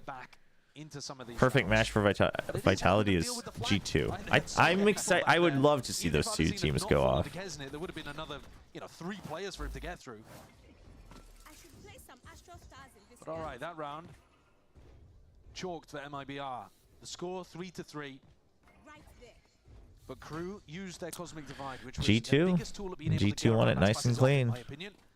Aspas though moves it around, and he's starting on B. I mean, that was Gen G last year, chat. There's value in not overcooking it. Like, I love the concept of overcooking comps. I do. You know? Like, that's the MOBA brain for sure. And that's especially like the Dota 2 brain. Like, I'm all for that. I like that. You know, I like that part about, for instance, Talon. But it takes... This is exactly the type of stuff that was throwing NRG off. They were trying to play ahead of the Viper wall, but the underhanded flashes in play. Noswa in for the back, trying to grind up a win. Corn Melzer tried to dish it out as well because he's just catching him there. And here it is, Viper ult, Neural Theft revealing quite a bit at locations. All right, they're all outside of the site. What are we doing? You've got an op. I mean, Cortezia has to go big. That's why Noswa is trying to make sure they don't push back in. And they just push back in. This is good from KRU, though. They see what's going on. Oh! Aspas moment. Aspas moment. Aspas moment. Doesn't even bait Cortezia. Just goes for the kills. That's my goat. Oh, man. Brent having a breakdown on the cast right now. Can't believe Aspas went for the kills. Bit of a problem here, though. KRU were in a 5v3, and they somehow let it slip.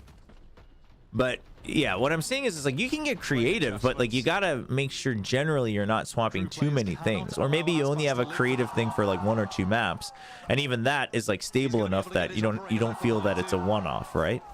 Or you have a stable combo, then you have one-off pocket picks. Like I think most players and teams are going to be better with that. It takes an enormous amount of effort to overcook like non-stop. If you can do it, it's even stronger, right? But it's like, how many people can actually do that? Up and over, drone as well. It's going to be spotting a multitude of targets, but with the nade at your feet, Aspas cannot take the peak that he was hoping for. So with that reveal, and I'll be honest, I mean, I don't know if, as much as I'd love to see it come to fruition, to be very honest, I think Talon's roster just, especially now with Primi added, like you just don't have enough experience to do that. Oh, whoa, whoa. Oh, he's... Dude, that almost looks like it was way too slow. He just still gets the kill. Smokes in your face, making it slightly awkward, and everybody offside again. We spoke about it. Could be a problem for KRU if they try and opt into this play. Tap, gotta force that pull out. First wave of oh, kinda needed that, I think. Oh no! Oh no! Oh no! Oh no!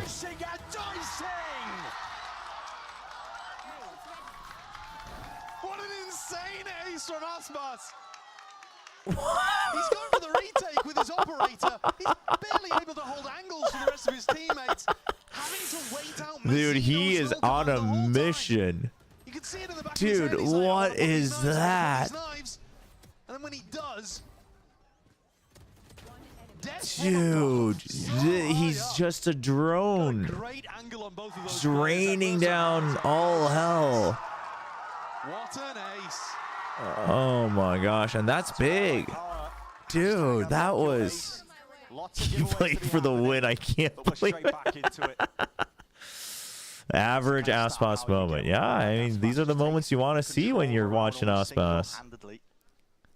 And he's knocked Crew's economy down. Yeah, the fact that he's just out there, dude, he's out there with like not much cover, just in the sky, and he's like, "Don't worry, I got this." His 0 point. I mean, he's just waiting to throw it, knowing how Kesnit's going to scale. Knives are gone. Where's everyone else? Okay, Aspas here now. Oh, okay. Swarming them. Knives are gone. Oh. We got a bit awkward. Oh, great read from MIBR though. Oh man. Was coming through. They knew that Kesnit was going to be looking to get active with the Blade Storm. And Artazine, he goes down with a ship, but he shuts down the star player that could really have done the damage. That combo. I mean, yeah, no, it's looking good. Overall the individual play's been good from both Shenum and Aspas today. Oh, Crew, you can't be that defeated. It's long from over. Okay. Semi-recovery by Melser. Not bad. Both Silvas are gone. Kind of sucks for Crew, but going for a full B hit there. That was just a default, because otherwise he would have run into more players and probably been traded. The very fact that he's alive. But you have Aspas on op, so honestly, while even trades usually favor the attackers, because you have the op, it's actually not that bad. Yep, for the defenders, because this is basically shut down. You have all this utility here, so you just have to worry about the flanks. And now they've seen more than one person, so they can start to rotate. You still got good delay here. Be aware. The Viper's pit might cause some concern. It's definitely going to cut up the angles where Aspas could get that value. Ooh, NT. One more shot. One more tricky little shot. Okay. Hoping that he okay. Gets lucky. The plant tap is the biggest problem. Yeah, here. plant and then wait, no, Artisan doesn't. Oh, just spotting him. Out in the wait, what? Rosino. 2v3. Like I get that you want space, but at least can we like, double peek out or something? Just assumes that nobody's up there. Seconds left. Here comes Cortesia from behind. Do they even think about this? Middle. Do they think about it? Big question. I mean, they're just everywhere. Not too much you can do they know. Look at Shenum. He knows he has to push out. And then once everyone else is in position, he jumps in. Sniffing out where Shy could be playing from. Really good protocol there from MIBR towards the end as well. Have one person go in and Aspas ready to hop in with the shorty to get the trade kill. Very tough for Shy. Crew's weakest areas are their attack and mental fortitude. Seems pretty big to me. Down in a 3v4, the pit was probably the only way that they were going to be able to win it. But so far, it has been rough. Crew got the pistol and round 6. And other than that, MIBR have been completely in control. Aspas Actual one caster brain? I didn't even hear what they said. From him if MIBR were going to come back in this match. And he has delivered. A historical head-to-head. Crew has versus Kesnit. Crew has Wall and I was gonna say Wall and Cosmic Divine. Wall and Hunter's Fury. Yeah, you need to use it. You need to use it. Time to strike is nigh. Okay. Missing the anticipation there. No, I like the Jet going in and drawing aggro first, and then the Hunter's Fury to try to keep them tied up, right? Either in front of the wall or behind the wall. And the rest of MIBR ended up saving. Push through from Mazzino. Crew with aggressive. Well, how far are we going? How far are we going, fam? I don't think we need to go this far. This doesn't seem. I mean, I guess it's the op. That's probably a big reason. Hold on. He's won the timer now. Artisan just can't get a second one though. Yeah. Okay. On the trigger, tap with the feet. Kesnit staying alive and active. Aspas though in a 1v3 now. Hello. Just not giving the easy option, is he? Okay, 7-4. They can get 7-5. Not the end. It's not the end. Find a pick onto Nozru, who's trying to play his timing. Crew's weakness is Aspas. Ready to play off each other. Crew can still recover this half. But it was their attack side on this map that looked... Dude, that... The perfect timing on the flash drives is kind of funny. Bind, in my opinion, where Crew individually were looking bad at the beginning. I think Crew still look pretty decent on an individual level here. It's just that the ideas are not really working in the same way. Another fast play. They're going to be meeting though. Head to head. Just the cam to take that first spot, so nothing out of the ordinary, at least for KRU. They're going to be thinking, hold dude, on. what is... but KRU gives so much respect. They know that there's going to be trades. And they still get gunned down, man. To shut them down in a way, shorty in hand. Why not? It's getting scrappy and messy, but I mean, final round of this first half. A 5v2. KRU cannot find enough. Mel's has wow, okay. All right. MIBR 8-4. Looks like we're going to see some split today. A wonderful response to getting shut down in the second half of bind. Bit of wind behind their sails and a flawless end. The little interplay between Aspas dashing away and Cortesia moving forwards. Yeah, no, it's you love that, and that's the best way to play with Aspas. Is basically to always have someone who kind of babysits him, sets him up, and then but he can still go further aggro, and you just have to trade or set him up with further utility. That's why the old loud crew was so good. It's because Kawanzin was tied at the hip to Aspas. You saw Aspas, you knew Kawanzin was there. You saw Kawanzin, you knew Aspas was there, and they were very good in their teamwork. This just hit my brain, but what if the new agent was designed around that new ping change? For example, they pop their ult and they're able to see through smokes. Well, that seems kind of OP. But could be. The literal one tournament where Kesnis isn't just taking over every game and I decided to go out. I mean, there will still come a time.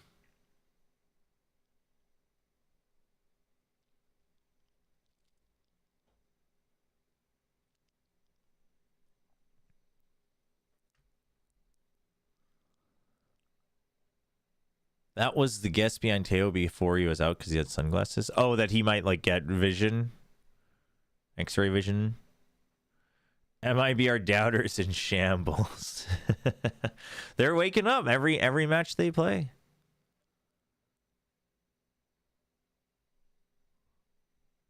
Hey, Volibear, how's it going? Side of that map one where it was so rough, and they just do it to taunt you, Josh.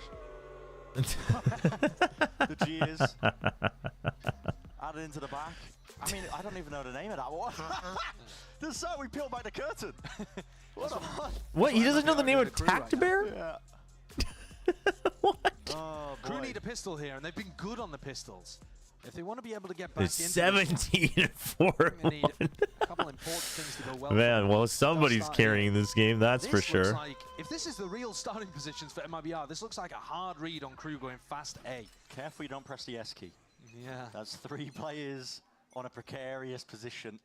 Just the 2, actually. Yeah, they did the cameraman dirty. You never did well in elementary school, did you? Ooh, dude. Back corner. Trying to face this head on. For that arrow? Oh my goodness! There's the prep. It just works perfectly. It was this was straight up. Yeah. Shannon wasn't. He was able to respond. Ghost in hand. Looks to Shy to step up as well. See if he can. All right. Any of these, go next. Let's go split. Straight down. Here, that spike dropped down, but immediately picked up. Ardazine's already deep on B. This was an extraction process to get the spike, but if Ardazine dies, Ardazine's missed the ang. Then wait, suddenly what? B-side becomes a little more dangerous. Adverso can take all this space. Yeah. Can he make the play? They know he wants to push out though. Here's the footsteps. Just about missing there, but Ricochet potentially back. Too much to unfortunate. Tapping away their classic in hand. Zeno's only got 6 health. What do you think has been making KRU so good this season? I'm going to be very honest. I haven't watched much of the KRU game, so I couldn't quite tell you. But from what I'm seeing, I think generally the calls are pretty good. Like the overall reads are pretty decent. And I think, I mean, you know, these are all players that have played, that have shown us that they can play really well. This is going to be so tough for KRU to get back in. MIBR with the weapons to take them up to double digits. Oh, what a nice preparation. I think overall in this game, you've seen that MIBR up. The thing with in-game time is like it's a cool concept, but it can get so OP and or so annoying. Anti-flash. Yeah, it messes with a lot in a PvP game, especially. But the demonstration of the thought is still there, and the preparation. I mean, the thing is yeah, it depends on what you would really consider. Because like Gecko breaks a very fundamental part of the game, right? Wingman. Trying to make their mark known here with Aspas charge. Just popping heads all over the place. They're all dead. Yeah. And I think at some point you do need to. You do need to break it a little bit to get good creativity. It's just you don't want to overdo it for sure. And that is crispy business. He's a one-man wrecking ball. Yep. One day his spacebar is going to break, and that's going to be a disaster. Well, who did we see that did that in the middle of an exec just recently? I don't know. It was a game I was watching, I think, a couple of days ago. Somebody mid-exec just falls into the pit on A. I could have sworn it was Aspas, actually. Was it Valen today? Oh, you know what? I think it was MIBR when they were playing against EG. Ah. Yeah, somebody. I can rewatch that game. Somebody Aspas did do middle that. Of an A exec just falls into the pit. But here we go. A bonus round that looks incredibly deadly for MIBR. Almost everyone with a rifle. Oh. Slightest the body shy with a reposition. That's now. information though. Yeah. Oh. Man, That's you had. Oh. He like he like forced himself into an error. He like doubled down on his unforced error, and then it became a forced error. Body's falling. He thinks he's checked it. Look at Sky High. That's going to be a late start. Ooh, yeah, half done is rough. Shannon knows too. Play into this round and wrap into the side to 4-piece. Shy glimpse back at that domination that he just was letting loose on bind. And he doesn't have to rebuy armor, so we'll be able to get a bit more weaponry going. He even gets a sheriff to toss to Crew a teammate, split Bind Lotus have been fantastic because of the risks they take. And dude, I can't believe they replay that. That's the fact that they still managed to kill 4 is real rough for Crew, because it keeps the Crew economy incredibly honest. You see, Ardazine has got a read that Crew are not applying any defense over towards that cliff jump up spot. He just ran through there with nary a care in the world.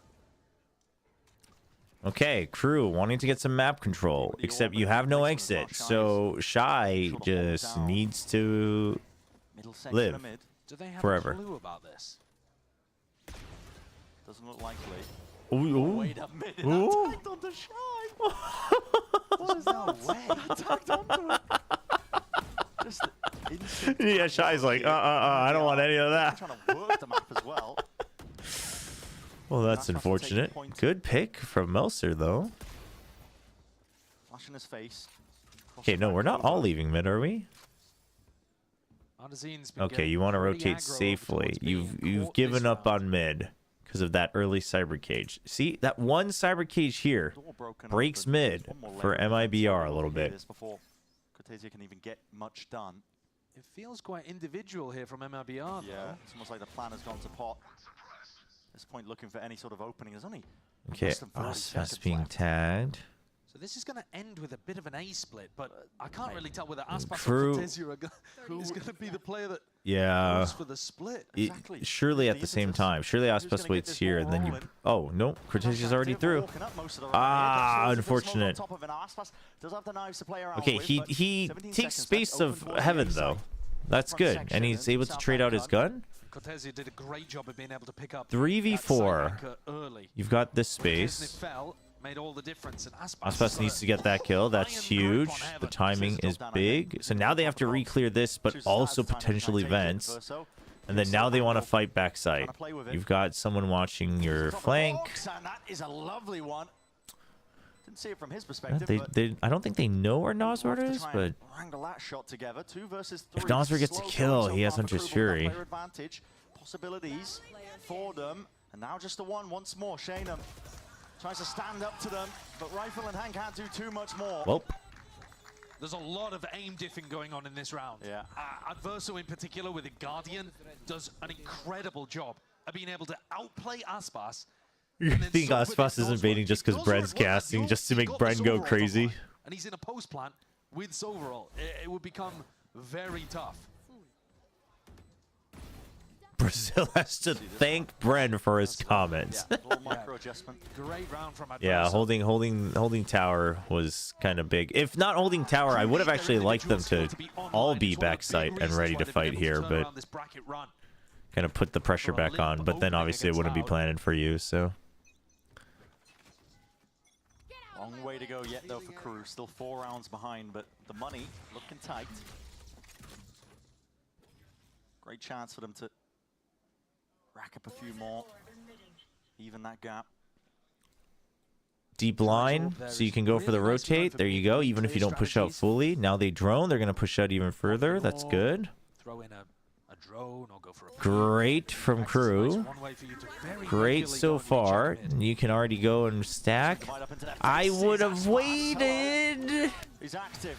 The divide came up anyway, and look at the flank. It's so fast. But he's hard committed onto the top section. There is Chaos into the mix, into this Oh. round. Shy is going to be trying to throw Shy? in it. Cortezia needs to come out and get a kill. Smokes and walls. Cortezia up top as well. On top of it, Shy cannot be toppled. Yeah, they just want. Refuses to They be just want to get the round. But finally, Which they might not. position to be taken. Oh no. Knife to his name. Aspas needs a gun or an upgrade or anything. A refresh in order. Shock darts to the side. And he missed it. His last chance. He's only got the shorty. And good luck to you. Trying to bait out the shots with the outlaw. I don't know how you could possibly win this round. It's the most unwinnable spot any player's ever been put in. Yeah, I mean, he's giggling. He's 25-6. He's giggling. He's like, there's touch. He's just hoping, man. He's just hoping that one of them pushes. 25-6 with a shorty. Yeah. Then it is a fair fight. Yeah, don't think so. Then it is a fair fight. That's so good. Oh man. That round genuinely got a little bit close there. Squeaky bum time for the moment. When Shy pops his Viper's Pit and then Nova gets the kill, Aspas still has knives. That was good. That was a good round. There is danger. Oh man. But KRU navigate it. And this next round is going to be the most important one. And for that reason, MIBR have taken a tactical timeout. Round 18, we're about to go in. You've seen his knife more than his pistol. Call for MIBR because if they don't win this, their economy's going to get wrecked again. And then the gap, it's only 2. All right. Potentially, because they're on an eco, it's only 1. This is a big one. Exactly. It's going to be tightening between the two of them. And MIBR don't want that. That's why they call this timeout. KRU have found an in. Kesnet has an operator. The defense also has Cosmic. This is a big timeout, like the caster said. Suddenly it's not you're not running away with the game anymore. So far, haven't really seen too much of a vision from MIBR on their attack. They're doing some half-hearted stuff towards mid and trying to lurk Artisine on B. And outside of that, they're just playing pretty spread without having too much coordination. All of those lovely ideas seem to have been stacked on their defense. I mean, they also don't have a good answer to Kesnet holding aggressive positions right now. It's kind of the same scenario. Once you switch over to the attack, but you're exactly right. I mean, you got to see a bit more thought put in. If you have a game, Exactly. Like you give up this space and then you don't have this space and you don't have this space. It's like entirely possible if MIBR and then if he holds this space, if you can't clear him out, they do double initiator though, so they want to set up Aspas for this fight. Slowly going to be building. Want to drone him out? Oh, I mean, you suspect it, but now you can't peek out, right? There's a smoke. Your drone loses. You expect it, but you can't do much. You at least take a little bit up to mid. Okay, very aggressive from Cortez. Oh, they breathe. Dude, they have no idea about Cortezia. Oh my. That was well done. Dude, Shannon with an absolute cover.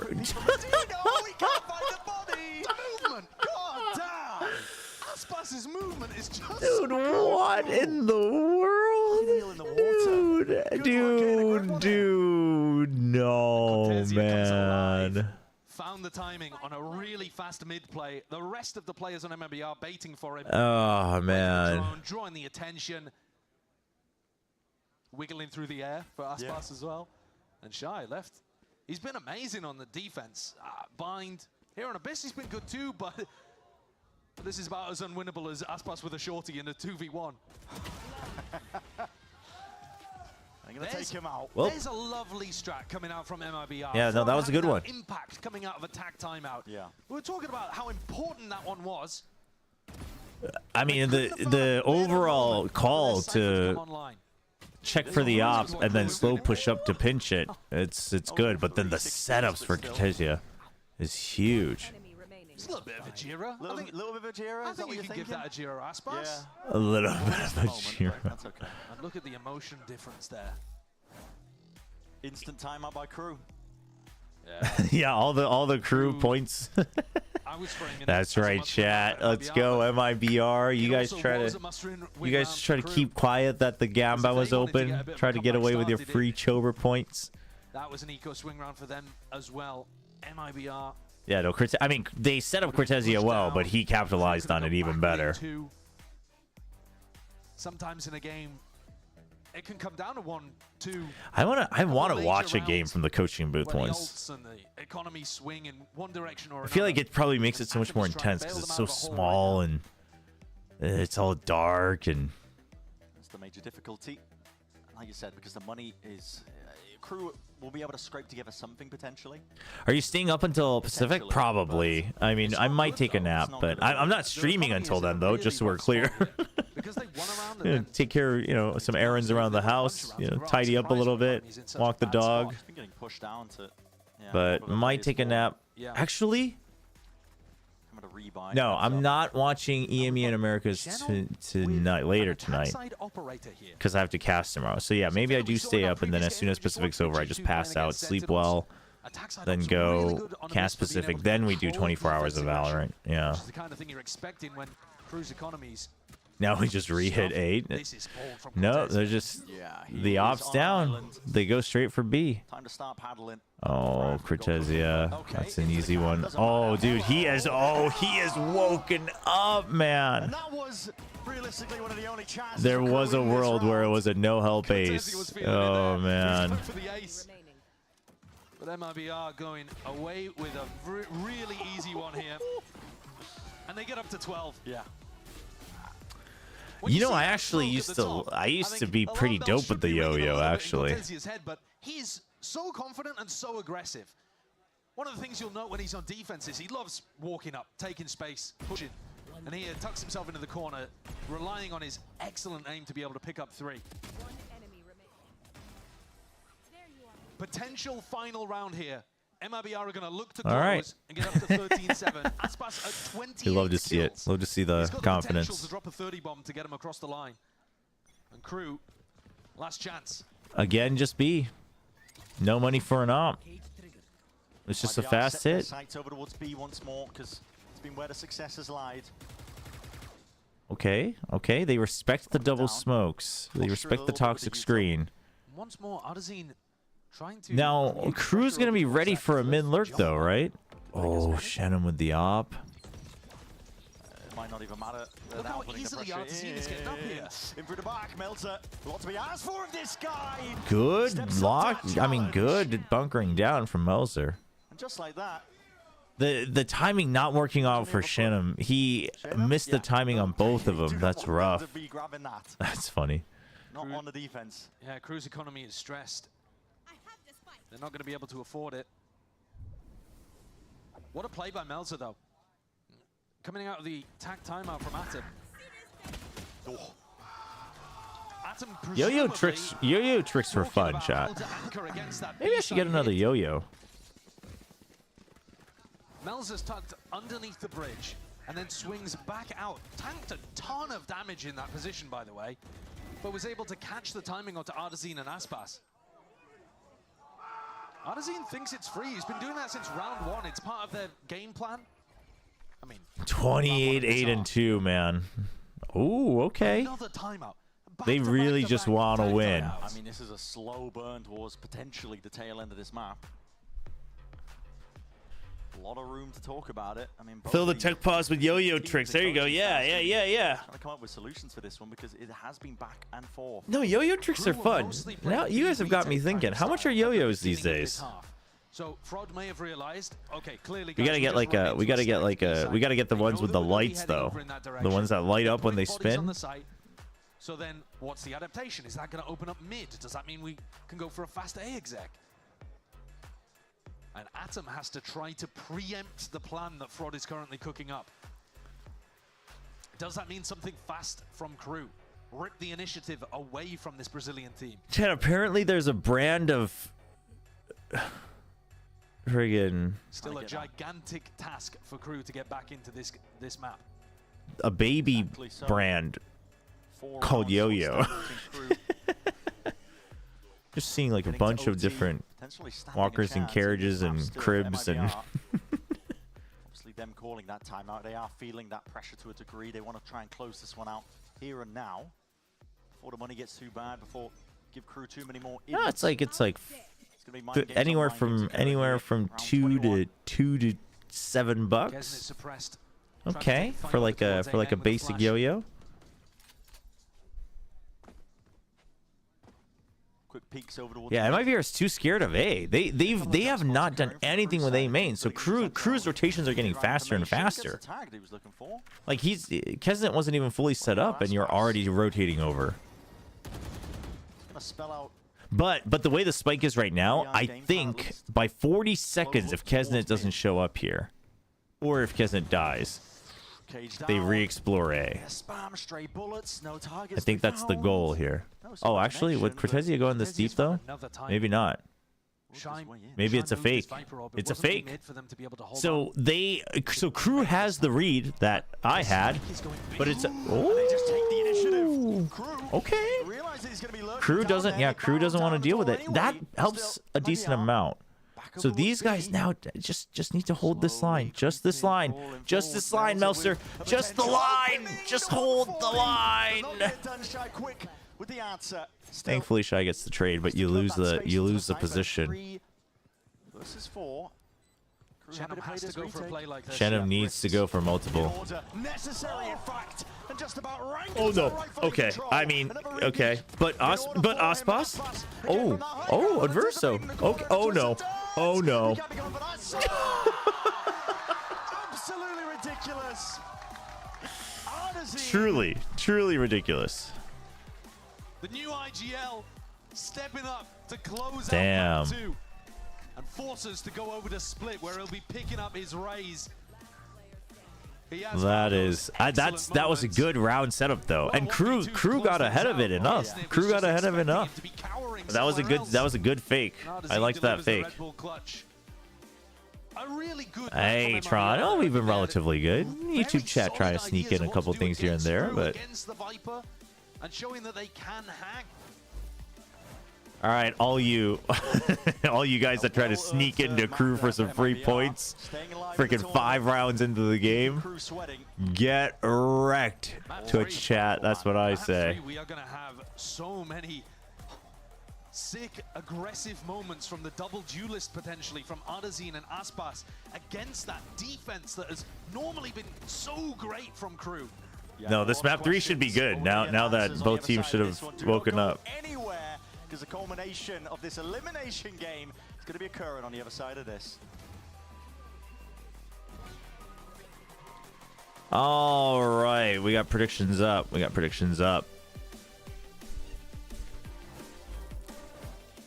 Go check it out. Let's mute the stream. We didn't finish our time guesser earlier, so let's finish that.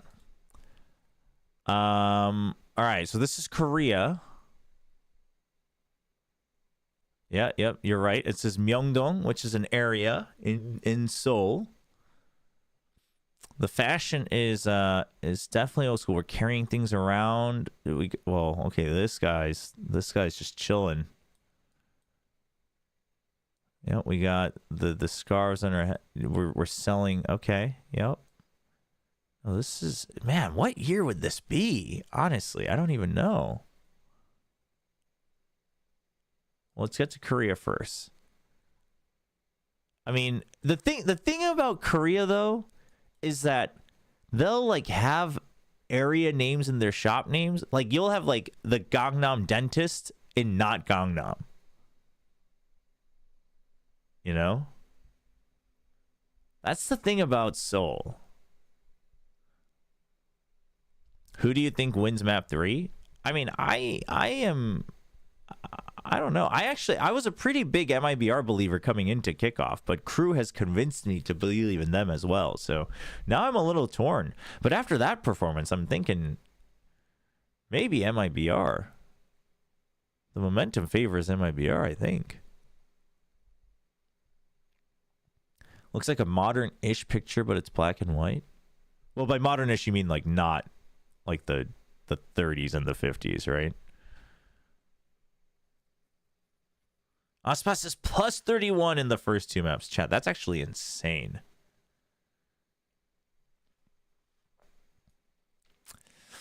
Okay, first let's find Myeongdong. We're going to trust that it's Myeongdong, though.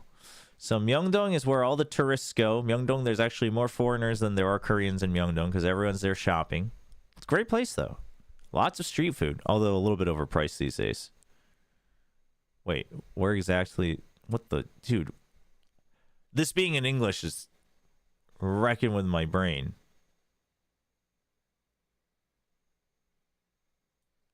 But wait, there was... This is Ihwa, and Ihwa's up here.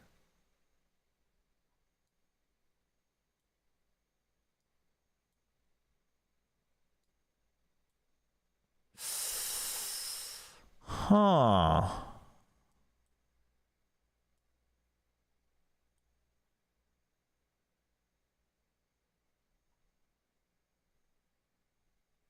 But this looks like it's like the... No, it looks just... It does look like just all the little streets from...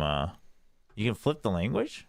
Wait, this is Apple Maps, though. This is Apple Maps? No wonder. Oh, wait, what the... Now, what the... The restaurants are showing... What the heck? Because this is the central part of Myeongdong. This is where there's like big department stores. There's all sorts of shopping. You've got tons of street food. Go check it out if you ever come to Seoul. Big cathedral.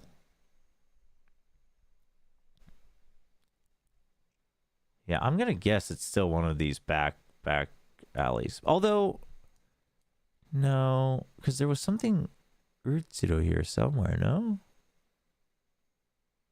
All right, we'll go with it somewhere here.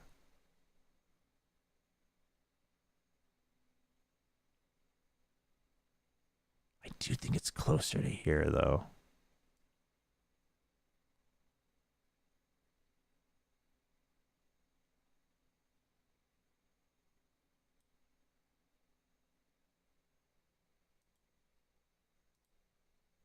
Okay, year? Really? No, I think this is... No, I think this is a bit older, though. Chat, I'm thinking like... No, I'm thinking like 72.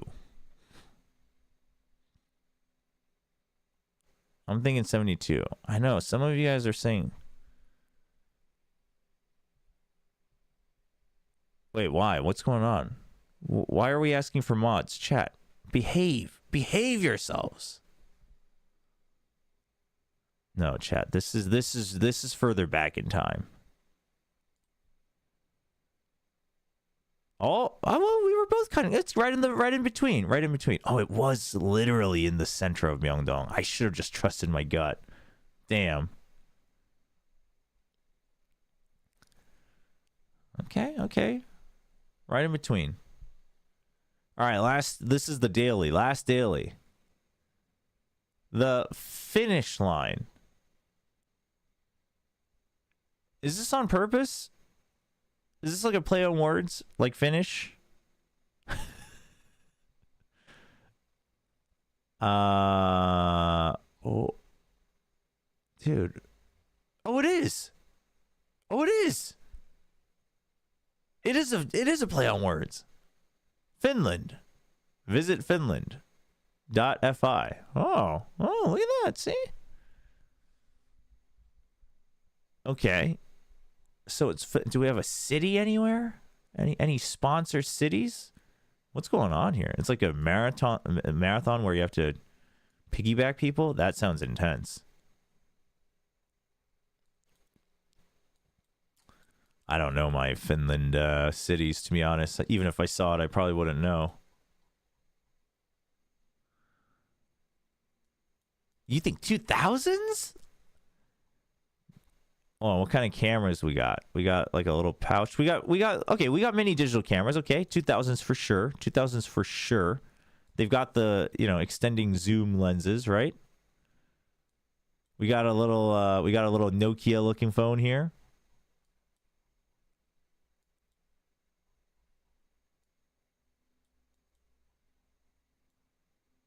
All right. Tron, we're all good. Thank you, though.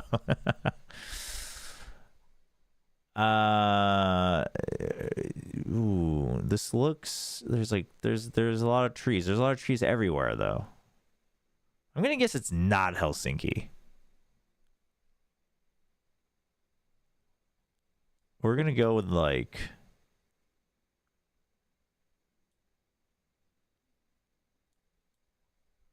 I'm gonna guess it's not near the water either.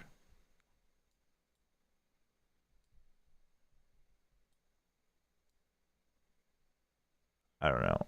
There's water everywhere, apparently.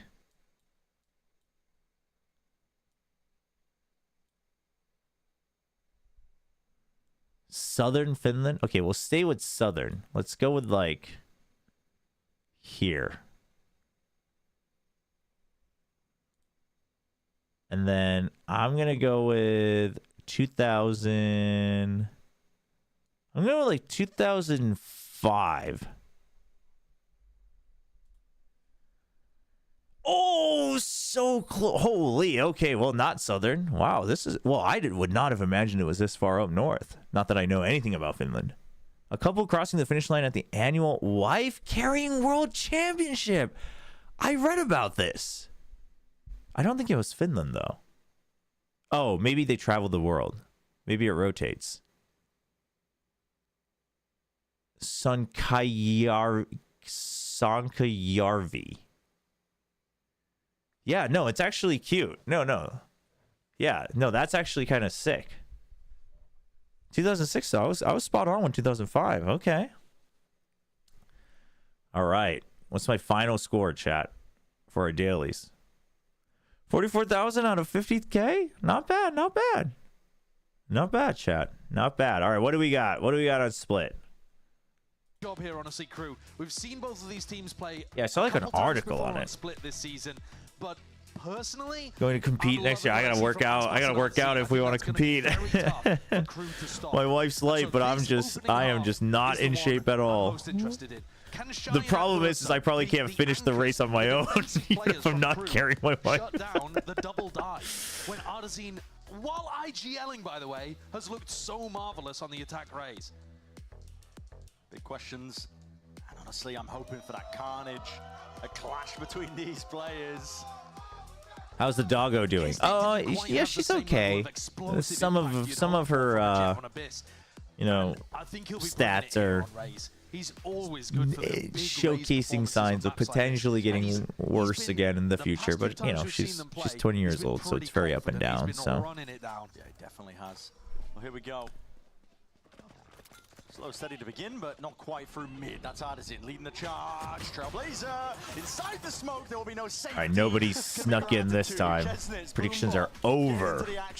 Getting into the fray, and a few tap straight bullets, anticipating the angles. Ridiculous. Chesnett just walked straight into it. Well. Shy, getting active, getting cheeky, flooding through, in through the bottom section. That was quick. Not enough to stop this MIBR train rolling. Well, that was a fast round. Honestly, though, the double duelist, I mean, the rest of this half is going to be pretty similar. MIBR like to I don't think this double duelist will ever go out of fashion, though, on Split. Like, it might not be meta, but she's 2 decades old. She turns 20 this summer. Yeah. He's stunned by his own team's Trailblazer. And yet, in the midst of What was that? You guys hear that? Why did they say that in unison? Definitely trying to do the most here, but okay, once more. That was crazy. No, and MIBR were doing a lot of this kind of defaulting, taking a ramp at the beginning of the round, resetting. They can go back into an A hit. I love how they just moved on without ever saying anything. Now you are worried. Yeah, that's a couple goals right there. That's relationship goals. IGLing perspective, and that's where you'll normally see Cortesia or Nozwa going first, because they're the players with just the pistol.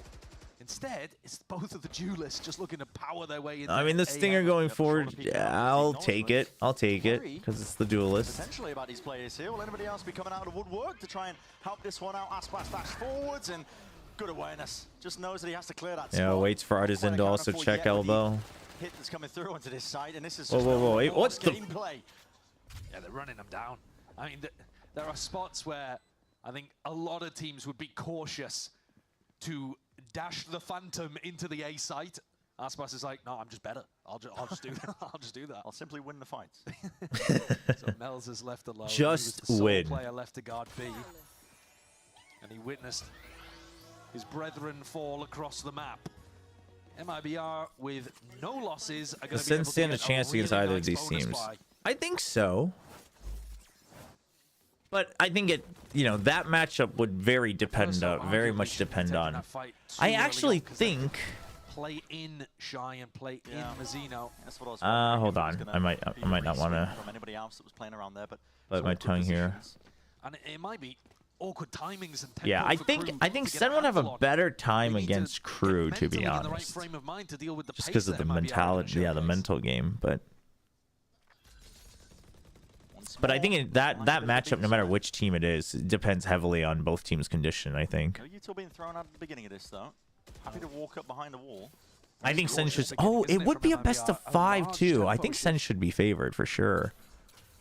But not by like, it's not like a, 80-20 or whatever. Over towards A ramp, and so you're fairly confident Cortesia is not over in that direction, though he could have been hiding in his Viper Orb. Verso might be in a bit spot above her, no, not quite. Had some help with the rest of his team, even this Reaper. Tron, the commands they should all be tied together on both platforms. If you just, edit it once, it should be all right. Appreciate it. Updated with the scores. He needed to escape there. He had the spike on his back. KRU could have won the round straight up if Mazzino had found that pick. But KRU looking great on this one. Adverso may have made the play to win the round already. They're in a 4v3. Yeah, but MIBR can definitely do more damage. Mazzino's got to watch out. If Mazzino falls here, there's room for more damage too. Yeah, back out on the 30 seconds. Good. Yeah, it doesn't matter if you actually flashed him. You just needed the information. You're still watching A Heaven with the cam. Ooh, even with the cam though. Good smokes. Okay, Mazzino just trying. Oh, he's waiting. Okay, quick double peek. No time. So round is secured. Yeah, MIBR just wants to do more damage. That's a sick play from Shy. He turns that flash beautifully. That was well done. MIBR a little indecisive. It was their bonus. Just looking to try to do some damage, I think. See if the KRU players were going to get baited into anything. Oh, right on. No, I appreciate it. I appreciate it. What the Cypher setup looked like. Shy actually doing a pretty similar one. Nozwa was going for a lot of these solo flash plays on Bind and getting heavily punished for it. Okie dokie. MIBR, what have we got? All right, split default this time. No mid, just watching out for a push. So they're waiting to see if maybe there's a slow push out, maybe a guiding light, nothing. So now you eventually want to get in position, try to check on a timing. They're going to hear the poison cloud. Deny information and work players up there, but are they going to actually take the space? Okay, you're drawing out a little bit of spam. It stops so you can move up. Trailblazer taken out real early. Spells it out. And he's just going to back out. Yep. You've already lost that space. You're not holding on to it. They're basically giving up even up to vents. They're just saying, okay, you know what? You want to take the heaven to mid? That's fine. Yeah, but someone should cover this area. That's the big one. through mid, spotting the players. Because the cam will see if they're trying to rotate over anyway. So you can basically hold from here. There you go. And then rotate over. But the cam's broken now, which is unfortunate. Mazzino, the timing. Curtain drops, fade to black, and But the smoke kind of indicates that you can kind of hold on site. this is all over the place. Yeah, this is... Dude, yeah, why was the spike back here? What is going on? Sideshow's about to lose his mind, chat. This is... Meanwhile, it's getting even messier for KRU as well, because they also have no idea. Oh my god, you guys need to win these fights. What is going on? And those who are left with no chance, no choice. I mean, it kind of somehow worked out, chat, but it wasn't good. A couple more seconds to play with, and Shy left to do it all in a 1v2. Doubled up by these MIBR players. Elsewhere, got easier, shoulder to shoulder. Holding any of the potential repositions. It's tough. MIBR is playing good positions here. They wait for the double peek. They know they have the time. Shy hears the footsteps now and knows at least there's going to be one player towards CT, but the wick is burning. Oh! Dude, the angle hold, it's so good. This is the flash because Shy ISOs it. Dude, Shy is so good. I mean, my jaw is on the floor with that. Oh, man. Ridiculous. I mean, we know that Shy is good, but how's he won that one? He had no information about where these players were playing up until the final kind of 5 seconds of the round. What a reset! No chance at all. That was... yeah, they can't believe it. Yeah, what's up, Yessel? Oh, yeah, I didn't change the title. Thank you. Appreciate it. He's looking at the crowd like, what? That's just a normal day. Why are you cheering, guys? Damn. Fast tempo plays by MIBR. The slow play. I mean, dwindling. It was a bit of a bad flash. It was too much. They were banking on the timing more than the actual flash. But Shy was also ahead of it as well. So, because the way the angle that Shy was holding, if you see the flash coming in too deep, you can just hold closer to the wall so they can't double peek you, and they'd have to come out one by one anyway and then anti it. So, this is good. It was good. For the pause here. Wait for the smokes to come back up. I think it was good because it was very intentional. Honestly, this is cold. Yeah. It looks I'm like not sure. They might have been thinking it was a pivot. See what they do? I missed what happened here, but wow, what a way just to a save. use Aspas. Think about what he did there. He updrafted, dashed into the site. After we glazed Shy for this whole round, and it turns out that Aspas just comes in and creates space. Allowing his team to get in through the choke that easily. But when all of the attention then from KRU is focused on the players in A main, Aspas swings back out from the backside of B and collects two. One onto the player trying to anchor and then one onto the player trying to flood it. We'll potentially see it in the replay, but it's a really nice way of having a player that isn't always just going to be hunting for the kills to allow the game to Chat's going crazy. Should have taken the timeout. I mean, well, yeah. I do think so. I do think maybe early. You should have just requested it before the clutch. I mean, that's ridiculous from Noswa, but here you see him just in a position that you would almost associate with site anchoring itself. Yeah. Helping his teammates get in, not by causing a distraction, but by 7-3-0, 7-3-0. those kills. And I'm not mad about it at all. Kills per round 1.38 on Abyss. KPR is ludicrous. Yeah. I mean, the best players ever are getting like an average of KDR. or something. You mean KPR? Cements how KDR. That's ADR. Flashes are exchanged. A bit of a handshake occurring up towards A ramp, and slower pace as well is called for because with the weapon in the hands of Aspas, one bullet through the wall, the second one through the chest. That'll do the job. Adverso's looking to try to take a fight in mid. That's a 140. Yep. Yeah, I'm not a big fan of the coaching setup in Americas, but incredible discipline on when to pop that dash.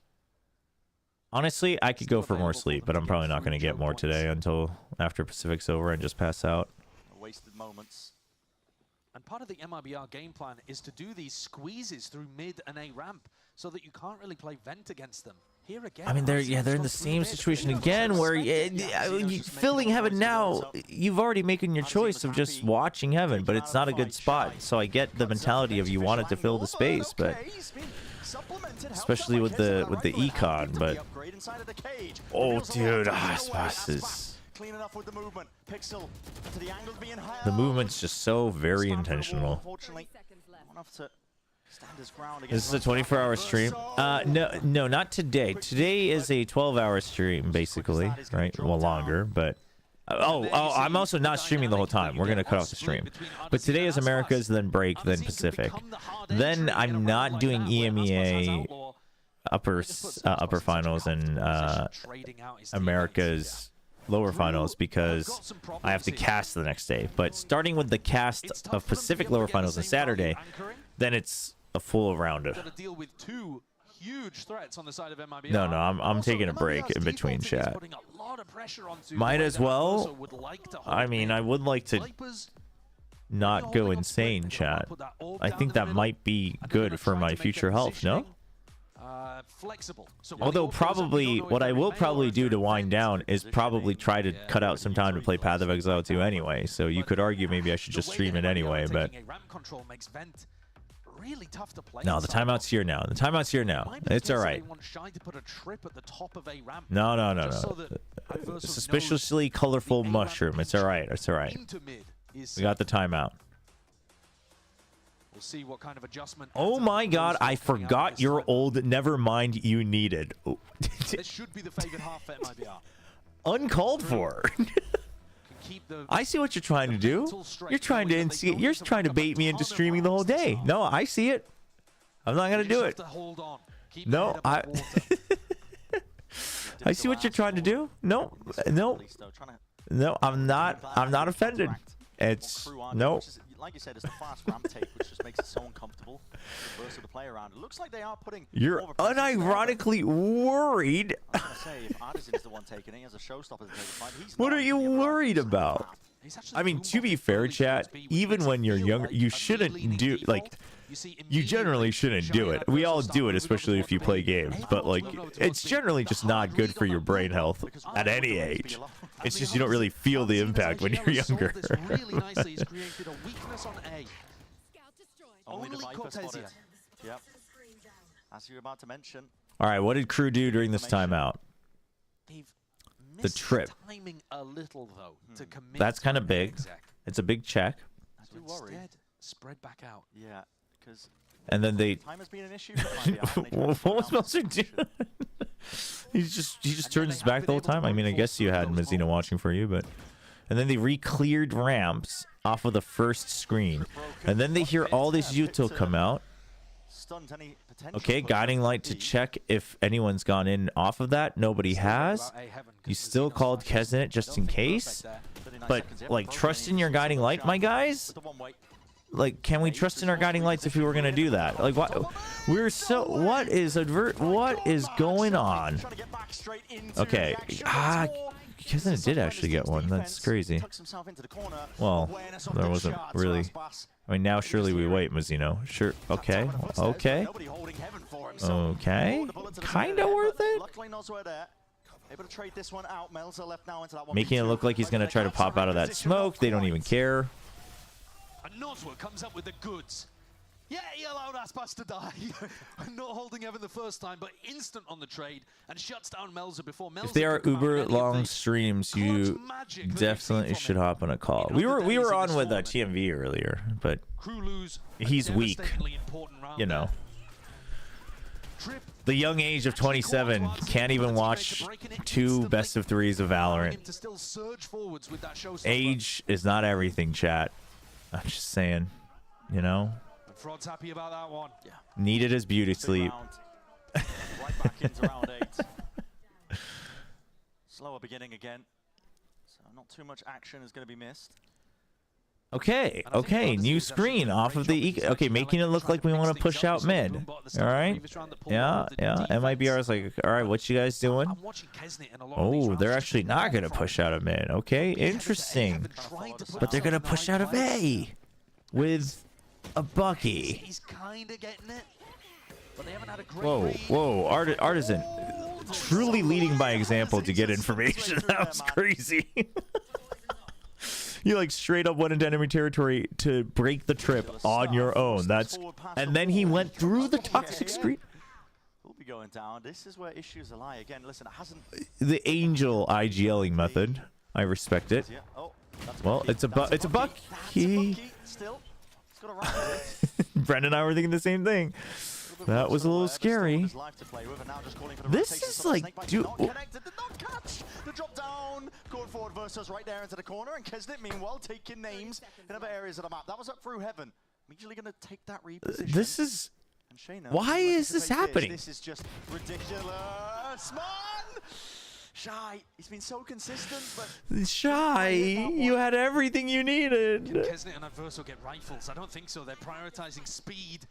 Kesnet's got one blast pack. Doable. Oh, they kind of, because of the judge, yeah, you kind of needed to get in, yeah, before though. Oh man, 29 HP. Has to be the player with safe hands. Delivers it once more. And that's 2 rounds in a row that Nozwa has come up good for the team. The glue's coming up a little bit. A horrendous beginning to this series. But at least there's action. Getting caught out you know? Constantly, warmed up a bit on Abyss, and now he's delivering. Scrappy is a win for us. I mean, true on Nico. He's there to pick things up. Because Kesnet can absolutely hit those. Dude, Kritizia pops off.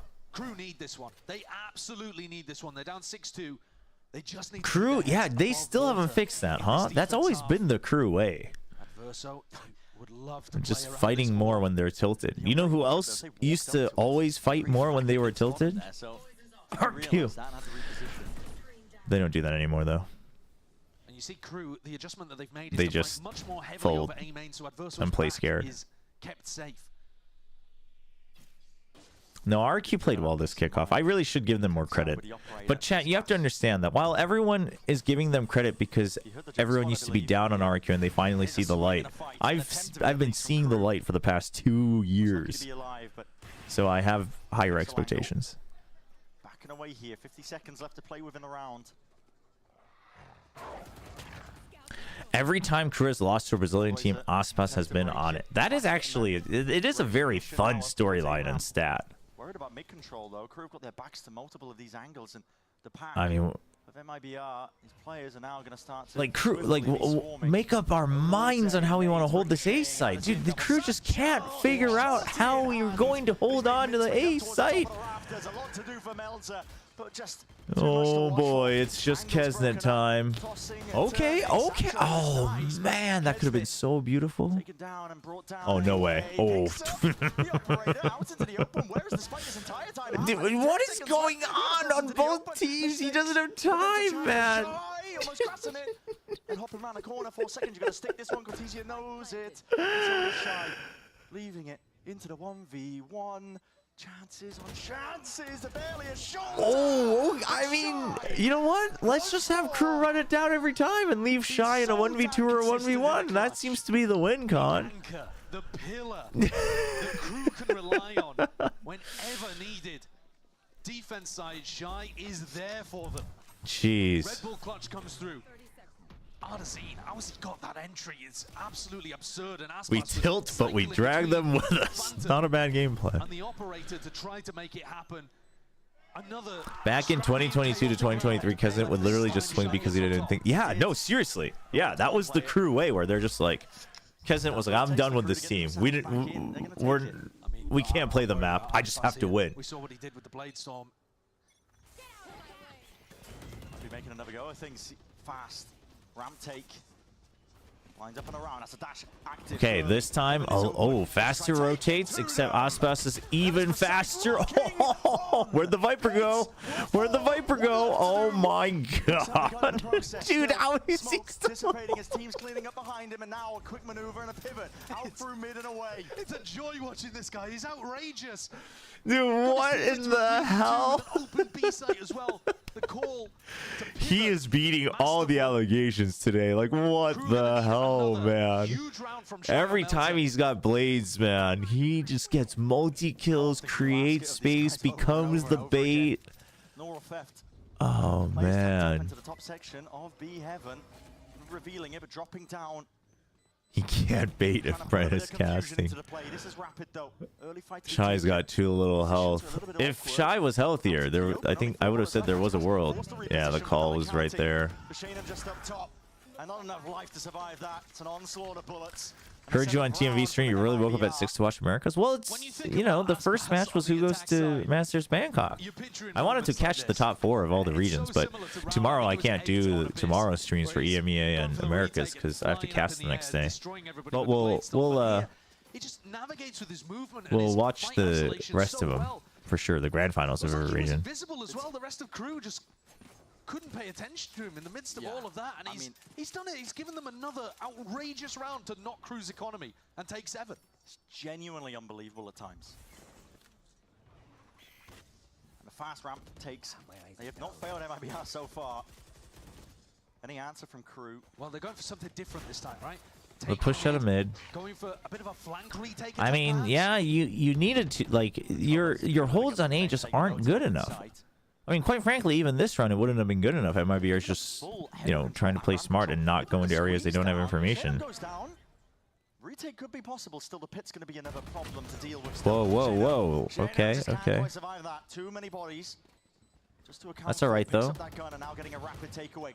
Although the one gun, Adverso. Where are we? Ah, the timing. Just spells doom out, man. This is MIBR that are running away with this first half. Last round in the half. This should be the half where they're favored.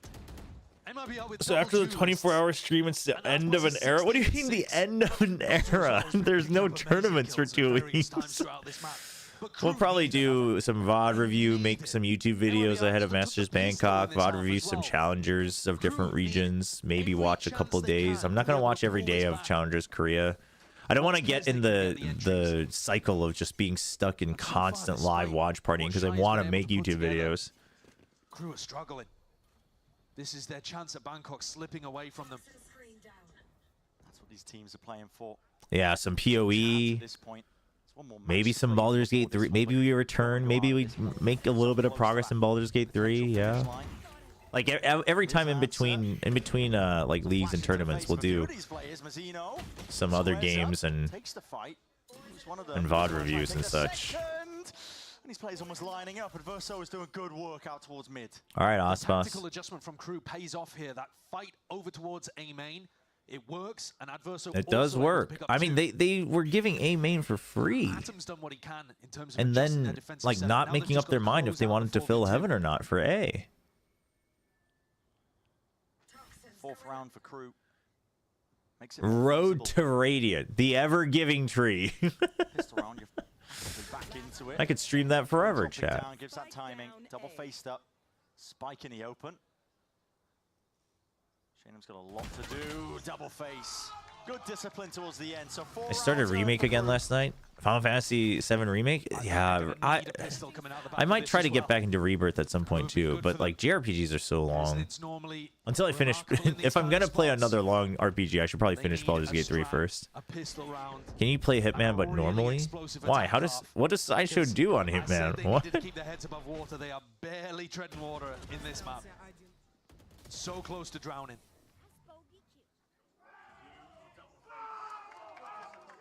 Exactly right. That pistol round is going to be vitally important on the second half of Split. It's map 3. We're going a distance, and I cannot wait to see how this all ends up. Yeah. I'll put it up on Discord. I'll put up Cosmic Divide on Discord for after in between, so people can watch it and catch up for the Pacific stuff. Wait, what? He banned? Yes. What? He banned. I'm just like flabbergasted at what I just read. Vamos. Oh, we'll see. Vamos Crew, we'll see. Ghostwire Tokyo. There was a lot of talk about Ghostwire Tokyo before it came out, but then I heard it was kind of a disappointment.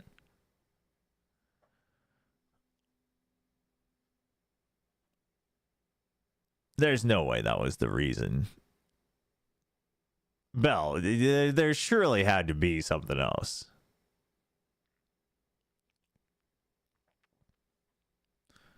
There's no way.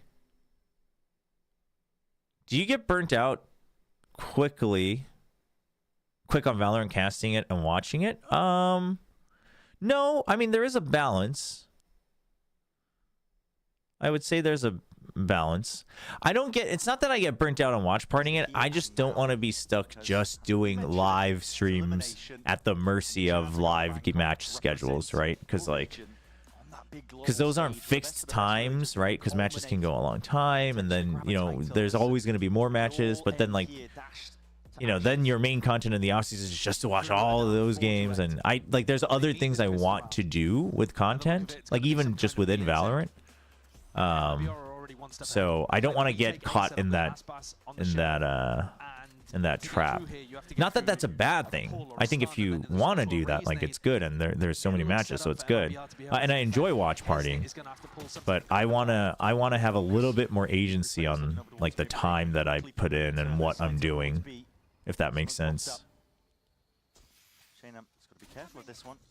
Attempt to reposition. If I wasn't married and I was living alone and I didn't have a partner, then I would probably live watch party everything, and then, like, stream JRPGs on top of it, chat.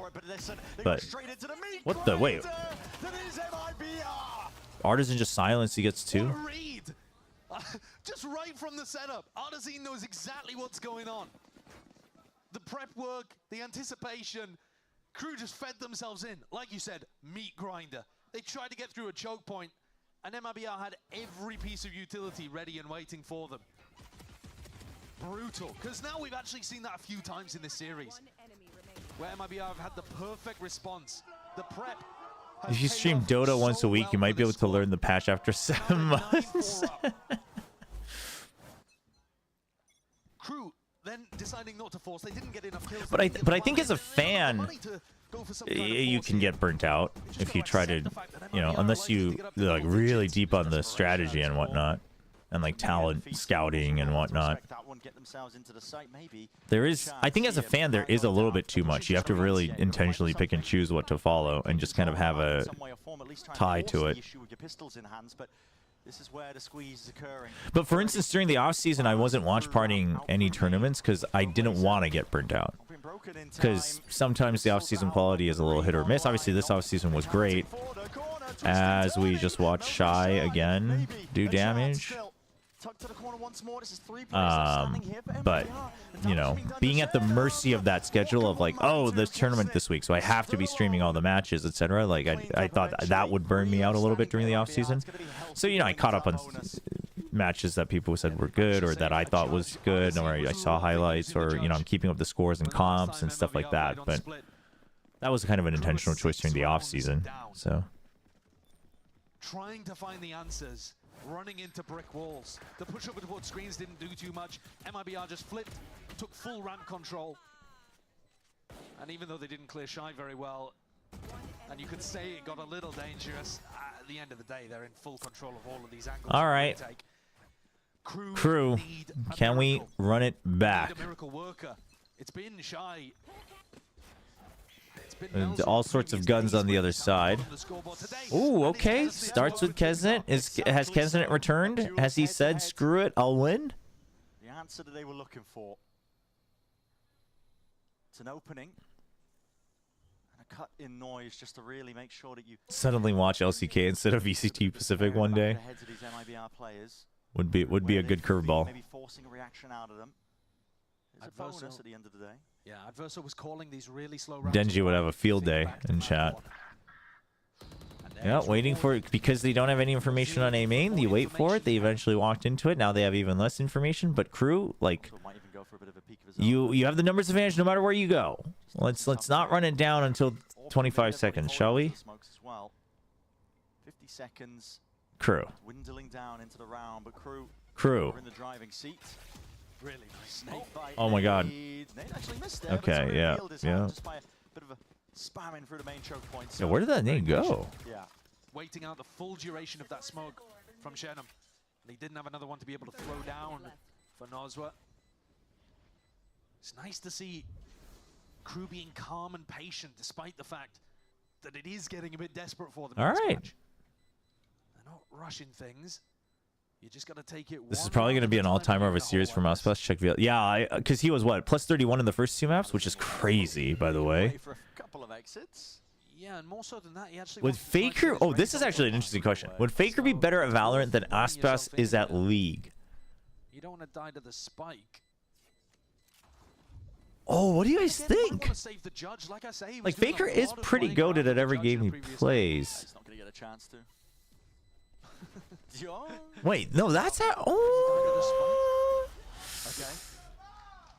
But. Fair enough. Oh, but I feel like someone who's good at Valorant would transition better to League than someone who's only good, like someone who's played League learning Valorant, right?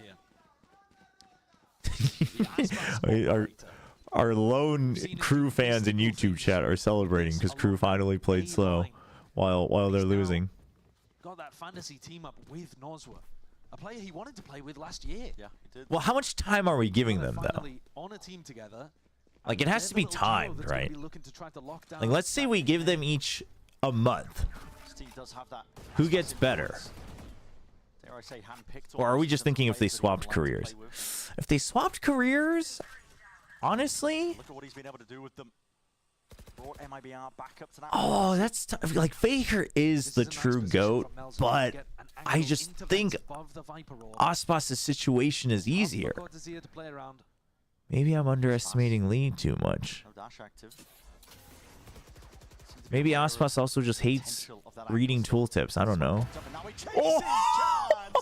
My God. Still adverse. A little bit of a wrist breaker there. Okay. Or elbow breaker, I guess. Sorry, high sense player here. My apologies. Addison could have been caught unaware there. Still, the snake bite layer down. That's a spike hard committed. Mazzino has left it into the open arms of the enemy. I'm still thinking about it though. I think Aspas, like, cause you can, cause the confidence and the like micro and instant decision still applies to League. You know what I mean? Backs himself away. Paranoia sweeping through as a double hold though. Oh, Melzer. He's trying to fake it, but yeah, no, I think 100% that this is headed B. Oh, his wrist isn't gonna hold up. Maybe. No, but I think Aspas on League would trump Faker on Valorant, and I know like all the Faker fans are like, how could you say that? I think Faker's the GOAT, like absolutely. But I think it's just an easier transition. Saucy was a League pro into Valorant. No, I get that, but that's true. That is true. Yeah, the decision. Oh, you know what? Saucy's a good shout. No, Aspas would be an insane top laner or an insane mid laner, I think. Boaster technically was too. Yeah, no, that's true. You know, Shy would hit something ridiculous, and then Melzer would be playing. Yeah, maybe. I don't know if League is way harder. I mean, I just think they're different. But what I mean is like the mechanic, like the individual playing mechanics, right? The micro and stuff, I think is easier to pick up from a Valorant pro, like a top tier of any other game into League, than it is of top tier of League into an FPS. Is what I meant. But. I was about to say 2 glue. They got the confidence and the passion back. You didn't just say that, Bren. You know, that heat was behind them, and they were just you can't they were going up against with core ideas as well, but clutch potential, and the players were hitting on an individual basis. But so far, you can't do that on broadcast, Bren. You can't do that. Occasionally, Shy's been able to clutch up a round or two from a couple of misplays, and it hasn't been the cleanest gameplay in the world. They gotta stop watch partying together, man. They gotta stop it. As you said, 2 rounds away. Oh, the casters are too quiet. I'll raise it up a bit. They were trying to say 2G, and he was like, he tripped over his words. He was like, I was about to say 2 glue. Home with the operator. You expect him to be on an aggressive line, but he's actually taken a bit more of a passive approach. Waiting out. They did get softer. They were hitting higher peaks earlier on the volume. He didn't, so he has to hide himself away. TP's up. That's so funny. Oh, wait a minute. Wait a minute. Wait a second. The peak. I'm not sure if anybody spotted him. Was that trigger discipline? Did they know he's on this line? Chat, what was the word that you guys wanted me to sneak into my last cast? What did we settle on glue? I thought we came up with something better. No. Doesn't go for the repeat. Doesn't Didn't we come up with something better? Are gonna be ricocheting, rebounding, clearing out the vents area. I feel like it wasn't glue. By KRU, already a player down. Time is of the essence. No slowing this one. No control over towards ramp. They realize the importance of it. Shine's going to be backing away, trying to hold on to main control. Plant down, but it's not really for heaven. Yeah, I mean, yeah, they got to push screens, but MIBR knows this, so they're waiting. Now here they are as a group. They're fast. They're coming in. No, KRU pressured over towards screens. Last time, dude, what? Dude, they dominated ramp. This is... Oh, it's deadly. It's here. You know, they just had to win their fights. They were trying to get out of the Cosmic Divide. Dude, what in the world? Dude, he like TP'd. He like blinked onto the site. What the heck? Calm and collected. A 4v5 post, and they only lose a single player. No, Exile was a suggestion, but then it was glue, and then there was the random Korean. I swear we came up with. I'll have to watch the VOD, I guess. That would have been the kind of time to go back to that previous retake protocol. Go and retake some ramp control. Go and try. Faker would be a controller main. They just thought they could. I could see Faker being a control. I could see Faker being an Omen main. KRU have been offered an opening. They've got the rifles. They're starting to build up to the ults. Is there a way back? Or an Astra or Omen main. I could see that. It's getting built up steadily, bit by bit. Young Faker would be a Neon abuser. That is very true. Back there, and the orbs farmed up. MIBR going to be taking Yeah, Faker's like Angel and Berlin combined, but better. In terms of a macro sense, MIBR can just try and play to build up the ults, build up the economy, and take it. They only need 2 rounds. Yeah, I think next round is going to be... All right, so they're going to group up. Dude, this Bucky could do damage, though. If they... Oh, I was going to say, if MIBR sets up here for someone to watch for the wide angle first from the rafters, would have been sick. That's going to reveal Addison. You're going to be postured and pushed Dude, I think you just... Yeah, I think you just used the showstopper, man. I think we just... They used both shrouded steps to not get into the site. Just a barrel poking out. Addison, where do you take this? Ooh, nice delay. It actually forced the rotates out. Okay. Got MIBR antsy. And that's exactly what KRU were after. They made a lot of pressure there for Adverso to lurk his way up through B heaven, and then Mazzino barrels his way through. As someone who doesn't watch League, what is it about Faker that makes him so good? And the next round is where where do we begin? It becomes real. Now every time I say where do we begin, I'm gonna think about the Meteor clip. Kesnit and Mazzino need to be getting big value from their ults. I mean, other than the proof of his accomplishments, but I would say that, well, so in the beginning what it was that it was his confidence in outplays, right? He broke the Korean scene a bit, because the Korean scene was very much, people had figured out the meta, we're going to perfect it, we're going to play textbook, and he came in and ripped the textbook apart. It says, screw your textbook, I'm getting kills in mid, and then I'm going to dive towers with my teammates. And he was just very good, like his micro was good that he could do that. But over time, I would say that obviously he started with the micro. Dude, that's a nice shot.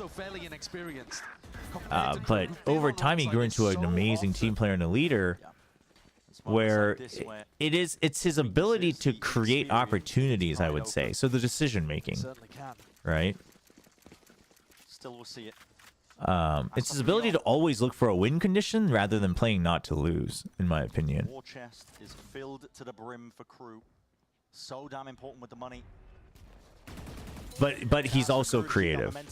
You know, there's his first Worlds, he suddenly brings out Riven in mid, which was always a very, very traditionally top lane character. It's melee, so people were like, he can't be good in mid, and he just brings it up, and they're like, yeah, he said he wanted to play it.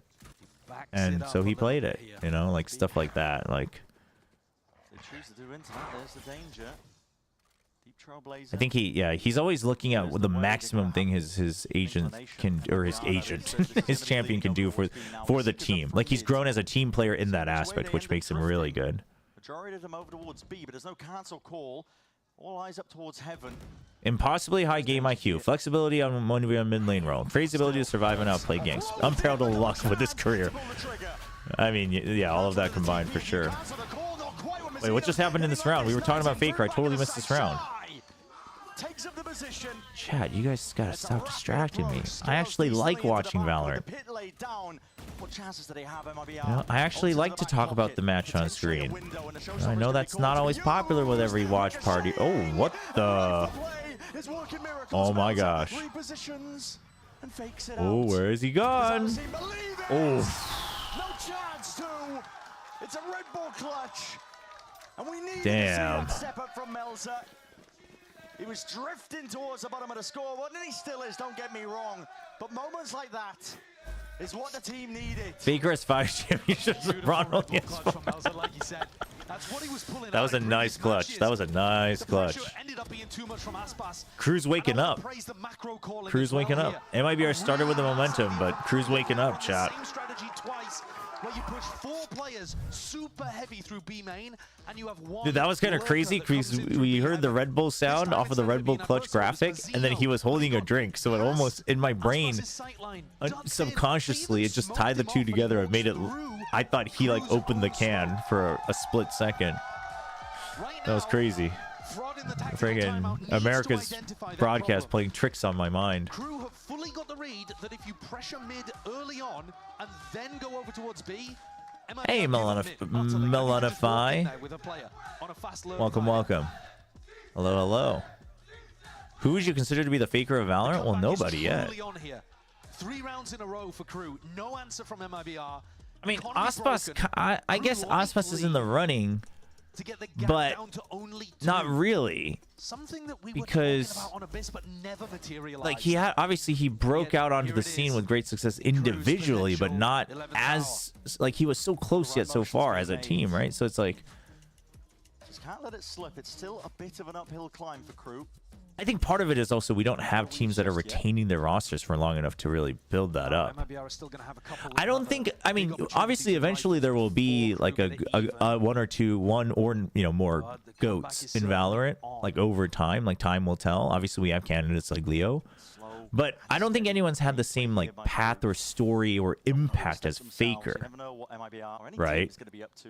Because Faker, like, it was early on enough in the league scene, but just after enough time had passed that there was a pretty set meta. Like, not just in the game, but like, okay, the Koreans have figured out the game. They played perfect, clean league. And then Faker came in and said, I'm Korean, and I'm going to teach you how to play league. Right? And they lost a fight before retake before. Like that part of the story, plus the results, plus retaining the roster, and then obviously 10 years of time. Like there's all these other factors. Whoa. Uh-oh. The pinch. The pinch. Oh. Unfortunate. Kesnit's got to go big. He's only got an outlaw. That's rough. Mels. Oh, what the? Hold on. Hold on. Pick up the gun? Maybe? Oh, it's a Bucky. They swapped the gun. They're chomping at his heels. They hear the reload. Has to go for the full reload here. He overthought it, man. He wanted to peek out and get the guy holding wide, but then he was like, I gotta stop the defuse. And that is rough. And he didn't want his gun to show on the peek out, I think. Yeah, that's rough. I don't think the roster thing is that important. Well, you can move rosters, but like it's hard to recreate that success, though, is what I mean. Because the beginning of Faker's career was the core roster being retained and building an empire out of that, right? And Kesnit's both hands off the keyboard on his forehead. So I think the impact is not quite there yet.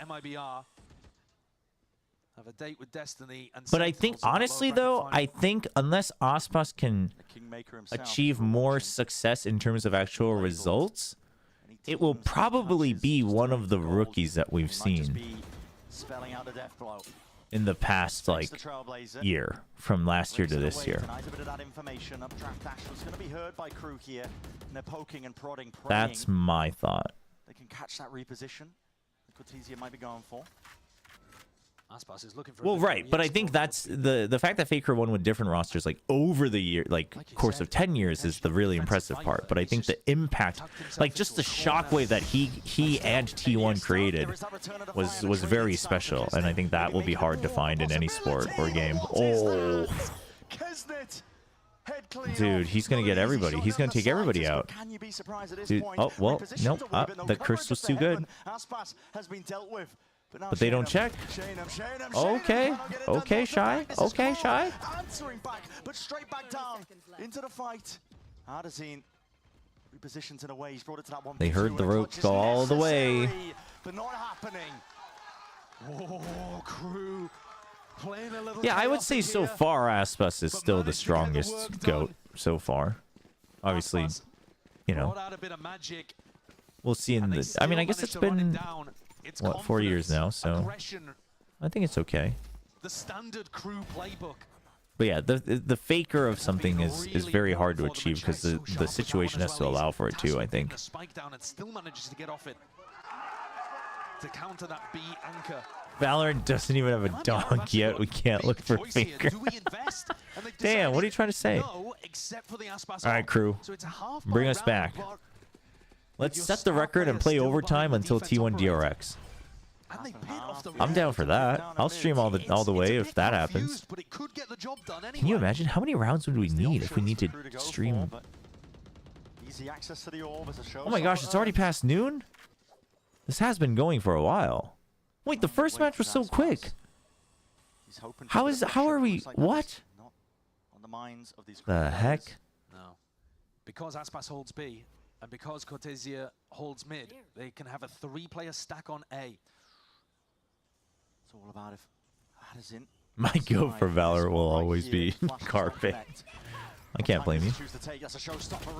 Oh, you needed that kill, Ardazine. Oh boy, Crew, the 5-man death ball. It's coming for you. Save. Crew should have a really solid position to play this from now. I mean, surely this is not the round where you actually try MIBR. Surely this is a round where you save even if you're ahead. Yeah. Okay. The most passive of angles. Dropped 25, by the way. What was he at? 29 on Abyss, I think. Didn't quite get the 30. Man. Light work. Washed in my. Oh, Carpe's hilarious. Carpe's a troll. I mean, he's just been incredible. Carpe's hilarious, actually. But he's got to save this operator. And Crew are getting closer. It looked like a disaster. No, Crew's mental game is much improved for sure. But here's another one of these chances. But you only have now 2 more. Well, I mean, you only have 1 chance because if you lose, you're done. But you know what I mean. You got to go through 2 more. Just hoping it doesn't develop into a pair of shackles for him. Do you think anyone will ever be as good as RB? Yeah. I mean, listen, I love RB, but I think RB was special for the time. I don't think he's going to be special down the road. Well, I guess he will be special, but not unique. Let's put it that way. Game set up now. Does Aspas take it towards that aggressive angle in A main? Does he play the heaven spot that he's been wanting? Will you take a break till Pacific? That's the plan, yeah. Do a lot of specific operator on defense anti. Like, they try to find spots against certain teams that work, which is why Aspas is playing this heaven spot so much. I've got to imagine. Who does hold the kills for the most? Ardazine's up front. Tanking a flash, but I think it's just that second layer thing so we can break the Trailblazer if it wasn't broken through main, which it was. Death ball again. MIBR is ready for it. Dude, what is Aspas' position, by the way, with the op? That's insane. Players for MIBR. Aspas and Ardazine. Snakebite at your feet, you're vulnerable to up, Ardazine. Time to take the reposition. Up and around here, Aspas. Okay, now they reposition. They call over Cortesia. Pop the dash nice and early here, close to the oh, he's been in that same position so much. Can't quite get in. MIBR, they're lost in the sauce. MIBR has a timeout, no? Surely they call one this next round. But they don't have money. Are they just going to go for this? Just because they don't have money? I don't know if that's a good idea. Position. The rest of his team, though, just isolated up onto the site. It does make it a little bit harder. Oh, I don't know about... Oh! Holding the line, Kesnet. It's a save. Oh my god. I mean, you should have just saved all 3 then. Limited at this point when you just have a 2v4 operator in your hands. I said There's a chance of it just becoming the shackles that are just dragging MIBR down. This has got so serious of a chance of going to overtime. Yeah, if he had gotten that first shot onto Mazzino, that would have been something. Yeah, they want the op out, but they realize that's not possible. But even with the op and the Vandal being saved, the money is still not in a good spot. KRU It's real, chat. one more round to It's do or die time for both. All right. To get to the lower bracket finals at kickoff, to fight for that final spot at Masters Bangkok, Here we go. for the right to challenge Sentinels. Surely MIBR calls a timeout here. I think they have one left, or maybe both. KRU and MIBR, only one can survive. There you go. An attack timeout for the final round of regulation. Yeah. Aspas knows you get more kills than OT. They had 4 match points, and they've already squandered 3 of them. And I really think you're right, Brenda. Aspas isn't leaning back. It's serious time. He's only closing his eyes, chat. Use enough util at the beginning of these rounds on A that they get into A post plants, and then It's different. what's he doing? Yeah, trying to play retake with it. I think one of the silver linings, though, He's looking into his mind palace. again, but Aspas now has blades. They're about to win. Yeah, he usually leans back for his meditation, but instead he opened up his mind palace. Aspas has seen all of the movements of KRU for the last round, from an ultimate standpoint. and now he's gonna go out and get an ace. Chat. And Artesine has The op to Artesine with the showstopper and then blades. Okay. It's blades. He's got blade storm. It's over. He's gonna do it, chat. To drag it to OT. There's tension in the air. All right, you ready? Even during that timeout. So Artesine's still gonna hold the same position that Aspas was. I do not like Nazar being here alone on site so often. I mean, early on getting info was one thing, but The operator has switched over into the hands of Artesine. Aspas with the knives to play with and a stinger. okay, so they heard the knives being popped immediately as well, which would maybe let you know that it might not be an A-hold because you would have wanted to hold there. Spreading out around the rest of the map. In fact, grouping up, looking like they want to go for a 1-minute pop into B. You see the pings on top of Shinom's face. Okay, fast re-clear of ramps. So plant the op in ramps. Get the hell out of there. Yep. Get the hell out of there, Nazar. There you go. Oh, they're fast, though. KRU's fast. Aspas is ready for it. Ooh, they stopped him. That's huge. So Nazar now has to decide where to go. You gotta watch. Yep, you gotta watch for your homie, because you gave up on vents. Positions aren't terrible, but the showstopper not being here is criminal. Oh, no updraft. No updraft. Oh, no, it's over. He can't be a drone in the sky. KRU, an attempt to be made here, but a stinger, the brothers are Oh, no. Dude, how did he get 2? Still claims 2. What? And it's a 2v2 at that. A safe prime position, cut into the corner, showstopper!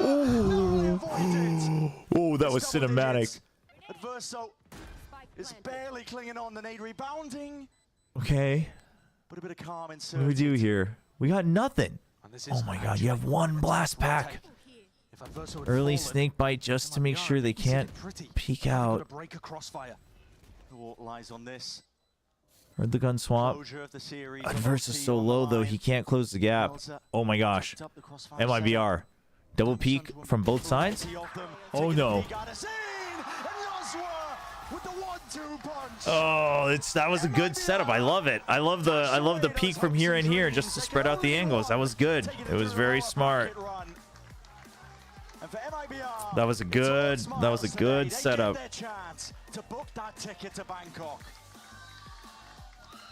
Dude, how did Aspas get 2 with this thing? Seriously, it looked like it looks like it would be hard for him to even get 1 at that distance. That was crazy, yeah. Because if he doesn't get 2 there, it's different. Hold on, I want to see them show the replay. Surely they show MIBR's or Aspas's replay. He's so happy. This star, Kingmaker, King Midas, Golden Touch, he's got it all. helped with the construction of the roster, and now not just going for top 4, but I mean, I think there's a chance. I think MIBR versus SEN, I think there's a chance MIBR goes to Bangkok. I think SEN should still be slightly favored, but to cruise momentum, they look yeah, no updraft, no knives, just a stinger. He gets 2. And yet with great preparation, oh, were the other 2 near the spike that low? Really? Oh, maybe. What a performance today. And closing things out before they got hectic in OT. Yeah. Takes a lot of presence of mind to be able to do that. To close it out when that momentum just... I've seen enough seconds straighten them out. Individuals had to step up. We saw plenty of heroic moments. But more on the side of MIBR today, and more, to be honest. I wonder if they'll have it here in this package. Have a superstar performance today to outperform what we were seeing from KRU in the last week. And he absolutely did. He dominated. Yeah, I mean, maps 2 and 3. They speak for themselves, really, genuinely. Look at rounds like this. Just taking over. It's where is it? Let's get to that final round. Those ones and those fights in itself. He was plus 40, plus 46, plus 46. He was under so much pressure and looked like all he was going to be able to do was tickle some players for a tiny bit of damage. Yeah.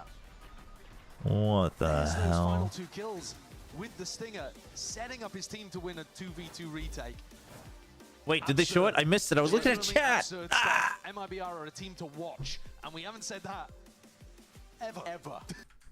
Ever. To do was tickle some players for a tiny bit of damage. Yeah.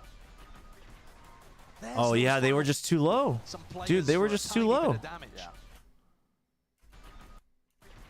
Oh, and they were grouped up as well. Damn.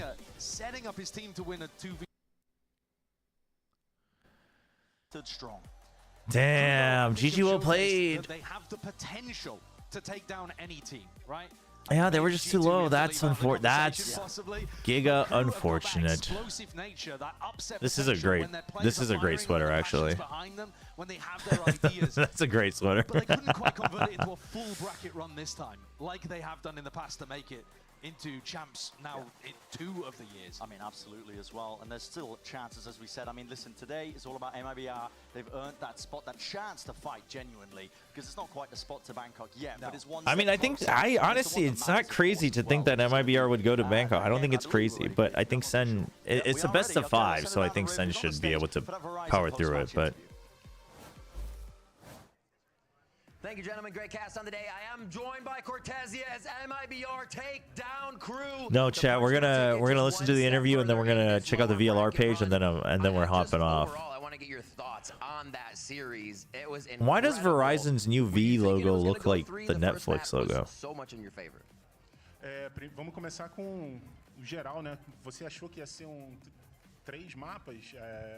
Aspas is actually just a win merchant. Então, sinceramente, eu achei que seria 2-0 pra gente. Os moleques jogam muito. Discourse says it's outfit coordinators. Yeah, I mean, I would think so. I don't think these are all like personal clothes. I think it is mostly the coordinators for sure. Mas infelizmente a gente acabou se perdendo no meio do mapa e acabamos tendo que ir para uma série de 3 mapas, mas ganhamos, é o que importa. To be honest, I thought we would go for a 2-0. Okay. We started very strong, but at some point we got lost there. I think our comp was a surprise for them. They were not expecting Euro. But, you know, we came back from it and we ended up doing 3 maps. And what is it, you guys coming back, what is it like with Aspas in the server, going crazy? Usually, you're trying to rotate to a site, this guy's already usually KRU breaks my heart whenever I believe in a comeback. Thankfully, I didn't believe this time. Você tá indo para lado, ele já tá lá matando todo mundo. Como é que é isso? I don't have so much to say. I just want to say we definitely have Aspas. I love it. Oh, okay, I love it. answer. You said there were. I love that he answers in English and the ones that he feels comfortable. What's going wrong, but also what's going right, if you can touch on that. Você comentou, né, que tinha algumas coisas para melhorar. O que tá bem, o que tá indo bem, o que não tá, o que ainda precisa melhorar? Então, o nosso clima é muito bom, sempre foi. Infelizmente, tanto que foi um dos motivos da derrota para 100 Thieves, a gente não teve muito tempo de treino. Então, cada semana que passa, cada dia que passa, nós conseguimos treinar. Agora não temos mais treino, mas agora é embalar, pegar a Sentinels agora e depois pegar a G2. E, cara, the day that Aspa stands up in the middle of a game for a franchising match is the day I will concede the GOAT status. You know what? That's actually pretty reasonable. I think like the environment's really good among us. We didn't have a lot of time. A lot of time in the beginning to practice together, but now we have more time. We're practicing. We won't have practice tomorrow anymore, but of course, we're looking forward to going against Sentinels and then G2. All right, a few more questions for you.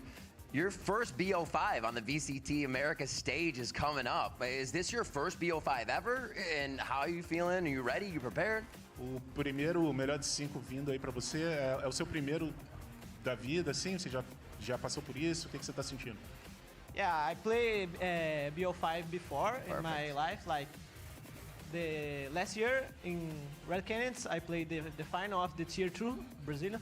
So yeah, it was hard. Are you wearing and I think it's gonna be more hard because we're gonna play like 2 BO5s in 3 days, like 1 BO3 and 2 BO5s, yeah, day by day, and so it's gonna be hard. But I trust in my team, I trust in God, and let's go. I got one more quick question for you. Let's go.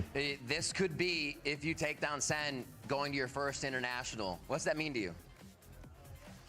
Am I wearing a jacket? No. So it's gonna be everything. It's just like I pray every like day an overshirt. for this.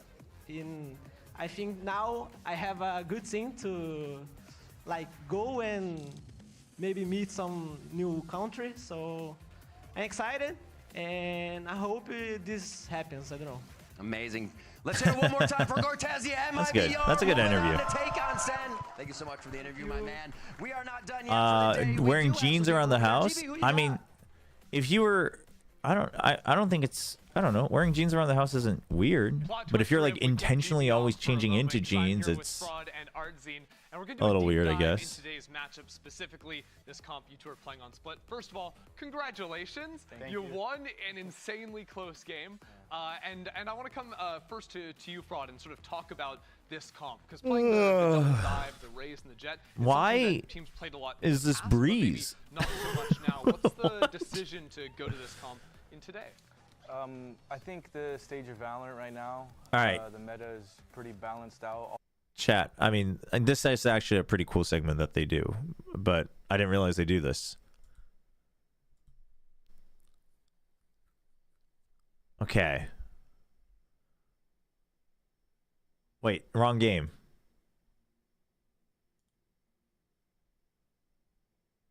Dude, 82 and 36? Holy. 218 ADR.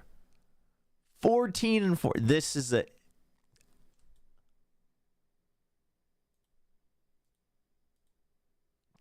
I mean, this is insane, dude. 7 and 1 on Split. 7 and 1.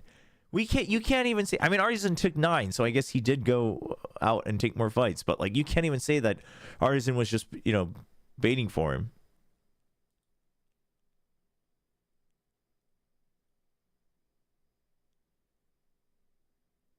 Funnily enough, this makes it look more like Artisan was baiting for him and he was playing KO.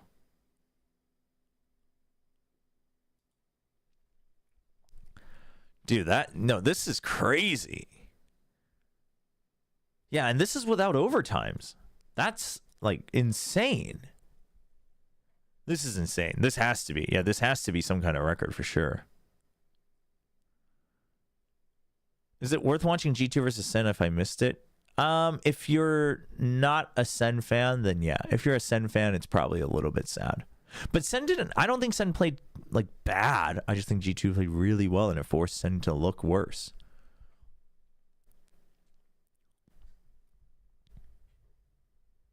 It is the BO3 kill record in partnership era, beating the previous record, also from us, best of 78. Really? Didn't someone break it in Pacific or China the other day? Maybe not, though.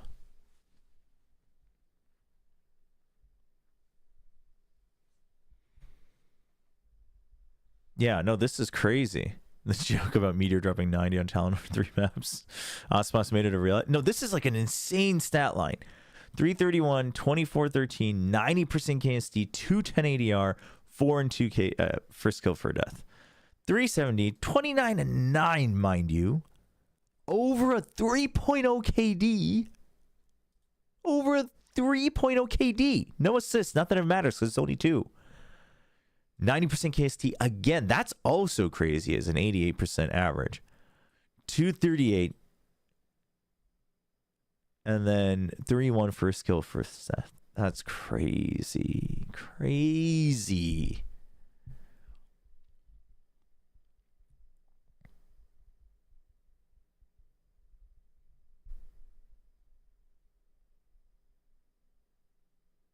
Oh, Jemkin was close to beating it. That's right. Yeah. Nope. You guys are correct. Yep.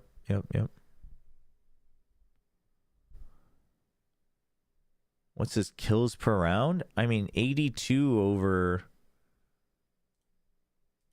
What is that? 21, 42, 24, 66, 82 divided by... There you go. 1.2 KPR.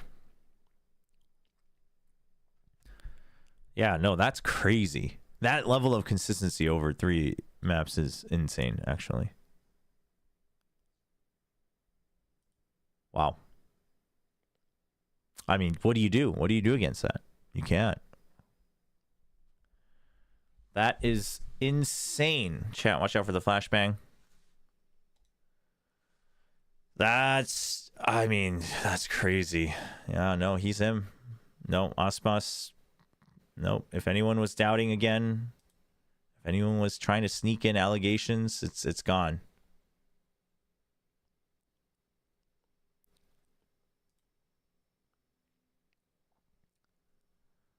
That's a crazy series. That's actually unbelievable.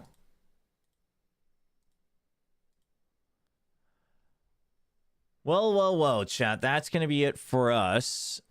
Here, we're gonna hop off. I'm gonna take a break before Pacific. I probably won't take a nap, but we'll take a break. Let's send you guys over to Doug. I don't know if he's gonna watch more or play other games or whatever, but send you guys over to Doug. Go say hi to Doug for me. And then I'll see you guys for Pacific. We will be watch partying Pacific, so I'll see you guys here on the stream. And I will I hope you guys all get some good sleep and wake up for Pacific because it should be good. T1 DRX, I think it's gonna be good. I think it's gonna be good. Thanks for joining. Thanks everyone who joined over from TMV's stream as well. Appreciate it. Thanks for the new subs today, and I will see you all in, I was gonna say tomorrow, but in 4 hours. Have a